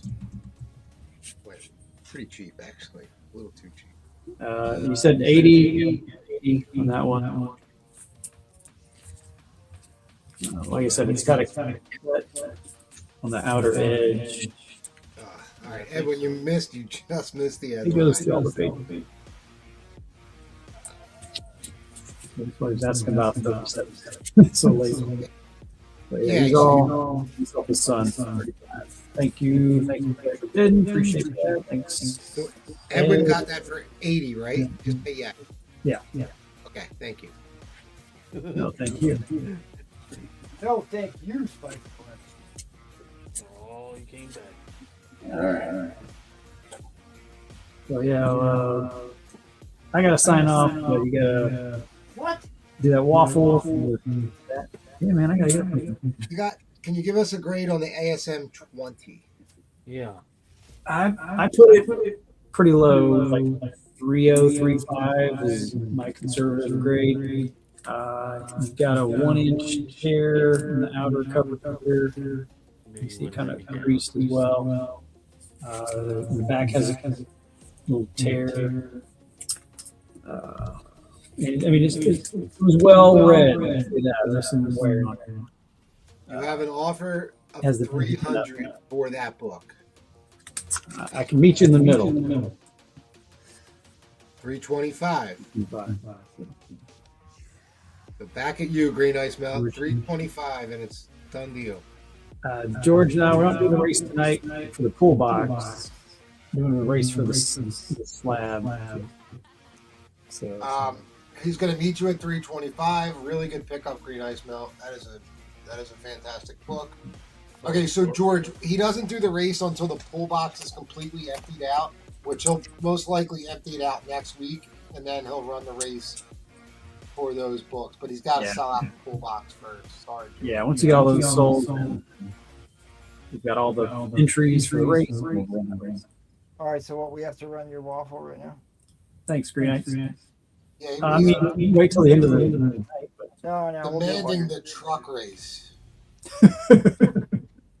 Again, there's not nearly enough entries with my name on in here. I thought only write them down when you tell me to. I know. I bought one more. That's fine. I will give it up to the ether. All right, let's We are racing. No, We we are. gotta run the race. No, I shouldn't say.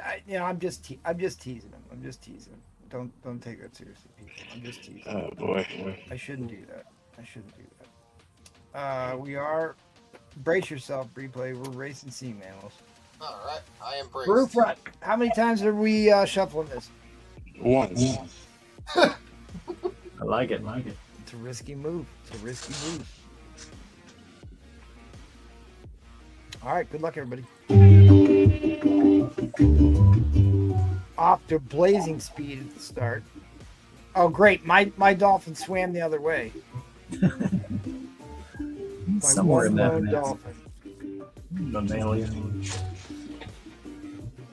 Jets, Mets is in a good spot. Mark MMM's in a good spot. Glenn's in a good spot. Art Green's in a decent spot. Rome Curtis's guy swimming the wrong way. Come on, Robert. So we're just saving their energy for I have literally not Come won on, one of Slab. these in like 2 years. 2 years I haven't won one of these. I think I've only won the one ever. Well, you put like one entry. I put entries in. I buy spots on everyone's waffle every time. Okay. Mark takes one MMM to is win. inching out to an early. Oh, look at Mark that. MMM's gonna not even a close race. Lazy. Damn well he can't swim. And Congratulations. the Pinky Paul Dolphin wins the day. I'll hit you up and we get that shipped out to you. Damn well he is. Never saw him before. Shut up, fool. You ain't no fish. Go. Thanks, Green Ice Melt. Hit me up on IG. All right, Spiderfoot. Right. You're gonna make me Everybody. suffer another week of the pull box of doom. I see how it goes. Yeah. All right, Good you're night. off the hook. We'll see you next week. Thanks, buddy. Thank you. Good night, everybody. That's one less echo we have to deal with. Yeah. All right. Well, here's one more. All right, Spiderfoot. We'll see you, buddy. You got a John Byrne, Dr. Doom, Warful, my people. Yes, this has what is it, 9 spots. 9 spots left. Thank you, Miss Mayhem. Fantastic 4238, 80 white pages, signed by John Byrne. Here we go. You know, if Paul were to mute himself, I wouldn't have an echo. I just muted Spiderflint. It's way better. Okay. If anybody wants a spot, let me know. I just muted Paul. You have no echo now. There we go. See? Oh, there it is. All right. Hawk 1 Oh 40 yeah, bucks. Ages the Nick Fury Ages Shield crossover. Yep. Hawk 110. Yep, that's Umbu from the pre-hero era, Kirby Ditko Monster era, where all the prototypes for all the great characters came from. Hawk in Space 111. Pigs in Space, yeah, dude, that's such a great cover that they swiped the artwork off of that a couple issues later. What grade do you have Pigs in Space in? Pigs in Space. These are all 7, 5, 8 plus. Yeah, those are not cheap books, my friends. 123. The leader. Leaders be leading, and that's when he's like running around in the War of the Worlds alien tripod thingies.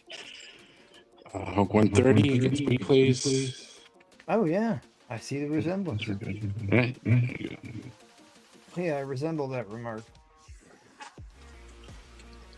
Then here we have 134. Yes, yeah. Pull boxes can be fun to see what comes out of them, Jorge. There's just a long-running joke about Spiderflint's pull box taking forever to get through, because then everybody wants books out of there, and then it basically becomes the Spiderfoot pull box night. So we call it the pull box of doom. Yeah. And he gets abused for it. Oh, did Paul mute his game and decide to tune in? That's a George Perez cover, isn't it? George Perez draws hair. It's a John Byrne. John Byrne too. I guess John Byrne does it too. So Right. you got a Scarlet Witch booty cover. John Byrne. Sal Buscema. Number 44, newsstand. Mark Julick. So it's 45. We forget that not everybody. It's also a title interaction cover, by the way. Yes. And it's a Mark Title interaction cover. We don't always remember that everybody knows about the running jokes. So yes, thanks for saying that so we could explain it. Because we are we pick on each other a lot, but it's me saying that I don't have enough spots on his waffles, another running joke. This is a near mint copy of Hanna-Barbera Scooby-Doo, number 1 for Scooby-Doo at Marvel 95. I would have got away with it too if it wasn't for that meddling kids and their sea mammal. And their dog. Next 30 center. Why am I muted? God damn it. Did we miss on your jokes or what? Maybe. Maybe He muted himself to make a joke. Brewfront, Tricky Trapster wants to assure that this is you. Yeah, Brewfront, can you verify that this is you and not a scroll? Is this That the I scroll cannot do. Brewfront or the real Tricky Brewfront? Trapster. No, Brewfront left like an hour ago. And nobody likes Hulks. I don't want to hear anybody asking for Hulks anymore. Well, somebody should have made you an offer on all of them all at once. Like Trollfire, but Trollfire abandoned ship early tonight. Superman 1 is still in the Spider-Man 1 is still in the puppy bag. 20. We're still doing that joke, huh, Paul? Anybody saw this movie, Masters of the Universe, number 1, 20 bucks? Yeah, that is the Dolph Lundgren silver foil variant. That is worth $20 all day. Dolph Lundgren is a double major from MIT. He is a certifiable genius, and he also fought Rocky in Russia. What is Great the on the grade for your scoop. Scooby-Doo? I'm going to say 94. I mean, this is beautiful. I don't want to say candidate copy because you never know. But man, this is beautiful. And then, what deal could you possibly do for all the Hulks? Somebody's asking. Jeez, all right, let's see. Take out my calculator here. I mean, that's a smart pickup, Sped. If you get these, that's a smart move, my friend.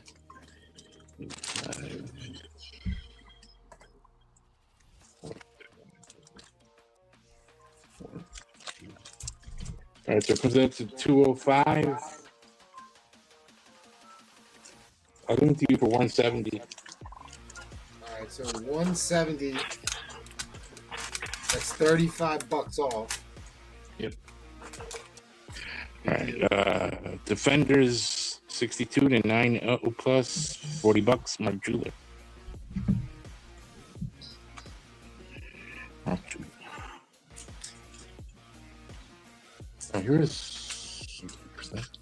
Here's a little bundle here. This is Howard the Duck, number 1.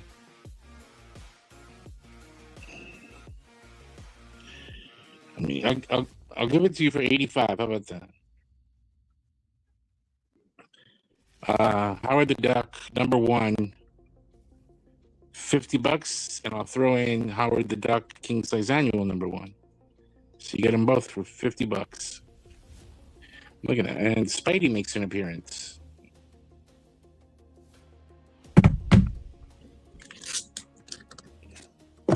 So we know on the Howard the Duck that is a number 1. Not his first appearance, but it is his first. Star Wars 94. Ewok, $20.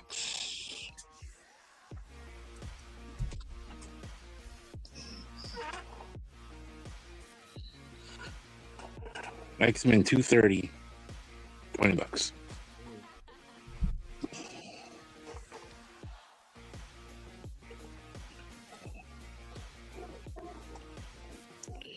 All right.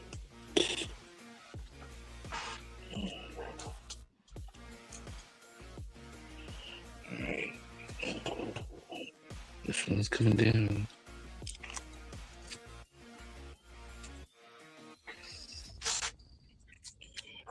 Tales from the fridge.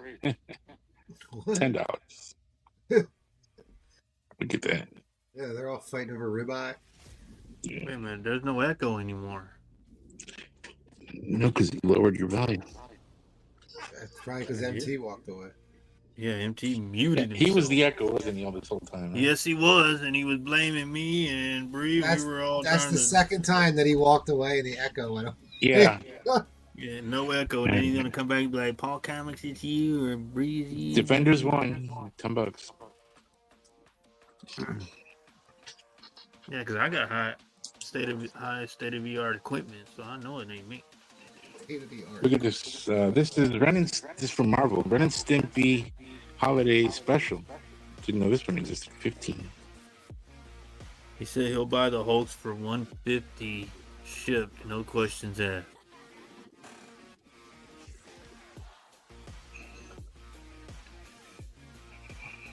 What did it? I said 170, right? So, nope. 170 is my low.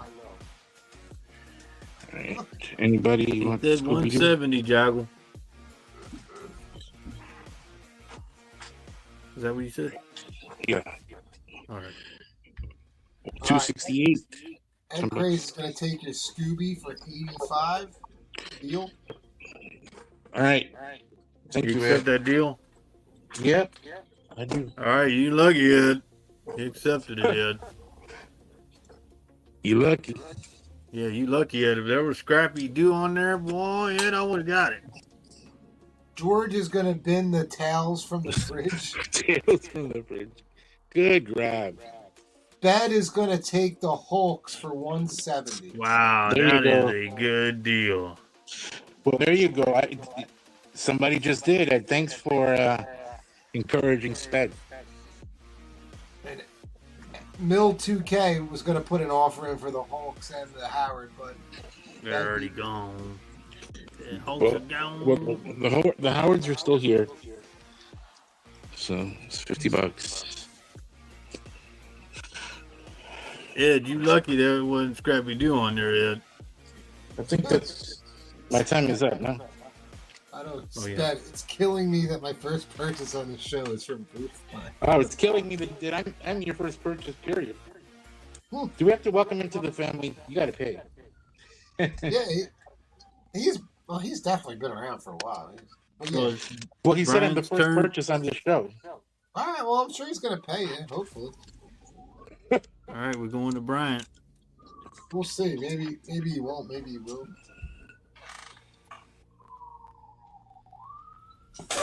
Really, Group Front? Again? Yeah. That's for you, Paul. I'm going to catch you one of these days, Group Front. The cops. It was for me, George. Brr. X-Men 117, First Shadow King. 7-0. I got $30. something for you, George. I told you I got something. 122, Origin of Colossus. 9.2, 9.4 copy, 45.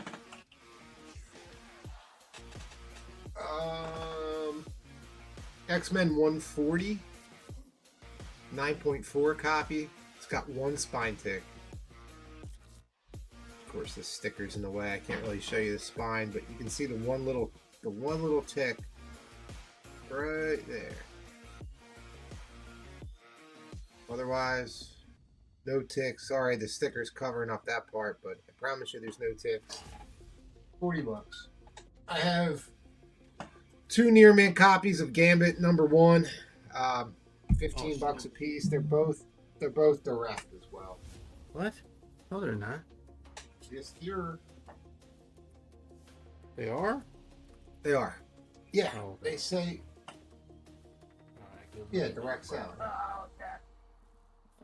568. It's the villains variant. Alex Ross, Near Mint Plus candidate copy. 15.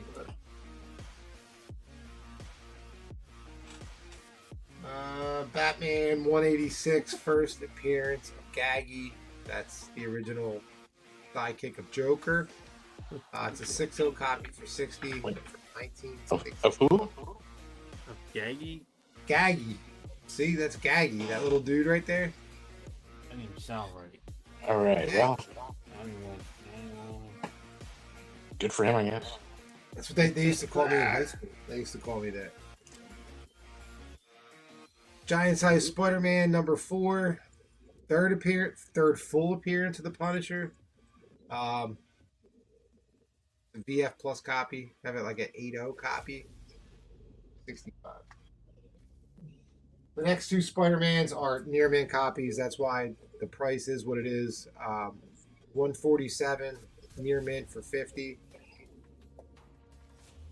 Mark MM, cool. I'm glad you got nice that yeah. All right, cool. You needed that for your collection. I'm glad you got that. 147, $50. It's like a 9496 copy. This one's $50. It's a contender. It's contenders. Is that the word we use? Sure. Yeah, whatever. It's a 9.8. I mean, in my opinion, it's a 9.8. they go for It's like not even a buck. contender. It's 90. You like it's just a 90. Damn, man. What? Yeah, I mean, it's a 9.8. I should probably just send it on. Don't worry, buddy. You I don't probably believe you, should. buddy.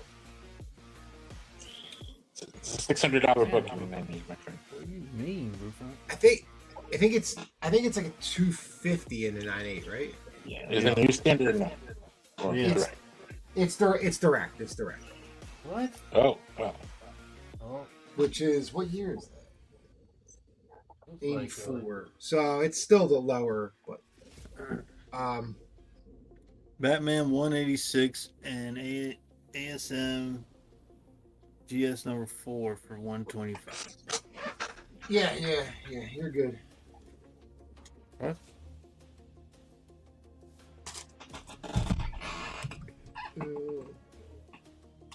Bill 125.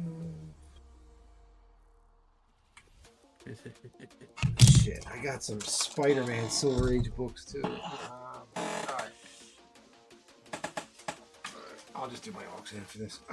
Werewolf by Night, both Clue covers, issue 8 and an 8.0 for 25.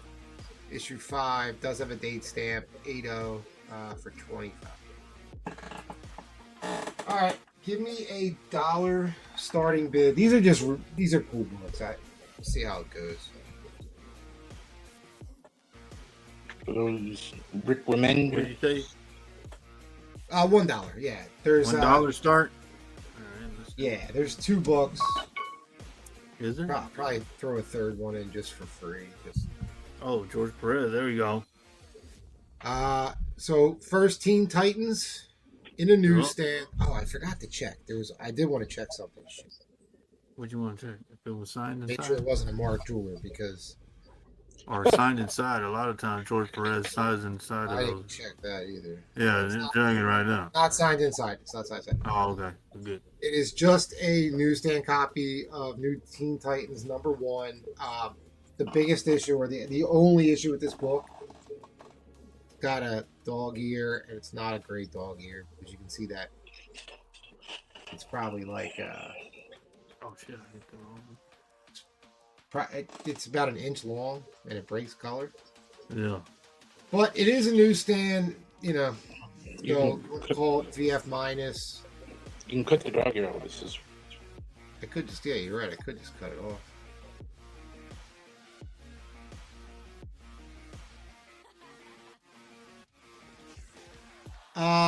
Mill, just $5 for shipping. You're good, buddy, because you live like right around the corner.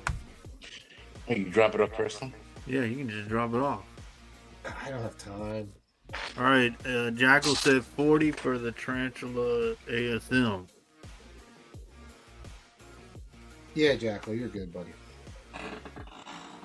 Wait a minute, you didn't even throw him counter off? Everyone buys from me all the time. So does Mills. So, I mean, like, you know. Are you wearing a beer shirt? Yeah, it's a Mick Ultra. I knew it. I knew you were a shirt. Oh, anyway. Wow, nobody even wants to give me $1. I mean, this is still worth $30. This book, even in this condition. They say you weren't going to sell DC anymore. And I'll throw this in as well. This is also a newsstand. X-Men and the Uncanny X-Men and the new Teen Titans. This is a VF. It's got a little bit of color rub on the back. But still, it's a cool book. All right, George says I'll give you 10. And then we go backwards. Carlos says 5 and oneself said 1. So we're at the George to 10. So I was surprised too. I was texting with this came up because MT sold a Teen Titans book. So I actually pulled this out of my PC because I knew I had a couple copies of this book. This book goes for $380 in a 9.8. And I have a 9.8 candidate. Hopefully. Not if you send it in. In a newsstand. Well, yeah, they could throw it on the ground and smash it into pieces. But bash it through the book and the 2 boards. Yeah. Now this one is definitely VF. It's like a 7.0, 7.5 copy. I'm a Marvel guy. You tell him. The back has the George. The back has some color rub on the back. I don't know if it's really gonna. It's like in his helmet there. There's like some color rub. But that's a nice. What's his name? George Perez cover. Oh no, Walt Simonson, huh? I don't. Well, I thought it was. It's Austin and Simonson. Because Austin was actually doing the X-Men as well for a while. But, hey, he's just gonna sneeze on his book. Yep. Man.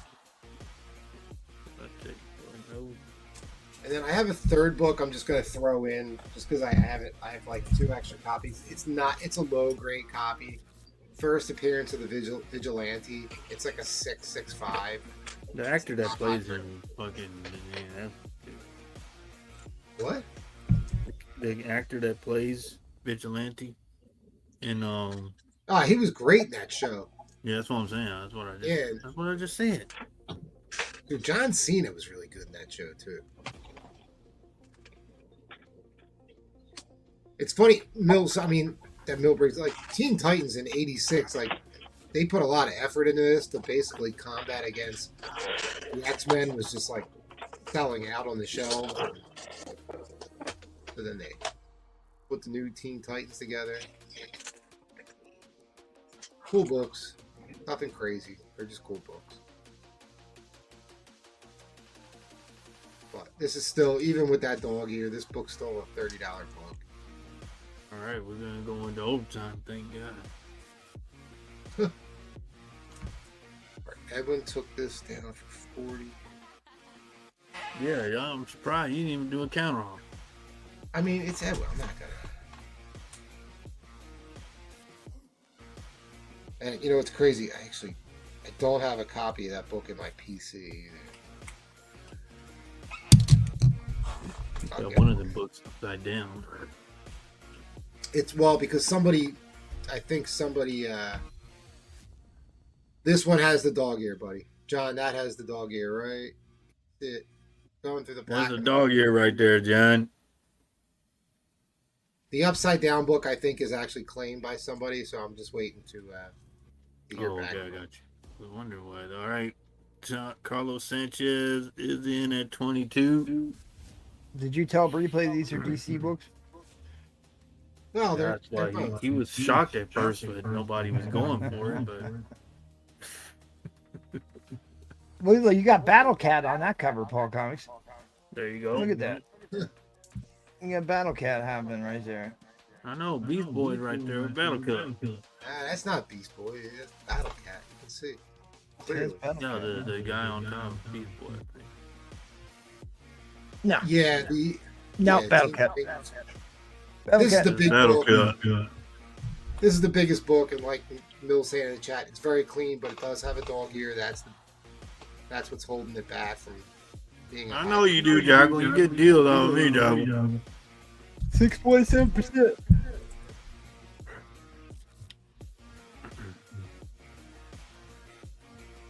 All right, what are we gonna race for? You do ASM 261 for 45. Yeah, you got it, George. Dude, this is. I love if you that. saw- Right, that was the timer. Oh, George, back at I love that book. That is such a great book. That got throwbacks to the ASM 40, which is the best Silver Age ASM cover. Yep, it's a Mike Z cover. Of all time. No, it's a Charles Vest cover, and dude, it is I a know, it's just absolute damn, it's just absolute, joking and MTV going. Godly. They don't worth know. submitting. I'll tell you Damn, that. just a joke with MT, you chop my face off. They don't know. We could do a turtle race. I'm sure that'll be a nail biter. That'll be the fastest race ever. It'll be up there with the penguins. Oh, what I do with my other book? Damn. Oh, here it is.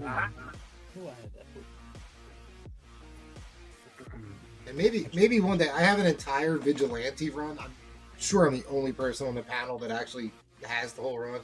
I actually Maybe have. I got a few vigilante books. I got that out of the whole box.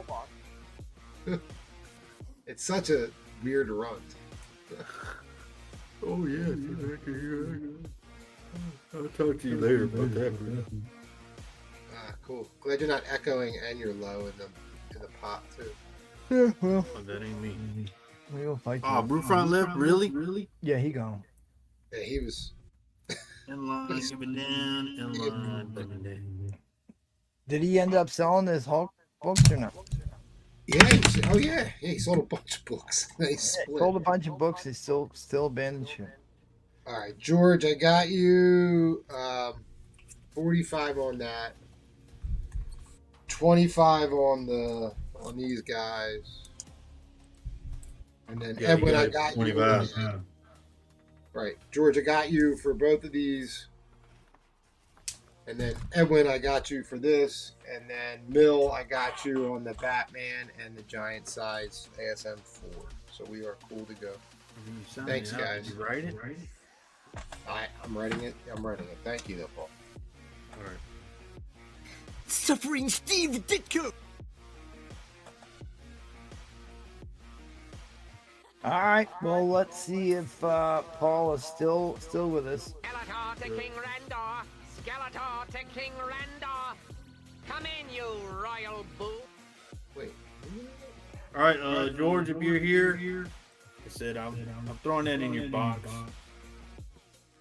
Planet Yeah, I She-Hulk. found that for you, so that goes in your box, George. Never. Yeah, George. George. All All right, Street Fighter G.I. Joe #1. This is the 8-bit variant cover. 20. Got Guile and Gun Ho. I know the panel don't know that. You got it. It's 16-bit because Street Fighter was 16-bit, Paul guy. Well, maybe it's 16. Maybe you're right. 16. The video game one. All right, Uncanny X-Men 500. Beautiful Alex Ross near mint copy 15. Yeah, I remember buying 2 copies of that when it came out. No, not this one. Yeah, definitely. There was 3 different covers of that book. I thought that was the best one. You got Iron Man 302. Battle of Iron Man and versus Venom. 20.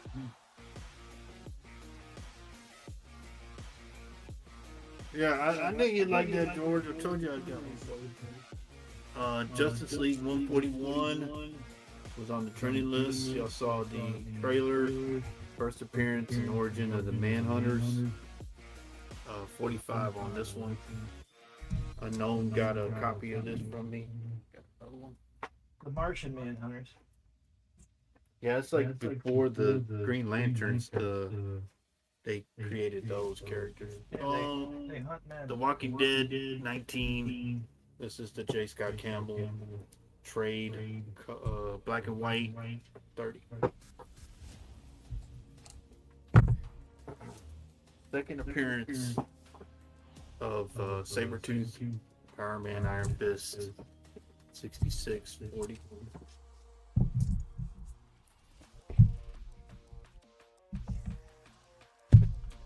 Sold at Marvel no, I've got 2 in 1. This is Marvel Feature 11. First solo featuring Thing. And he's upright.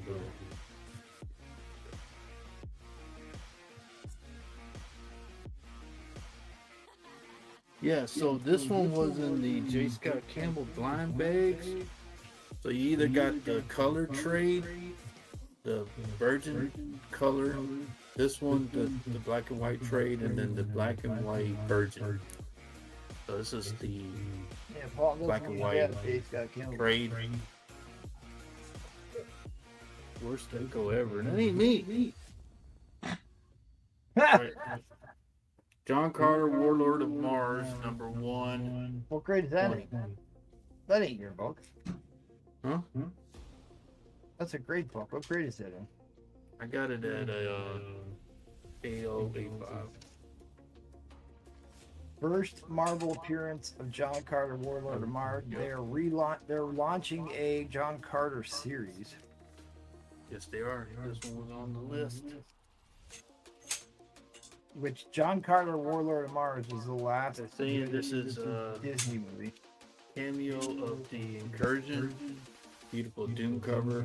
A Delato cover. 20. Near me copy. He's coming. No, I don't think John Carter's in the public domain because they keep putting out John Carter content. Usually it has to but technically John Carter, Warlord of Mars has been around since 1920 something. Power of Warlock #1, 35.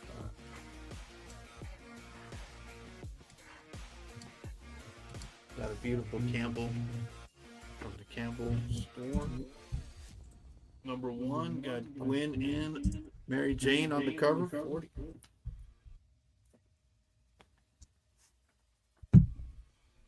I have this book. Surprised it's still here, but this is All In, third print. Nick Dragata landscape. Going 40 on that one. All In. Got the all absolute with the original. I got Miles Morales, #1, the animation 1 in 10. Near me copy, $100. It is a connecting cover. Last one, Transformers #1, double signed. This guy's not been canceling shows. So you got Peter Cullen, Frank Welker. I got him to sign on Megatron and Optimus Prime. The 40th anniversary is coming for the movie. It's a beautiful cover. We're getting old, guys. We're getting old. I'll grab the. Okay. My buddy didn't tell me that you wanted it there, George, but I got you. Yeah, I'm sorry. I'm trying to find something still. I'll put it in your. All right. Thank you, buddy. Put it for you. All right, give me a $10 start. And like I said, that's for you, George. I'm putting it in. Only me and you know why I'm putting it in for you. Thank you, buddy. What's your starting bid? $10. $1 starting bid. Here we go. Yeah, $10 start. Both books are in. Both are sealed. Oh, you dirty dog. I was actually going to pull these out tonight, and I forgot about that. This is the first full Midnight Suns and the one that's on the trending list. Yes, it is. Oh, thank you, buddy. Both are in, guys. $10. Yeah, this is both a good. are sealed. You get like the poster that comes with it. You know, we don't condone Poster, this, pin up. You get the Daredevil card with that, the whole nine. So both are in at 10. Cameo of the Midnight Suns and the first full Midnight Suns. both sealed. They're saying since they have announced Ghost Rider, this might be next. So get them while they still can. Well, they've been talking about doing a midnight sun Didn't they have like a because video game? the video game did so well. No. Still sealed, both of them. 10. What was it? Oh yeah. It took a long time for me to get the terror. All right. Oh, Jetson! Oh, Jet's trying to get in too. They're both in, guys. Both sealed. Cameo, the Midnight Suns, and first Midnight Suns. Oh, sorry. I'm double clicking you. Oh, God. No, that was my fault. Yep, both got the posters and whatever's in there. Freaking icy. Why? Bonus poster. Oh, it's a bonus poster in each one.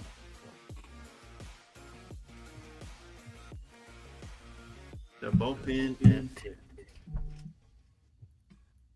Clock's on the screen, Jet Smith. It wasn't. We forgot the clock. Oh, okay. All right, go ahead, Jets. On the trending list, both bagged. You get the cameo and the full. Go ahead, Jets. Smith. Oh, I sent your stuff out, but you're still good. We'll figure it out. George, I still got your stuff, so you're good. Both bagged. Both have everything in.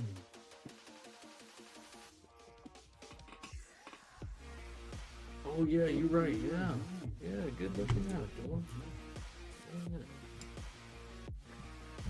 Yeah. Yep, these got the bag, the phone on. Like I said, still sealed. Nothing's open. Good deal at $10.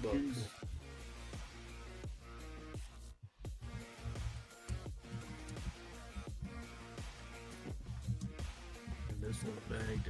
This one's got the flames.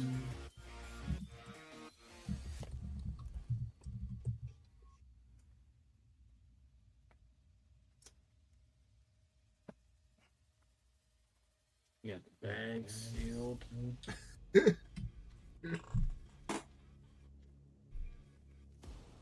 I have no idea, buddy.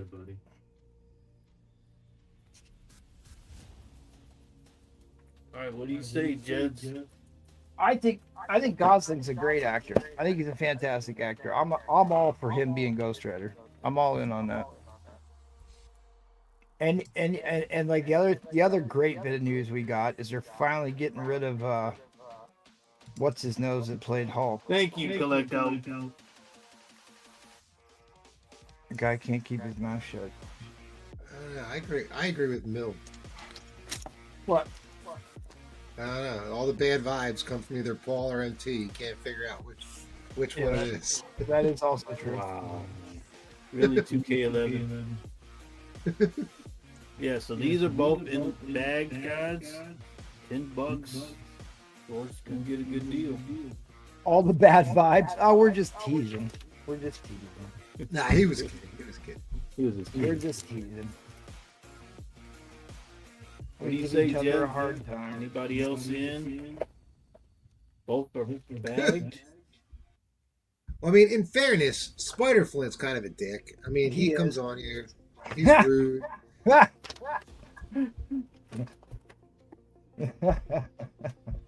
They're both bagged. Brewfront's the worst. Midnight Suns. No comment. And the cameo. We need Roman Curtis to come on here and save the day is what we really need. Hey, he said he's coming back. Oh, I'm glad. I thought we Ghost lost Rider him. Wow. 28 and 31. Sending out for wellness checks. Roman's summering. It's most Probably in single- Cape Cod.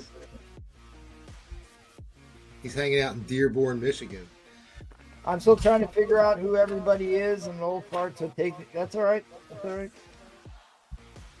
Oh, 2 cents in. I'll take them. You'll pick up on all the running jokes eventually, because there's a lot of them. A lot of stuff that sounds a little off is just usually a running joke. There's Jets. Guys, these are both sealed, guys. Not like MTs that are open and who knows what happened to the posters. There you go. There you go. There's those bad vibes we were just talking Negative about. Paul. Negative Paul comics.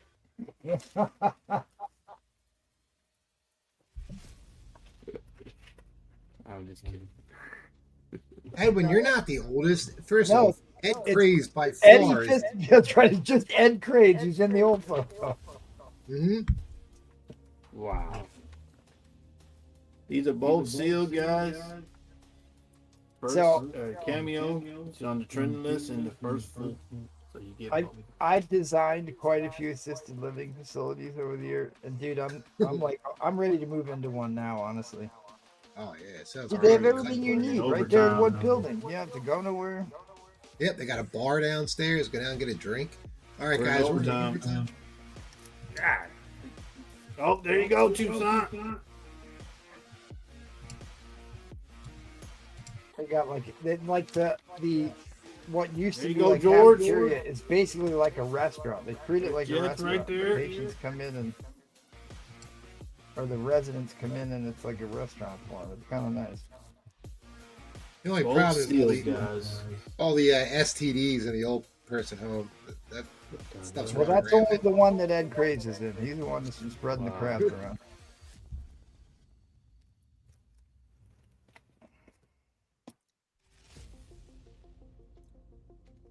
Well, the video game was pretty impressive. Gotta go to You really 21, got away with Tucson. 22 Jets. There's a fly in my basement. It's driving me crazy. This one's on the trending list, but you also get the first full. It's infiltrating. It's a data center spy. People get it. It's probably a radio controlled fly. Got a little camera in it. Wait Yeah. a minute, Collecto 73? Get out of here! Really? No, he doesn't look it. He still looks No, way he's- younger than that. Looks way younger than that.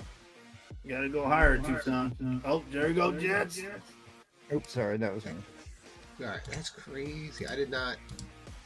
Collecto, I had you pegged for like 65, maybe 65. Maybe, right.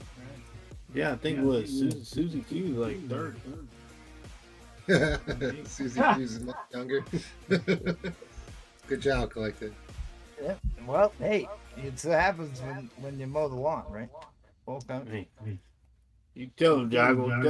We don't buy any riding lawnmower, right, Jago? 1953. All right. Wow. Yeah, my dad was what, 40, 49.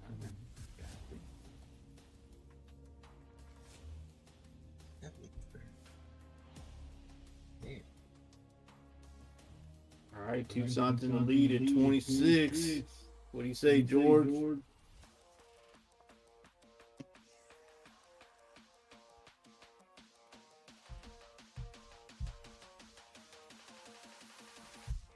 Coach says I go to 26.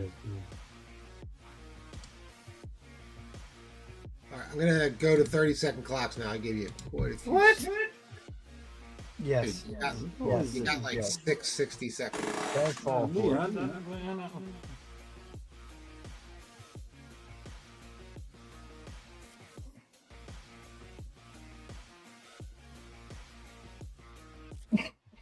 George Yeah, in the Millie. lead. Tucson's from Philadelphia for sure. Kensington, born and raised on the playground. You what? Where Tucson's a Kenzo. He's a Kenzo guy. I know all the stories. I know all the dirt.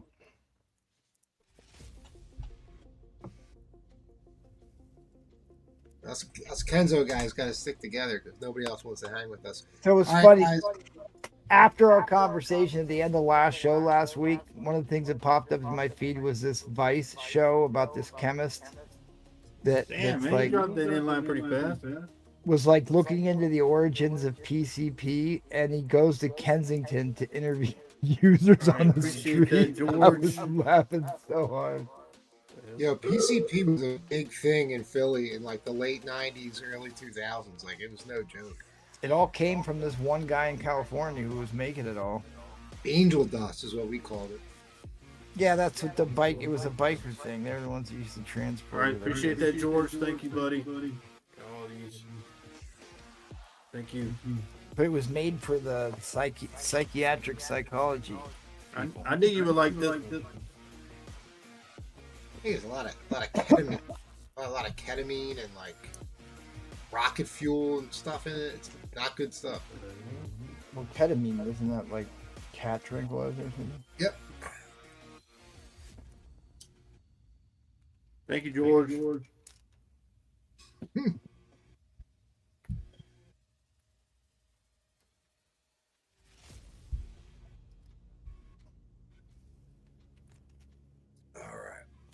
Let's go over to M.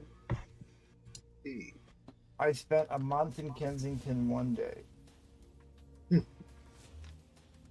What? It was like it felt like a month from being there for 24 hours. Is that what you're telling me? Jess, he dropped that inline pretty fast.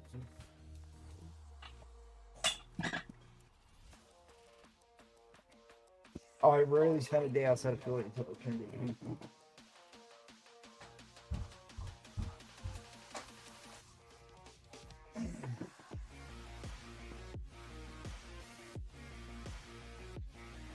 I have a awesome Golden Age Planet Comics robot cover,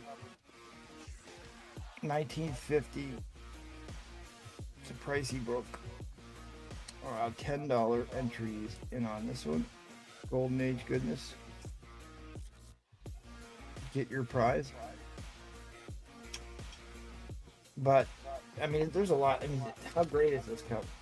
How great is this cover? You got a little castle going on there, robot, girl in a red dress with a fishbowl helmet, rocket pack like everybody was promised back in the. Man, those dudes look like zombies over there. And then you got the wizard in there running the controls. Looks like the wizard from the Golden Age.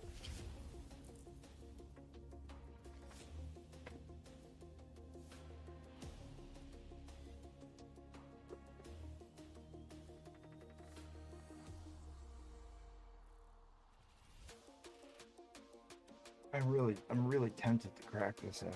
I really am. How great is that cover? Alien invaders hunt, pillage a dying world. A beautiful seductress must kill them for the first time. The incredible origin of Vampirella retold, plus 4 length adventures starring Vampirella. Awesome cover.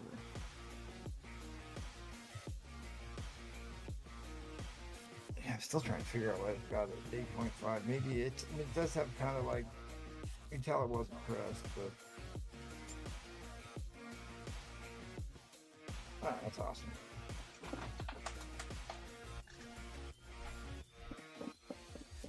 I'll tell you, I'll do $100. If anybody's paying attention, I'll do $100.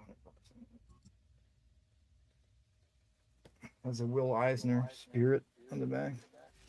Which was a great movie, by the way. Underrated comic book movie. Because it had Samuel L. Jackson in it.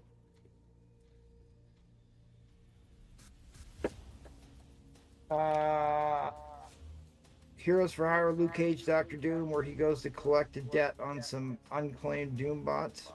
Collecto took that Vampirella. Yeah, it's a cool book. It's a really cool cover. Painted cover. Summer special. All-time greatest stories with color. Fair enough.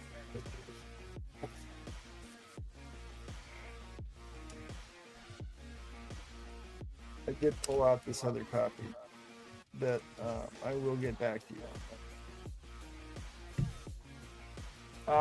This is like the first Technus Tornadoes. But the really big thing is the original Ghost Rider first meeting with the Avengers. That's the original Ghost Rider there in the middle. Moon Dragon. Shoot him down. I'll do $15 on it. I don't want to have to put that in the bag.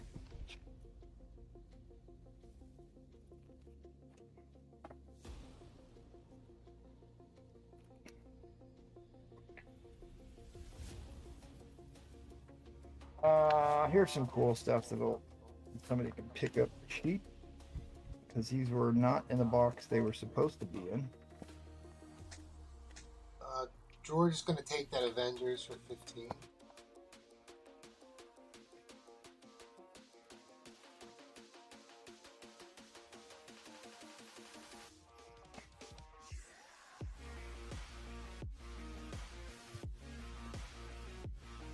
Here, somebody can get these cheap because they were misfiled in the box. First Nebulos in a Silver Age, Strange Tales, Doctor Strange, Nick Fury is the Shield, First Nebulos, and this is actually a pretty expensive book. This is the first appearance of Zom, who is one of the spells. He steals the spells from this demon. That gets used. Zomadeus Cho did it during Planet Hulk when he stole Doctor Strange's powers. But anyways, I mean 15 cents a piece for Silver Age. Strange Tales. Yeah, that's $15 a piece. Yeah, 15.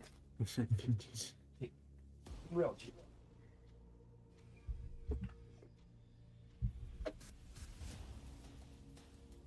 John Carter, Warlord of Mars.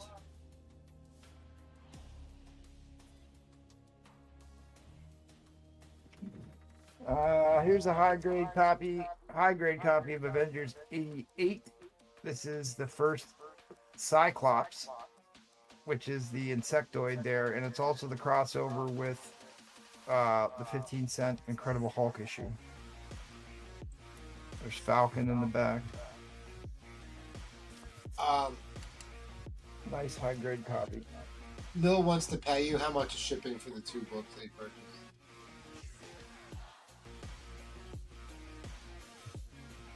He's an email guy, right? Yeah. Maybe I didn't see your email. I'm sorry, buddy. $10 is standard shipping for just about everything for me. So that's fine. $10 is fine.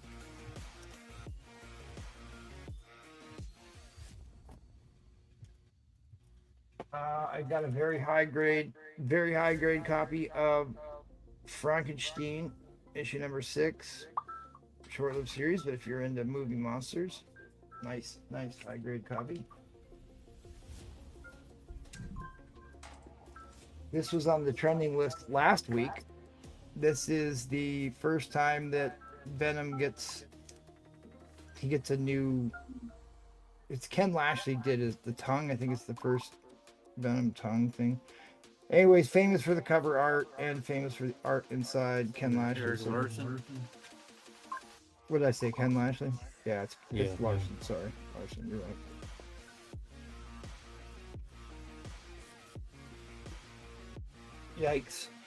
Yikes, Paul Comics. Beautiful high grade Venom key. Amazing Spider-Man.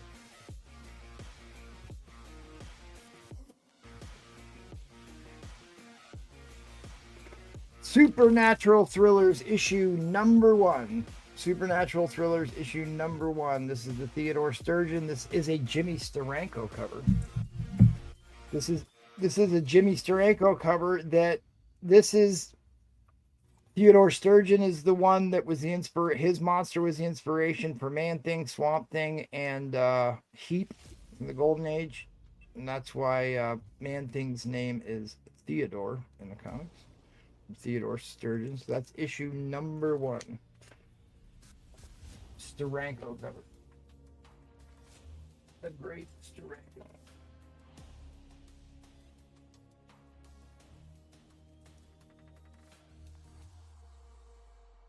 I'll show that again. First Taboo. Very fine copy. Nice high grade for a pre-hero era. Ditko. Kirby.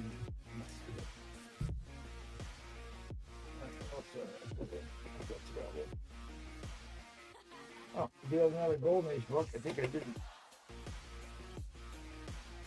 UFO cover, Golden Age, Airboy, futuristic airplanes, back in the 40s. Awesome stuff.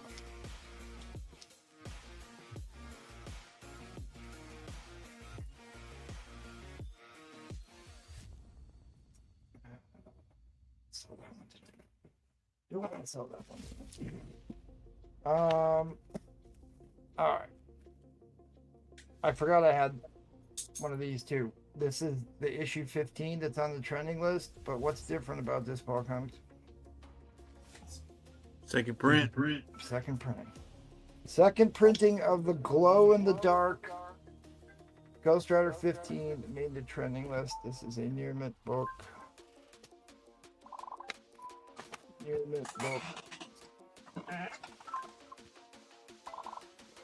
15 bucks for that. High grade. Whoop. Oh, this is just laying here. What if Venom had possessed the Punisher? I'll do that for 15 bucks too if somebody wants it. Alright, that's enough. Boy, I couldn't believe somebody didn't immediately buy these game stuff. Oh, your mic is low, but we can still hear you playing Candy Crush. We can still hear you playing Candy No, you can't, man. I ain't even playing nothing. I have the Brewfront book.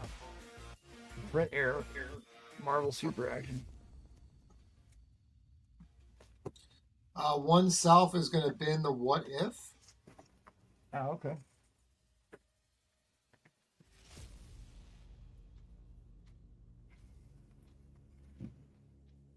A cool cover.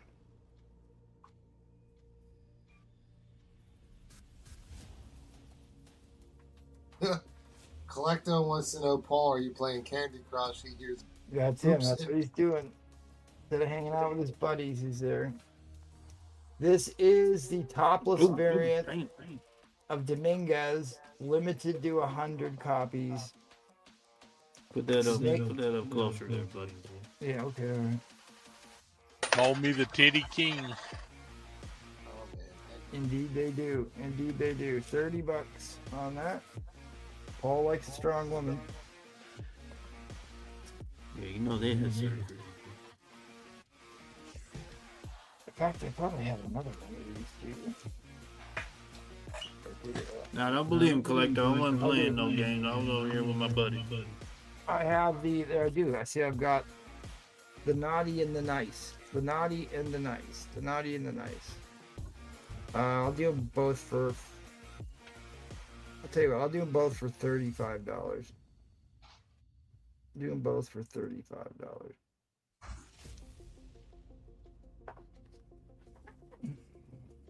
You get the nice version for $5.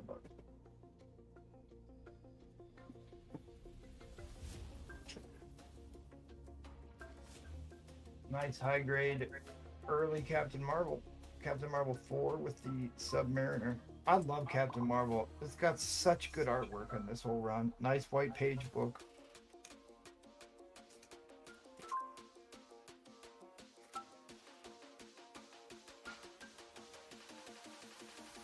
Yeah, it's a VF Plus book. Alright, what else we got? Shutdown. Yeah, here's the books I was talking about that I can't remember who showed that it was the Hulk book that Brewfront had.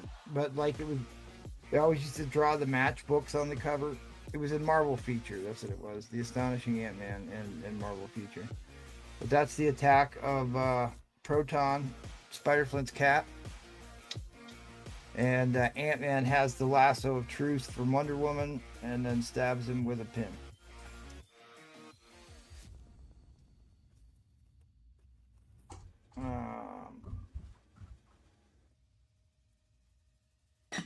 I'll do that for $15 too. Damn you, Jackal.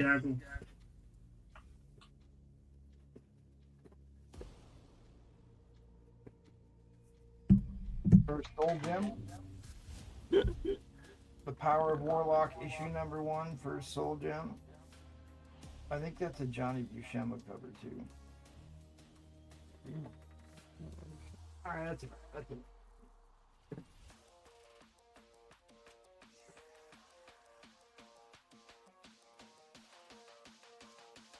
Boy, this might be a Mark Jeweler. 20 cent, it would have to be a National Diamond. Weird Wonder Tales issue number 1. Weird Wonder Tales issue number 1. Yeah, you ain't lying, Colecto. You probably I don't thought know it was a about Mark Jeweler. Constitution. I thought, see, they fooled me with the. Oh, they got you. Center. Oh, look at that. The Eye of Doom. The Eye of Doom, the Revolt of the Robots, and many more. I'll tell you what, I'll do this for $25. $25, first issue of Weird Wonder Tales. Frightfully filled first issue. All right, give me $1 starting bid. Let's end the madness. He was on the Constitution, Colecto. All right, dollar starting bid.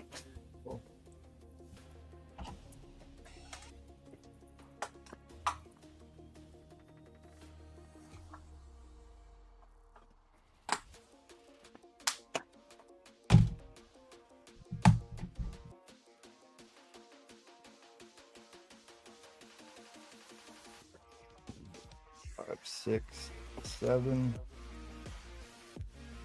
8. I guess we'll start with 8, folks. All right, don't do anything crazy. All X-Men book. This is a Darkhold issue where Rogue becomes a vampire. Yep. Or maybe it was Storm became a vampire. Storm becomes a vampire. This is actually a pretty big key. This is the expanded origin of Magneto when we find out he was in a concentration camp. That whole storyline started in here. Yeah, they added it in the movie, huh? I probably should have done this as a builder. Some of these are worse than money. X-Men 169, it's a rat cover. This is the Morlocks when they stake Angel to the wall. I think Angel loses his wings in that. First Callisto, first Morlocks. First Callisto, first Morlocks. This, I don't know, this was trending, I guess, because they brought the Brood into the animated series. Yep. Brood Queen and Wolverine. Yeah. Good looking. Oh, I didn't want to put this in here. Isn't this first Nimrod cover? That's an early Nimrod cover. Yeah. Second appearance of Nimrod, first cover. First cover Nimrod. Oh, there's a replay sticker there. Nearmet minus. Storm rips her jeans in this one. Here's an X-Men annual where they have their version of Mixapitalex in it. A Good Old Days cover, back when you could feed women to space aliens. Yeah, you can't do that anymore. Oh, No, blends no, in. And then I have a bigger book I can throw in if we can get some bids. Oh, there you go. Oof, that's a newsstand. It is a newsie. It is a newsie. So right now we're at $15 and we have 1, 2, 3, 4, 5, 6, 7. With a square bound, eh? Yeah. Yes. That 137 in the right grade is worth quite a bit of money. It's a special double-sized issue. See this book? See this comic could be worth $2,500 to you. It says right on the cover. It says right on the cover. I mean, geez, these should be at least $5. I mean, this is a $15, $20 book. So is that one. I mean, so is this one. Warlocks, yeah. Jackal says he likes you when you sell Silver Age instead of gold. Jackal, I put 2 Strange Tales books up for $15 a piece. Nobody took them. Those books are worth easily twice that. I mean, I have Silver Age up all night. Tell them, buddy.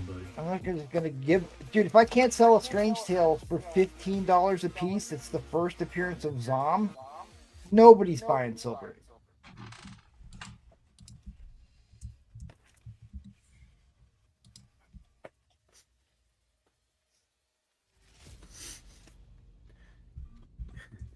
Bids are coming in now.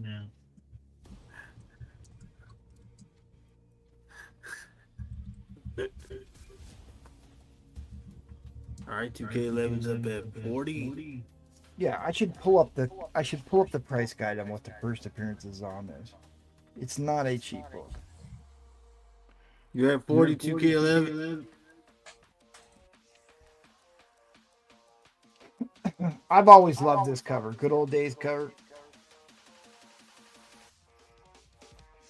Get yourself all beat up. You missed the way in line. What the hell are you talking about? Yeah, you did, man. Me and Glenn saw you miss the end line, Paul. This was an important book when they brought out the Darkhold. I mean, it's a cool book because it actually explains how the Darkhold created vampires. You ran my round. How the hell did I miss the end line? Again, this is the expanded origin of Magneto, and we find out he was in a concentration camp, and they started that whole storyline that they carried over into the movies. This is first Callisto, who is leader of the Morlocks. First Morlocks. They're all basically bridge people that live in the sewers with Briefly. All right, we're Or going not into Briefly, overtime. Brewfront. They all live in the sewers with Brewfront. John said you got to go back to dog metal cover. Metal Dog Cars. All right, I will throw this book in. Well, let's do it so I can get some bids. And Hinge will take the Strange Tales from you. Yeah, you can. Both of them for 15 apiece. I will put this in for $30. It's enough that at least somebody should keep bidding. We're at 40 to 2K11. Yeah, so it's $70. I will put this in. Okay. Cool. That is the best single issue of X-Men. Just standalone issue of X-Men ever made. That is the best one ever. Special Impressive double-sized says issue. 165. First Paul Smith. First small Paul Smith. First Paul Comics. We're at $45, I do believe. Yep. Resets the timer. So again, you're getting 1, 2, 3, 4, 5, 6, 7, 8 X-Men. Most of them are keys. I'll put in the 9th X-Men, which is a pretty big key. Thank you, Unhinged. This is part 7, Dark Phoenix Saga. Unhinged. We don't use that type of language in here, Unhinged. Yeah, somebody dies in this issue, too.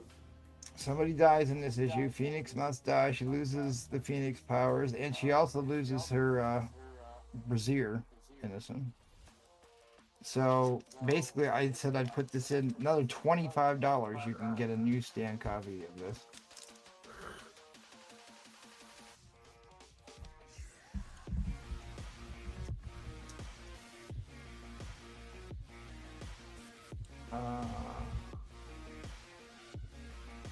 Sure, George. Why not? Why not?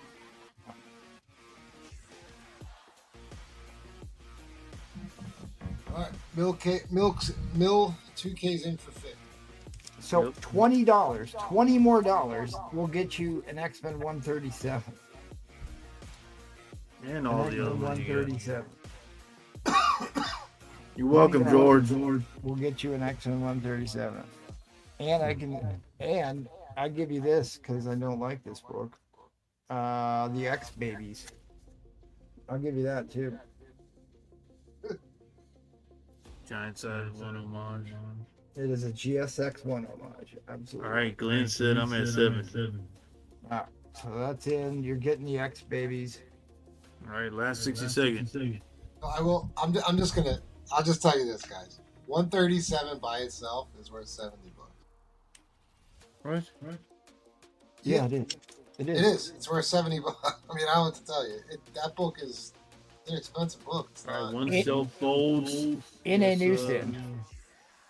Yeah, people do prefer the newsstands. I mean, it is what it is. I can't fight town hall, but people prefer the newsstands. Kitty Alright, so Pride Glenn also said- becomes Ariel in that one issue. Glenn said keep the X babies as a gift. Nope, it must go. Yeah, Must you gotta must. win. Man. You gotta win. You gotta win, and I don't want it. I don't like Scotty Young. I don't like X Babies. It has to go. I didn't even know I owned it, so. X Babies rule. Oh, 75, that's it.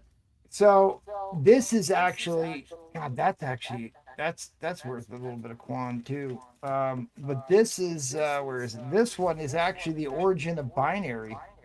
Carol Danvers becomes binary using the brood technology. Probably second to last burn too. Yeah, second to Glenn, last you're not John winning, Byrne. Glenn. That's a pretty big issue. That's also a tough issue to get in a decent grade with the black cover. Isn't that like a Dracula key too? Like first. It's the Darkhold. How'd they Alright, explain that how was the the timer, Darkhold created the vampires? I'm dropping the inline. Storm becomes a vampire after being bitten by Dracula. Alright, 2K11 is the winner. 75. All right. The real question is, Mill 2K. Do you want the X Babies book or not? There's no option. Either that or I'm gonna throw it across the room.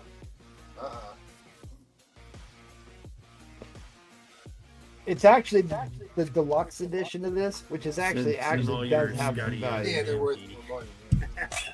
It is actually worth some money. I'm teasing about it. I don't care. You don't have to take the X Babies. I'll send it to Trollfire or something. Nah, X Babies rule, dude. All right. So who got that MI2K? Yep. MK11. 2K11. Gonna put up these Mark Jewelers. All right, so Mill's gonna pass on the X Babies, but George says I'll take the X Babies and give it to my daughter. So there you go. No, I'm gonna torture Trollfire with it. That's way more fun. You're I not don't care. I'll give it to you. What do I care, George? I'll give it to you. Hey, give it to George. He did just get me for $5 on that Super Dad. I can't believe everyone's just discrediting the X Babies. They're big in the X-Men lore.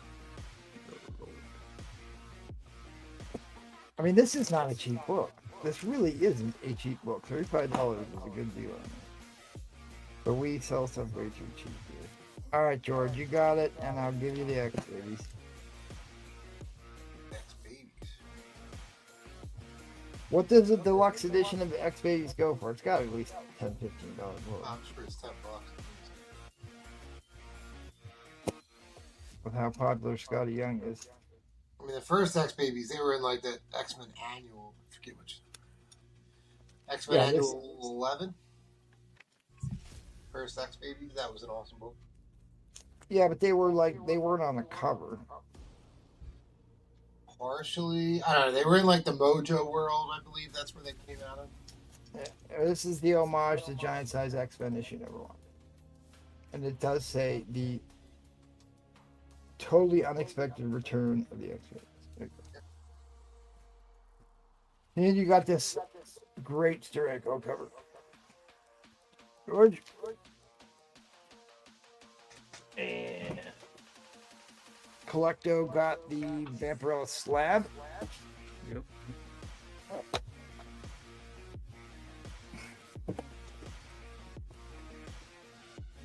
And I want to get in on that waffle before I run this Patreon race. And this went for 75 to MR2K.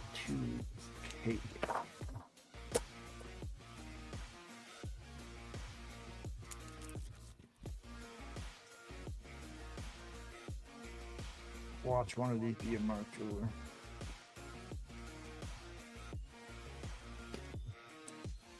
Yeah, it doesn't matter. If it is, it is.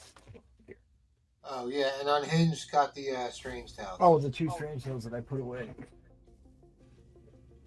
Thank you. Yeah. I tried to tell him on the end. You see how he forgot? That one Strange Tales book that you showed, that was a pretty good book. The Doctor Strange one. The first Psalm. Yep. Where did I put those?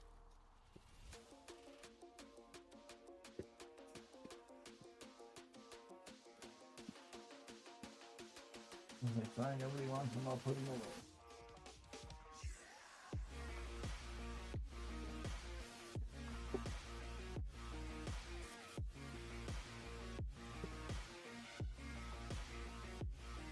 Thank you, Unhinged. There you go, MT. Look what he said. Does Mill 2K owe you any more for shipping? He's asking. No. So you're covered, Mill 2K. No, you're shipping. good. $10 is enough. You are good, my friend.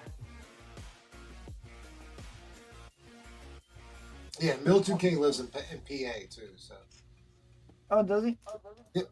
Oh, he's the guy that lives over by you? Yeah. Okay, yeah, I remember that. I had to talk with him about that. So if you ever see this man in public, run. Yeah, I think Mill's in like Lansdale. I believe he's in Lansdale. Honest to God, I had it. I could have swore I put it right here in this bar. What is going on?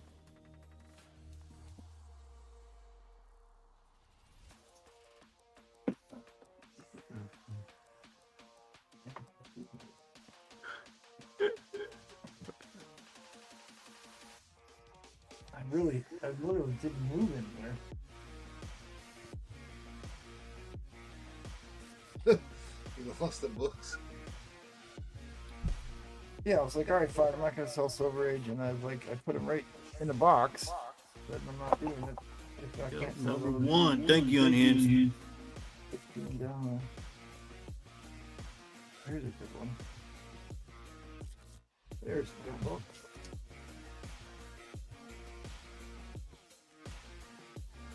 Oh, there's a great book, Paul Comics.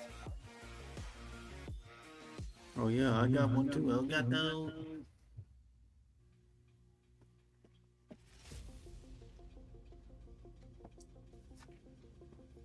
Losing my mind?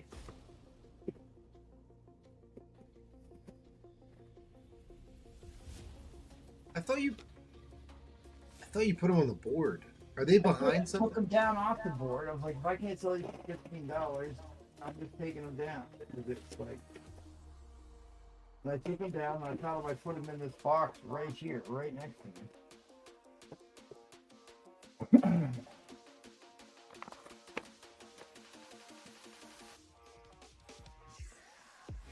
bunch of strange tales in there. But they're new ones. Well, I'll tell you what, buddy.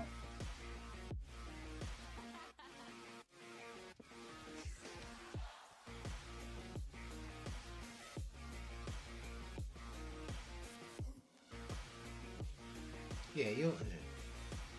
It's almighty. What is going on?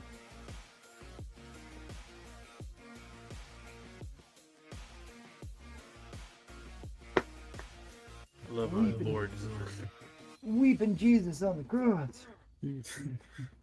Well, I did find this copy, which is actually higher grade than the one that you just tried to buy from me. I'm wondering what's in those boxes. It's here. I'll find it. It makes for boring TV to watch me dig through a box. Well, decided to put the camera on me for no good reason, but. I mean, MT was like lost. I mean, nobody wants to see him lost. No, because I finished populating this race. Yeah, he's populating the race. What is the world coming to? How did I? What, did Comic Dog grab it again? I literally haven't moved anywhere. Go right here. More pud. I'll find it after I run. That's what he does each round, guys. He just spins around in his damn chair. Annoying. No, he bangs on his desk.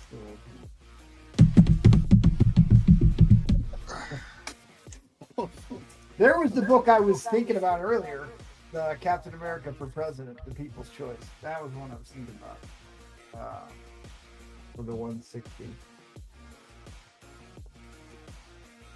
All right, well, Hinge is worried. He said you're not finding it. Mm.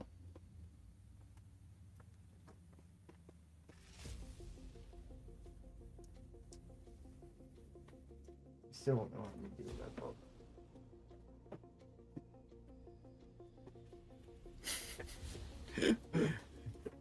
The gremlins are moving him around, boutique. Well, it isn't like I don't have more copies of it. I guess like you might get higher grade copies of it. They've just disappeared into the ether. Honestly, haven't moved. Have not moved from this spot.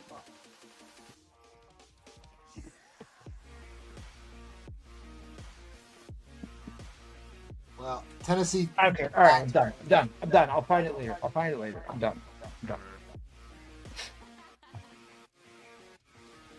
If I have to give you better copies of it, I will.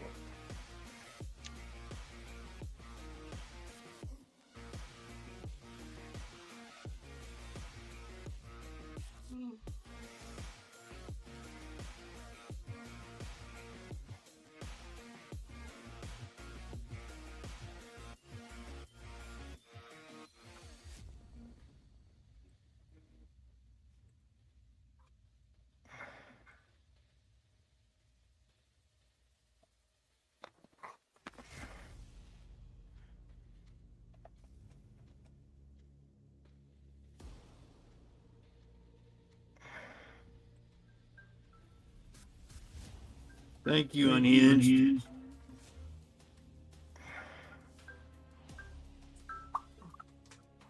All right, this is for the Patreon. We give away a slab every month to one of our awesome Patreon members. Cannot say thank you enough. There is the link to the Patreon where you could win yourself a marvelous slab every month. Shout out to all our wonderful Patreon members. Shout out to Man Cave, who just upgraded his membership this month to the Golden Age. To the Golden Age. And that reminds me, I have to put Ryan Ritt on the waffle. He wanted 2 spots on this new waffle. Yes, I will have you on that.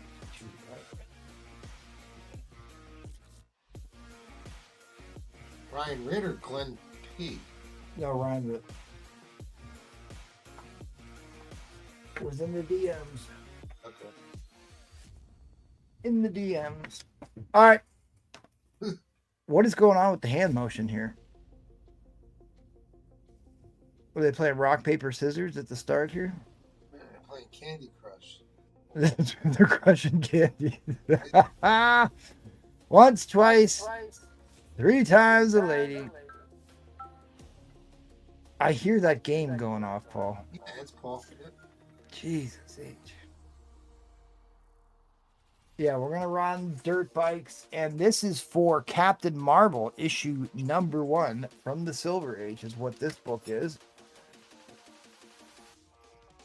And like I said, I love Captain Marvel.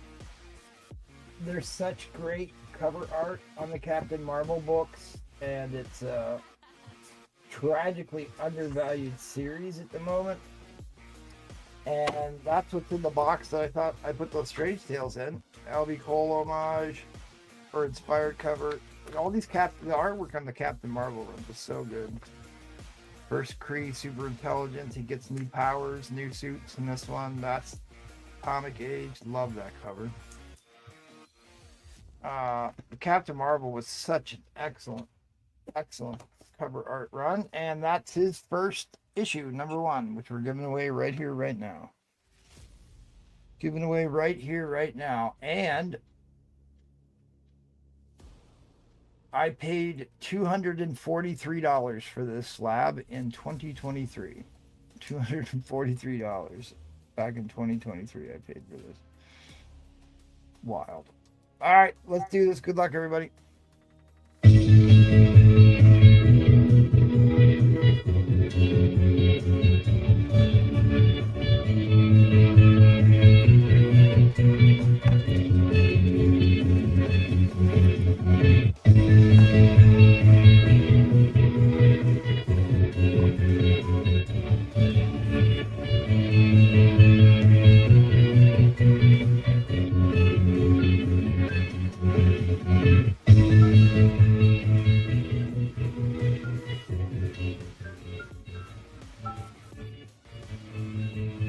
I'm just hoping for a close race.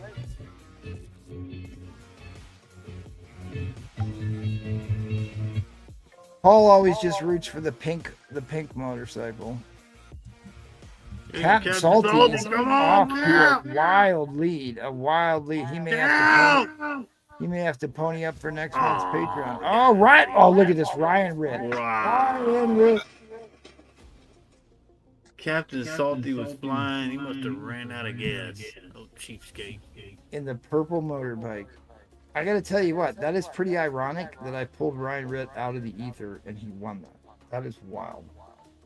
So if you want to get your name mentioned before I run the next race, just send me a Turok #1 with a bribe. And I will say your name for the race and you'll probably win. How crazy is that? Shout out Ryan Ritt. Shout out Ryan Ritt. He burnt chicken. Replay says truck race is the best race. It's not the truck race. It's actually the garbage truck race. Those were actually garbage trucks that we raced. He ate that burnt chicken and ran. I paid $243 in May 31st, 2023. Paid $243. It's back when like slabs were going for stupid money and you could only get like mid-grade stuff. Off-white to white. Big premiere issue. Out of the Holocaust, a hero. Oh, okay. Looks better than 5 actually. But you can tell it's got a stacking dent, wasn't pressed or anything. But why just keep it at the slab? Looks better than a 5. Just keep it. Shout out Ryan Ritt. All right, Paul. Let's sink this ship. Move on with life because I need to find these fucking streams. Oh, all right. All right, well, thanks everybody that hung out with us and stuck with the show through all the echoes from Paul and Paul. Roofront and Spiderfly. And you. No, my echoes were good, bro. I really didn't have any echoes. So I gotta tell you this: Spiderflip, Roofront, and I were on the show waiting for everybody else to show up. I was like, "Oh, awesome! We don't have any echo problems whatsoever."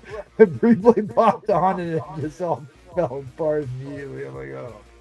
Yeah, but hey, I don't know. I don't have an echo. You know who does have an echo right now? MC. Paul Comic has an echo. No, MC actually has an echo right now, which is funny. Yeah. Lies and unfounded accusations. Yeah, I do have an echo. But yeah, come back. Saturday night for the pre-planned Paul's pop-up auction. I won't be there. I don't think, unless I probably won't be there. Well, you're on the list. Am I on the list? No. Yep. Am I really? No. No. Okay. Yes. Yeah. Well, I don't know. Maybe if I have nothing to do, I'll pop on anyway and bother Paul Yeah, and you sell ain't got some nothing to more. do. Yeah, pop on, make sure the Sports echoes go no, crazy. That sounds like a plan to me. Oh, that show is going to be awesome if Paul's hosting. And there's everyone has audio an echo. problems. Actually, please, everybody come back and I didn't everyone have in the any chat. audio problems. Everybody help Paul through his audio issues on Saturday night. Oh, shit. Who that's going to walk off? He's going to be like, screw this. No, Hoodat's personally responsible for Paul, though. He can't walk out. Oh, there's some other the DC war books you were asking me for. I just found some more of them. There you go. See? But they're not these Strange Tale books that I'm looking for. Well, all right. So Mil K actually put something positive in the chat. We're not used to positive reinforcements in the chat. So thank you for the positive reinforcements. Normally we just get shit on in the chat, but thank you. Yeah, thank you for that. Appreciate that. Speaking of thank you to Paul for not sending me the White Rabbit book, and Salty did. So shout out Paul Comics for still not sending me my White Rabbit book. Oh, I got it ready to go. Appreciate MT for having me on. though.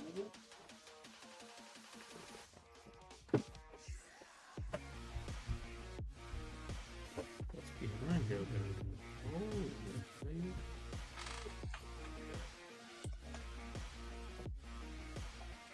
You know what, Paul? Maybe I will pop on Saturday night. I think you should.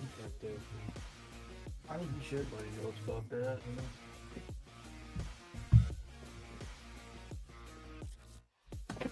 I think you should.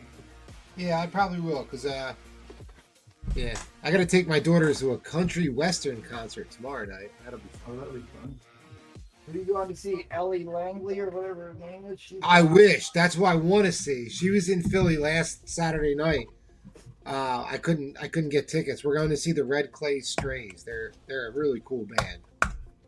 Like, I really liked Ella Langley, but I'm so sick and tired of hearing that song. Excuse me. Well, now she's got a new song. I don't know what the other song is. Drinking Jack by Myself, something. Yeah, that's on the same album. That's on the same album with where she goes to the bar with the guy from whatever that Western show was. Yeah, so Jets mess. So the Red Clay Strays, the lead singer, he looks like Elvis and he sounds like Elvis, but they're like they're more of a gospel country band. They're like very religious, kind of. Well, most of the country is that way. Yeah, Choosing Texas. That's the song, George. Yep, that's it. She's from Texas, or he's from Texas. I don't know. Yep, that's it. Yeah. Honestly, God, what did we just like evaporate? Huh? It's a rhythm. I think Jackal threw you off. You got all fired up. And then, I did. Who remembers this movie?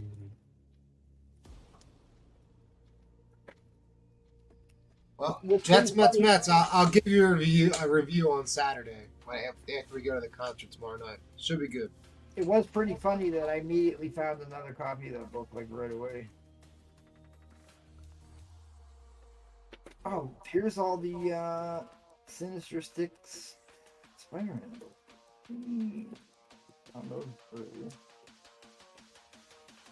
Oh, here's another comic piece issue. Oh, I guess we have to welcome Sped to the community because he paid. Oh, he's been around for a while. Oh, he said he paid Brewfront, so. He did, but he's not new. He's bought stuff before. Unless he's just been in the chat and I remember seeing him. I think that's the case. I'm pretty sure he's been around a while. Mm-hmm. He's been around for a while.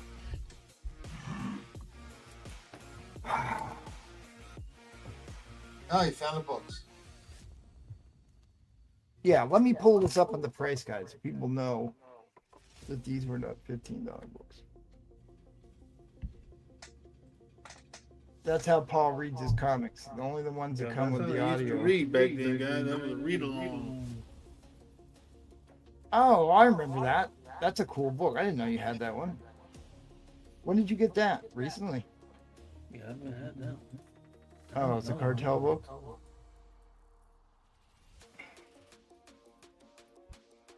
Oh, there you go. Harley Quinn. These are VHS, guys. These are before y'all's time. Old Harlequin. Oh, I forgot I had this. There you go. So, Sped, welcome to the unofficially welcome. So, this was his first purchase. He has been around for a while. I know that. It was his first purchase? Okay, well, I just recognize the name. I remember seeing him.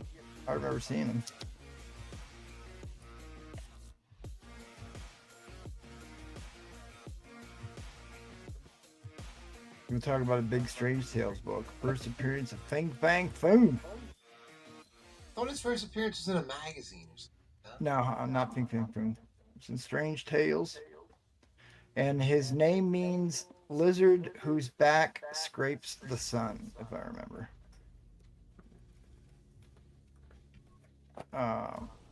Dude, Strange Tales has so many awesome covers. Really great stuff. And a lot of the prototypes came out of this. Grow 2. There's see how much worth, Taboo's worth quite a bit of coin here. There's first Taboo, there's second Taboo.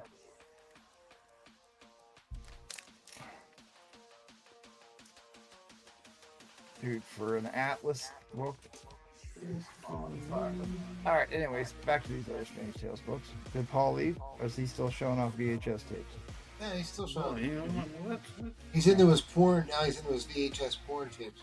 Oh yeah. What? Yeah, the Brother Voodoo ones are Oh man, I forgot I had that. wildly underrated books too right now. Paul, you shouldn't take the plastic off. They're not worth as much money that way. Stop doing it. Yeah, I was watching these before. I didn't care about that. All right, there's the first book I sold for $15, which is the second appearance of Contessa Valentina Allegra de Fontaine. Where's the Zamadeus Cho one? And there's the first appearance of Zom that I sold for $15. First appearance of Zom is worth more than the Contessa book. Oh, I keep forgetting that's the cameo of the Living Tribunal. I love that book. That's such an awesome book. How is first appearance of Contessa Valentina worth less than Zom? I guess it is. It's worth considerably less than Zom. So yes, I sold Silver Age books dirt cheap tonight, Jaggle. He gone. There you go. So Tennessee Tactical, his first purchase was Tuesday night. He's been here for a while too. A signed Undead Pool. I knew I had it.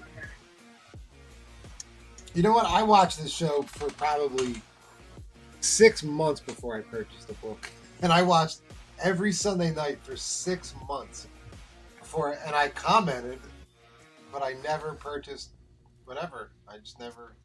All right, well, that's good, Unhinged, because I think Unhinged, you only have one book downstairs right now. So I was like, I should send these out. I was like, yeah, he probably won't like it. I think your stuff out in the end. Oh shit!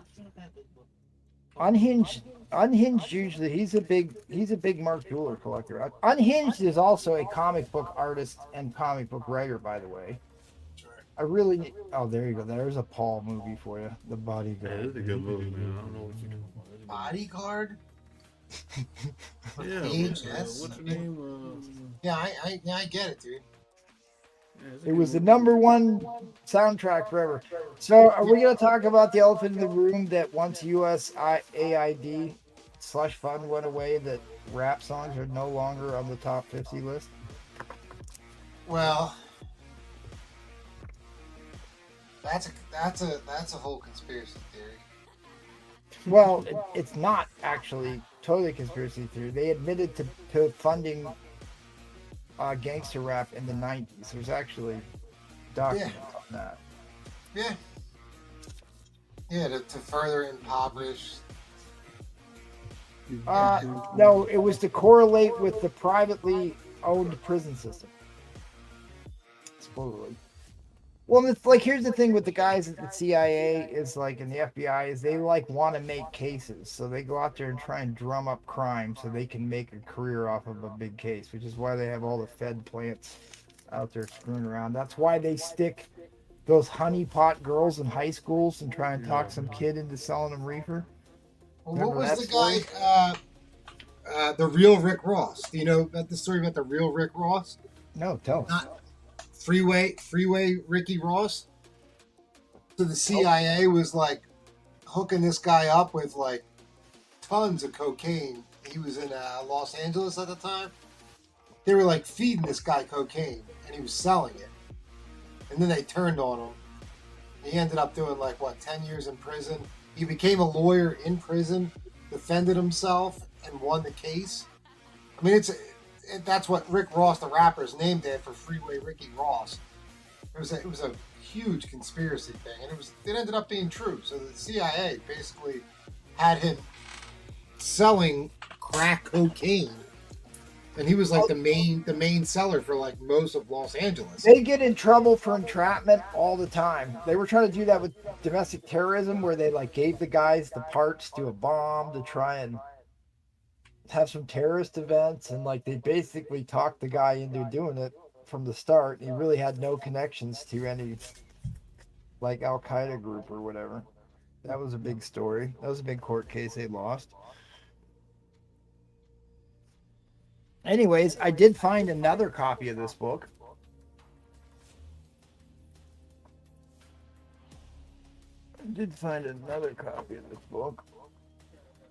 And I found another copy of this book that doesn't have the Marvel value stamp in it, Paul Comics. Uh-oh. Here's a Paul Comics book. Oh, yeah. Art Adams.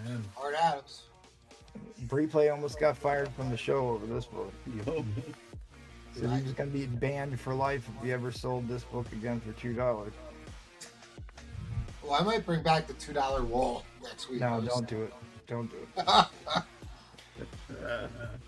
Just to piss Proofrun off, I might do it. We'll see.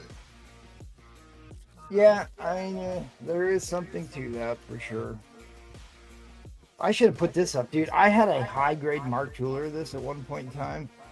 And I mean, it was like one of the first couple months of me selling on YouTube. And I wish I would have never sold it. Dude, this is a pretty high grade copy, too. Art Adams. Probably the best Art Adams cover of all time.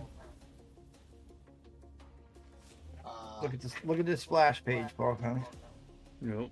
Peaks and valleys. Peaks and valleys. That reminds me of an old girlfriend of mine.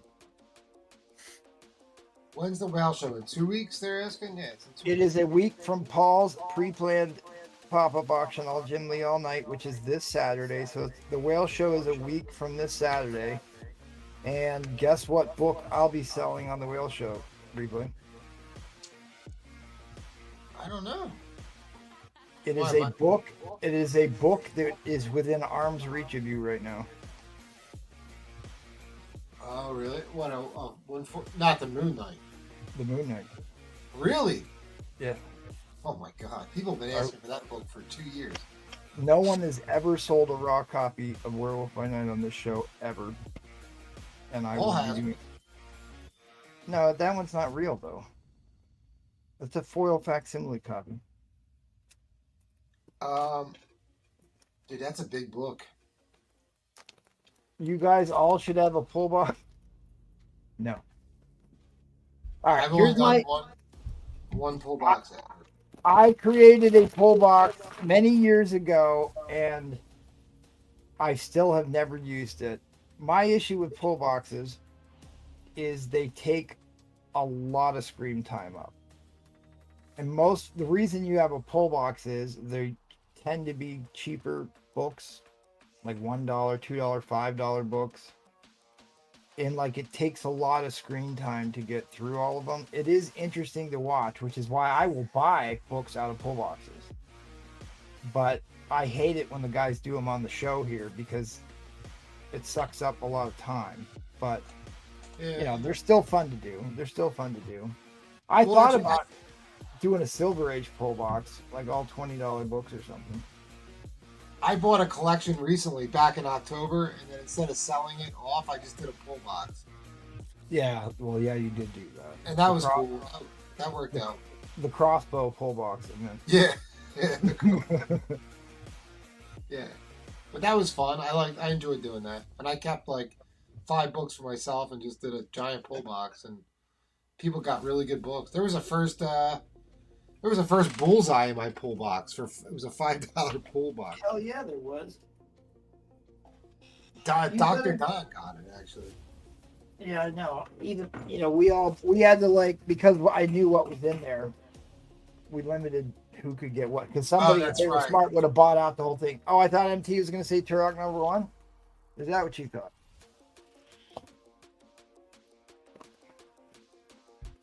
Glenn, my pants aren't down. My pants are up. How many times? Oh, mine are down. How many times do you see? Look, this is actually like all 10 issues, 10 or 12 of the first issues. You see a lot of Turok #1s. How often do you see an actual run of Turok? I actually read that whole thing. That's why he teams up with Daredevil and they fight the Hand. They go water skiing in this issue. Did you see Spider-Man yet? What was the last movie? What movie do you think was the last time I went to a movie theater? Avengers Endgame. No, the first Avengers movie was the last time I was in the movie theater. Oh my god. Was that 2008? Earlier than that. Well, here's the thing. It's like, it's hard for me to sit down and watch an entire movie in one sitting anyways, because I just have too much stuff to do. And it's like, usually, like, if I go to a movie theater, I have anxiety about all the other things I should be doing right now, which is probably a big reason I stopped going. But, like, the other big problem is, like, my movie theater here was really good. It was a Cinemark one, and they had a great arcade. But, like, you have to, like, replace your movie projectors every couple years. And it's like the movies were so dark, you could hardly tell what was going on. So I'm like, why am I paying for this? I'd rather sit, if I want to watch a movie, I'll watch it on the big screen at home where I can pause it, if you need to go up and get a drink or something. No, we just got this. We have this awesome little movie theater right down the street from us. It's got like 4 screens, and there's only maybe 40 seats per screen, and they're all like. Oh, really? That'd be great. Luxury seats, like the ones that like go back, and they're all leather, and it's awesome. Well, that would be a different story. I would go do that. Yeah, we go all the time. I want to go see. Oh Christ! What's the movie that just came out? What's this? The one that everyone's going to see other than Spider-Man. But but what I was doing is my buddy who lives up in Buffalo, he's by one of the Omniplex theaters. Yeah. So there's IMAX and then there's Omniplex, right? And we would go up there and watch the 3D, and I watched the 3D version of Avengers up there, and you could buy the movie posters for that. So I have 2 movie posters, but you had to like give the money to charity to be able to get them. I have those somewhere.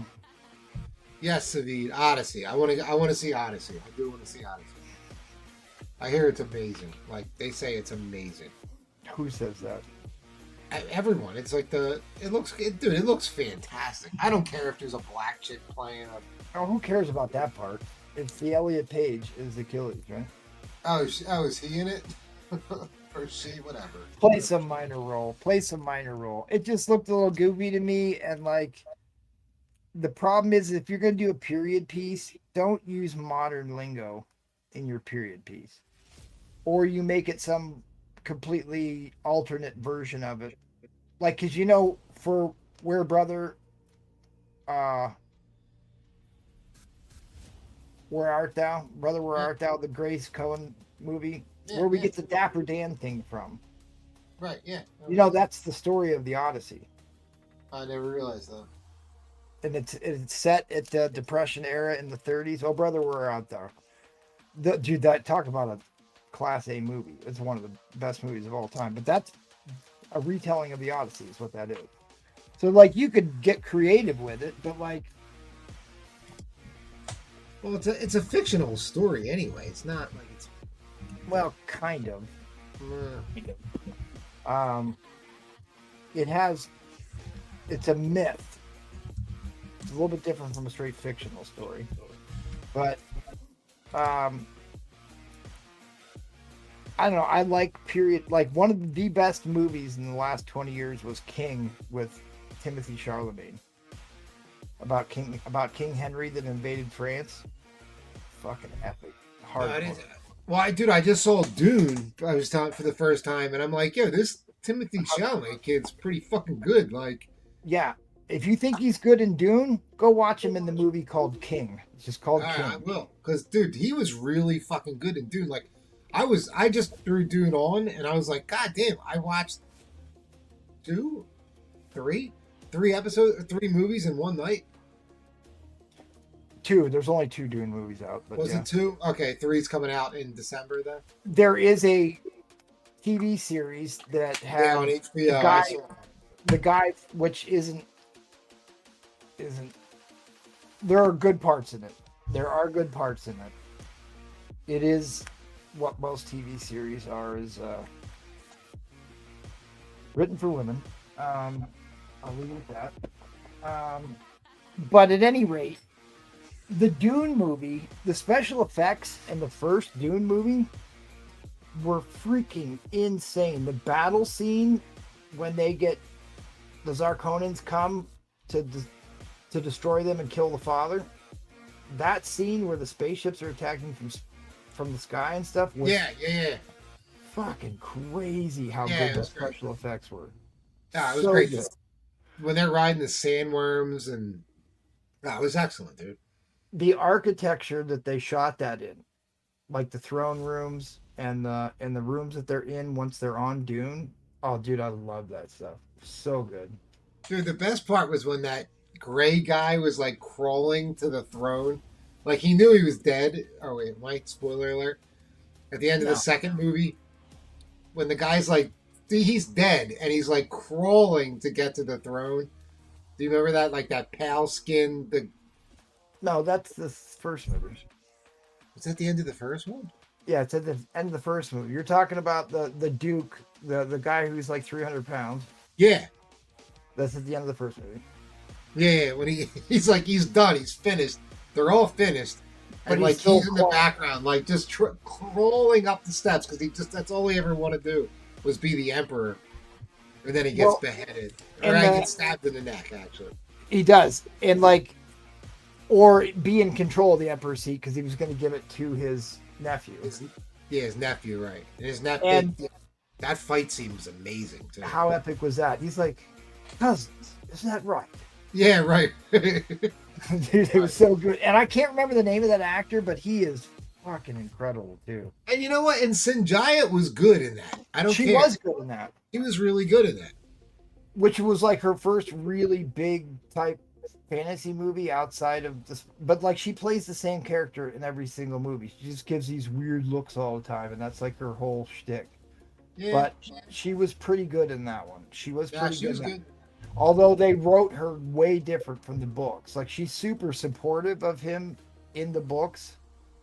And like doesn't,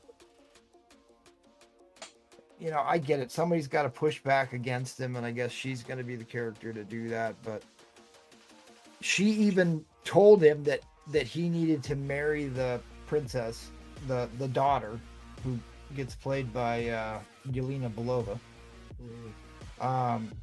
In the books, and then have a kid with her because she understands how the world works, but she gets all mad, takes her ball and goes home at the end of the first movie.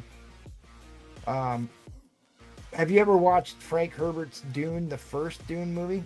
You know, when I was very, very young, dude. Like when I was like I was probably like 11 years old or something when you know what I mean? It was on cable, so yeah, I saw it, but I don't think I really paid much attention to it. The worst part of that movie was how much they focused on these voice-activated weapons in the back half of the movie.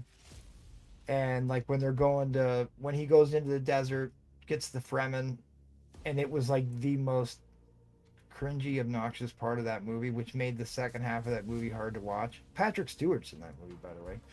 Oh, really? Yeah, but the Baron, the 300-pound Baron, is pretty good in that movie. He's pretty good. And Sting, isn't Sting the Beast?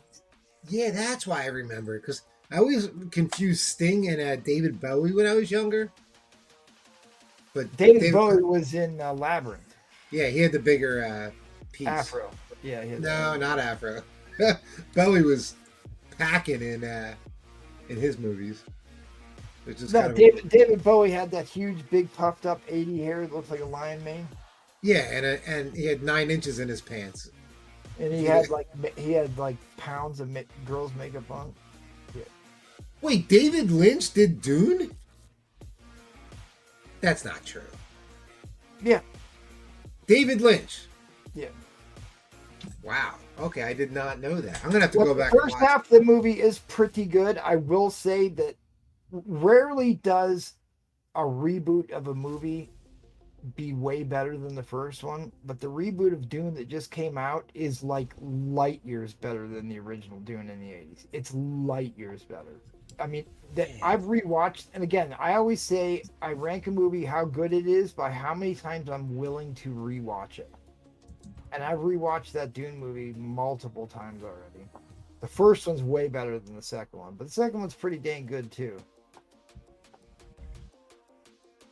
I did not know David Lynch did Dune. Huh. So the other interesting thing, I was watching something on YouTube that there is, and like I had the original Conan the Barbarian on DVD that had the deleted scenes in it, but I guess there's another cut that has another half hour, 45 minutes that they cut because it was way too violent out of Conan the Barbarian.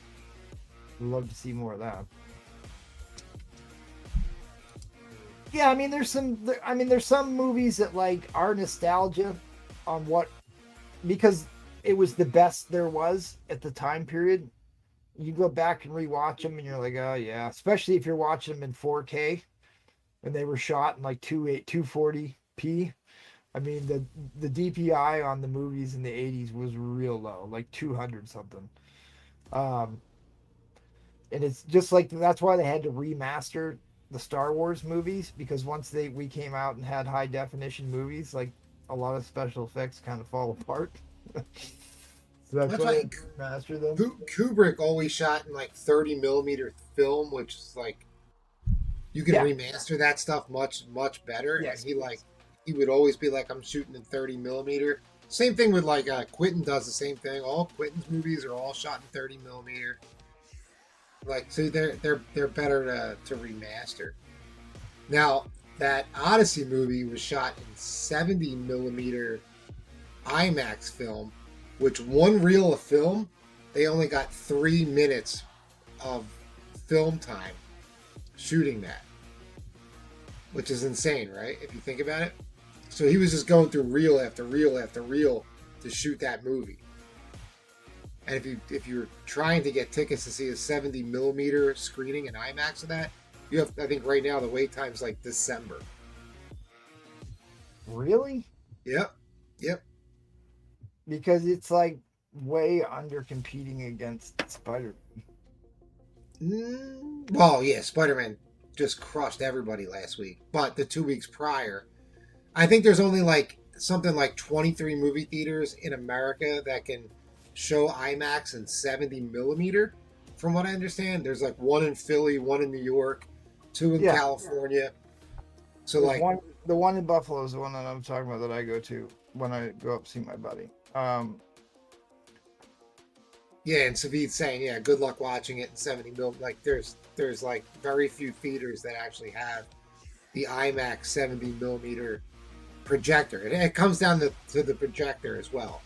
Yes, I mean, that's the problem, is if you're not these movie theaters don't pay to replace the bulbs and the stuff in their projectors or the projection equipment. Like, the movies look really dark and it's hard to tell what's going on, especially like the 3D movie cameras have to be replaced pretty regularly, like every year or two. And most of these movie theaters are too cheap and don't do it. So it's like, why am I paying to go to this 3D movie when it's all really dark and I can't hardly tell what's going on? Which is why we used to drive up to Buffalo to go to that one that he's talking about, because you do have to pay more to get in, but like, you're going to get a better quality product. So what I'm seeing here is Odyssey has already earned $922 million worldwide, almost crossing the coveted 1 billion milestone. Domestically, it's done 400 million. That's great. Good. So it is doing pretty good. It's certainly doing a lot better than or Captain Marvel did. They broke even at 625 million. So they're actually going to make money, it sounds like, on that. Spider-Man was like the second largest opening box office weekend of all time last week. Yeah, behind Deadpool. No, Deadpool beat it? For real? Oh, you're like Deadpool is still the number one highest, most watched, most money making R-rated movie of all time. Well, I understand that, but I thought I saw that Spider-Man was the number 2 for opening weekend, right, as of right now. Well, some of that stuff I saw on Instagram, and like so much of that is bullshit. So let's look it up and see what it actually says. Yeah, Tucson, Philly still has a real IMAX. It's actually in Bensalem, which is like 10 minutes from Philly. Brand New Day had the biggest box office debut ever, according to Forbes. It tops Avengers Endgame. The coverage notes this results right after the release from Forbes. So Forbes is a pretty good resource for financial reporting, so we'll buy that. Global box office is at 927 million on the opening weekend. Global opening weekend is almost already to bill $1 billion on the opening weekend, and Avengers Endgame over the entire run only hit 1.2 billion. And you have to factor in, obviously, inflation and what it costs to get a movie now. It's obviously more money than money. Yeah, that's a fair point. That's a fair point. That its ticket costs are probably higher now than they were. Yeah. But at any rate, it's good to see that a comic book movie, Marvel movie, is doing well again, because we haven't had a good Marvel movie for a while. It was a good movie, very good movie. Yeah, Fantastic Four was good. It was good. Wasn't great. It was good. It wasn't terrible. I'll give you that. And it was a little bit more positive about having family, which was good. I think you need more of those. You need some, instead of trying to subvert everything under the sun, the fact that they were the first Marvel family was kind of a big deal.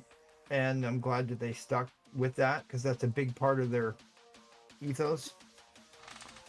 The turtlenecks were killing me again, but bring on Spidey.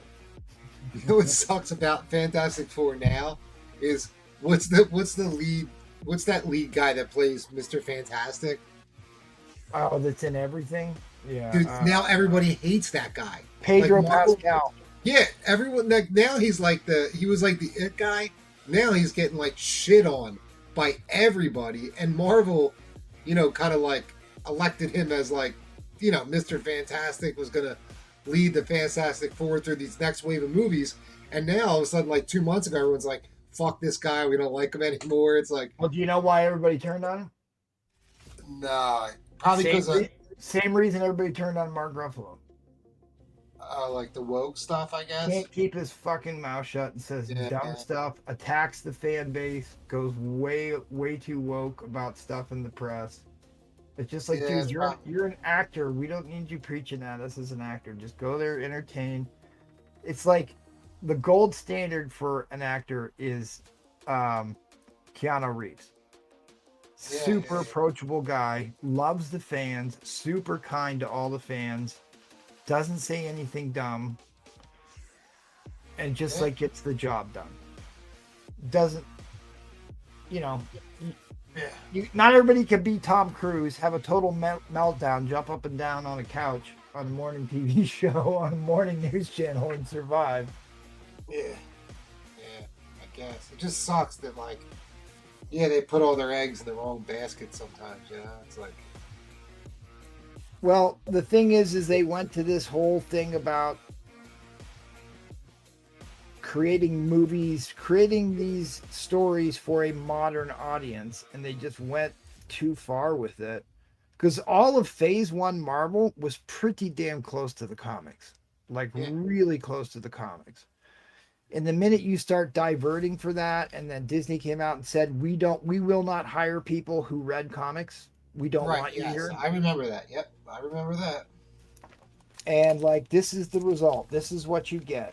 If you go back to like the source material and being true to the characters, their moral centers and cores, people want actual heroes that are heroes, villains that are villains. And like, they're just dead set on making all the villains the good guys all the time. And it just, eventually that gets played out. Thunderbolts did okay. Tom Cruise has got, I mean, dude, Tom Cruise is still getting it done. Which is why Roger's the Tom Cruise of Canada. Because the dude still looks like he's 35. Roger does. Tom Cruise is the shit. That dude went to outer space to shoot a movie. The right? dude Did they not shoot him up to outer? Right, they filmed him in outer space. That dude's crazy. No, we don't need to be preached out in these fantasy movies. We just don't. All right. There's a time and a place for that. It's not in these movies. That as long as the closer they stay to the comic book stories, the better these movies do. The better these movies, and like the comic book of the before 2016 comic book stories, the closer they stay to those, the better they do. They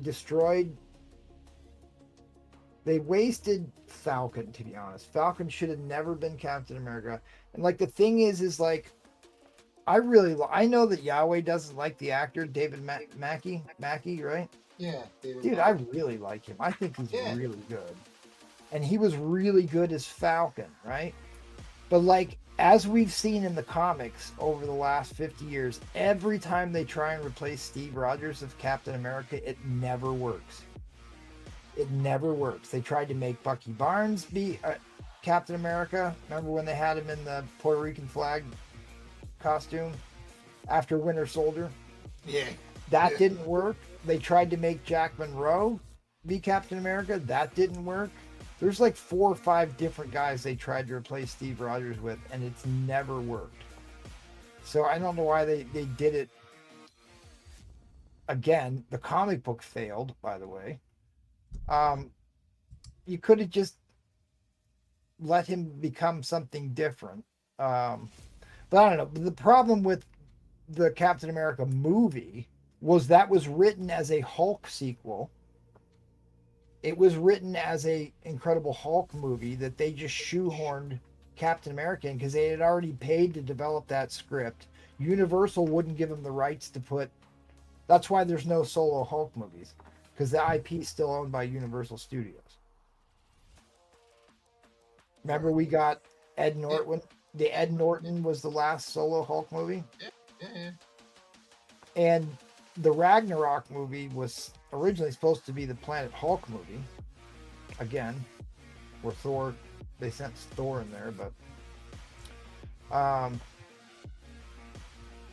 people standing and cheering at the theater. Yeah, but Doom is ultimate sort of good guy. Oh, Dr. Doom. Yeah. Dr. Doom is. I shouldn't say that the villains are villains, because a lot of times the villains think of themselves as the heroes. But he's an Dr. Doom, if you really want to know what is good about Dr. Doom, there is a what if story where Dr. Doom acquires the Infinity Gauntlet. And you can see what he actually did with it. I think that's one of the most telling Dr. Doom stories there is. But the other part, like Thanos had a point, which is what makes villains compelling instead of just carbon cutouts. But it gets played out if that's all you're doing. I guess is all I'm saying is, Suicide Squad, where the villains are the main characters, and then the Guardians of the Galaxy is actually kind of, Suicide Squad is just a carbon copy of Guardians of the Galaxy. There is a place for that, but when you try and shoehorn that into every movie, Because that's what they did. They did Guardians of the Galaxy, and they did the 2 Suicide Squads, and they did Thunderbolts, which is basically all the same storyline, right? Yeah, pretty much. You got to mix it up, or it loses its luster if you don't have heroic characters. The original Man of Steel movies with Henry Cavill. Great example of having, and I'm not a Superman fan, I'm not, but I did like those movies quite a bit. Frank Booth is the ultimate villain. I don't know who that is. Frank Booth, is he the guy that played Skeletor? I have no idea. I thought maybe he was a writer for some reason. Sounds like for some reason that sounds like a famous American writer to me, but I don't know. I will say this now in close confidence. There's only 25 people watching, probably way less.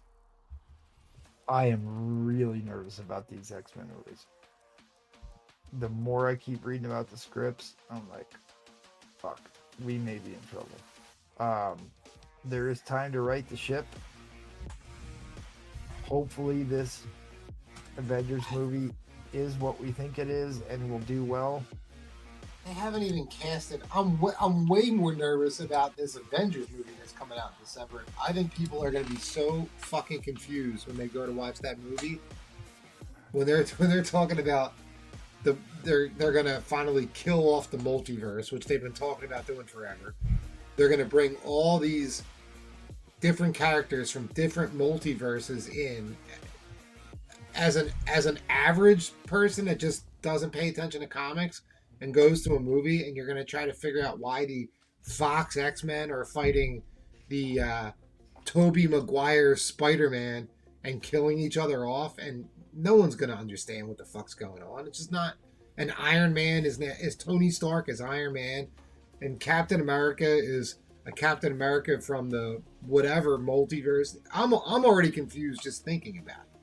All right, So, but what was the proof that that concept would actually work? Was Deadpool Wolverine. That's what Deadpool Wolverine was. But they didn't introduce 80 characters. It was like 13 characters, right? It was a lot of characters. Well, I mean, you had Blade, you had Gambit. But like, here's the thing: if they need to have a core group, and that's the focus of the movie, and then you can have these weird cameo scenes where like your average viewer doesn't need to know who they all were, and it's basically fan service. Did your average movie viewer know that Deadpool Wolverine had these 80 cover homages in it? Did it matter to them? It mattered to us, but they didn't know what all that stuff was. But it still made sense enough that people watched it. The best part of Deadpool Wolverine was at the end where he's like, yeah, we have no idea how to end these movies, which is true. Right. They write pretty good journey stories, but they never know how to come up with a decent ending. And he's like, yeah, we don't know. This is as good as we can come up with. And I was like, dude, thanks for being honest. That was fucking perfect.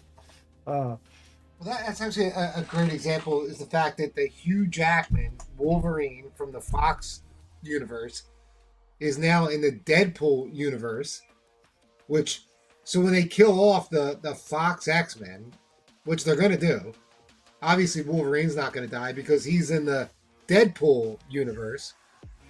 Like, dude, he's in the limbo zone, right? He's in the limbo zone, but that was the whole point. It's like, we're going to make him do this until he's 80, right? Which is the joke, which is so funny, right? But they are going to make him do it until he's 80. I think, because here's the thing: if you get a good actor, they can make a movie, a terrible script, watchable, enjoyable if you've got a good enough actor. I mean, there's some terrible movie scripts that a good actor is completely saved.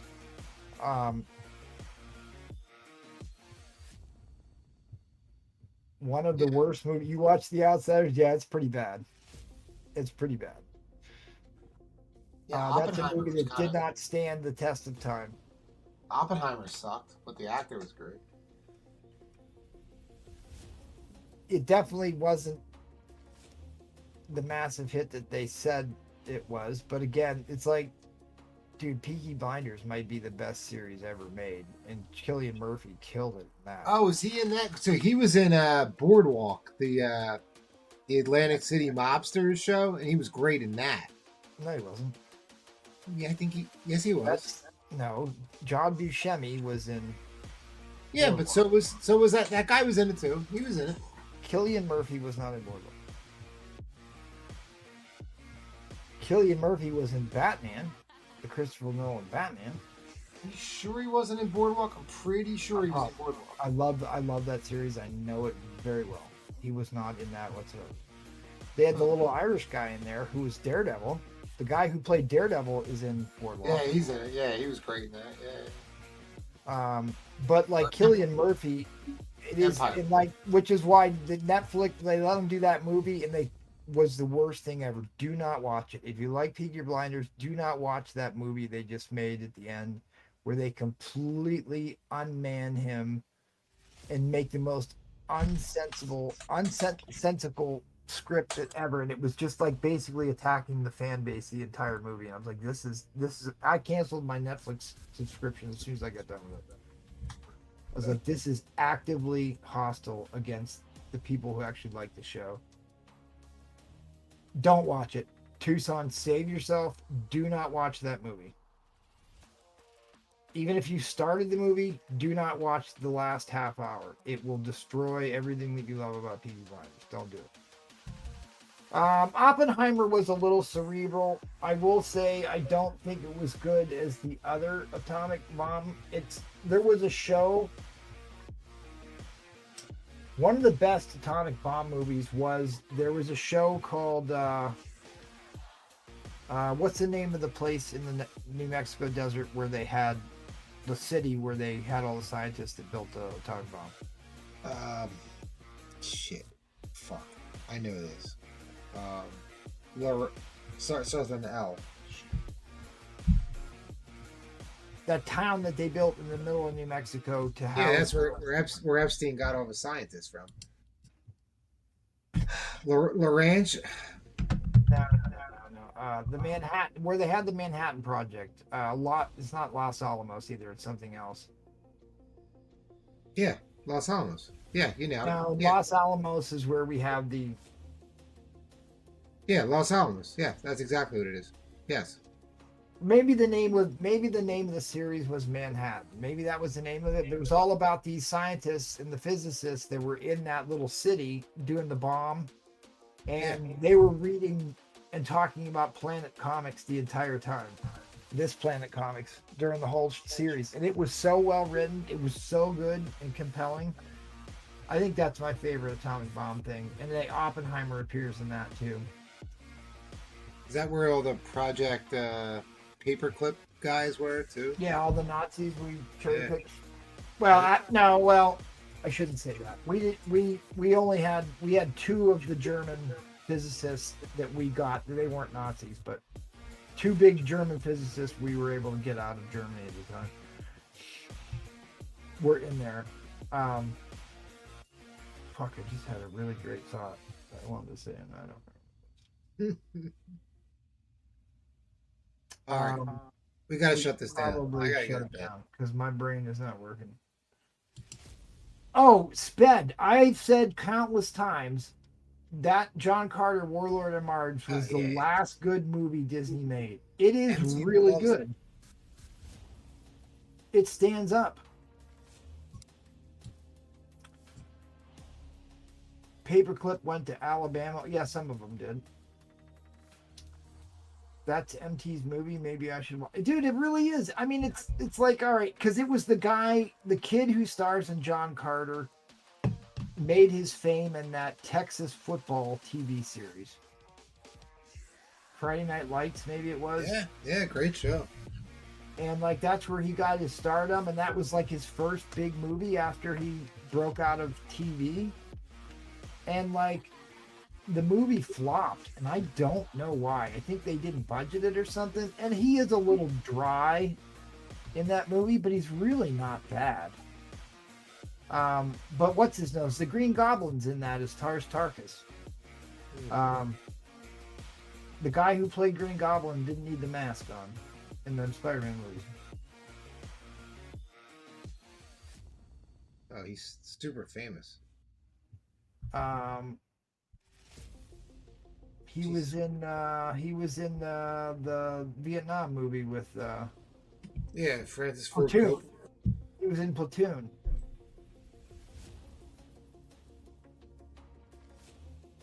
Oh my God. Not Franco. No, the guy who played Green Goblin looked like he didn't need a mask. He's one of the most famous actors of all time. He looks like a Green Goblin, honestly. Oh.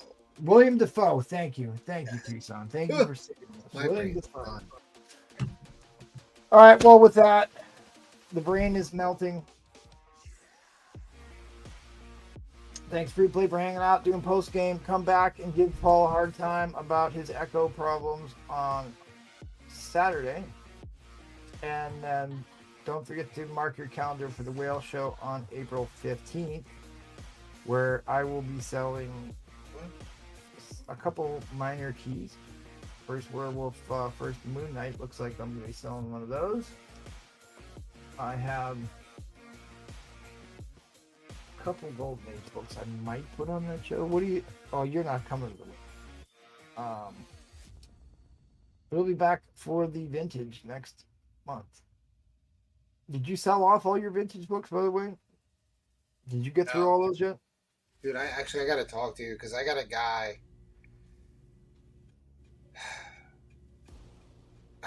We have a chance. We'll talk off air. All right. Good night, everybody. We'll see you on the funny pages.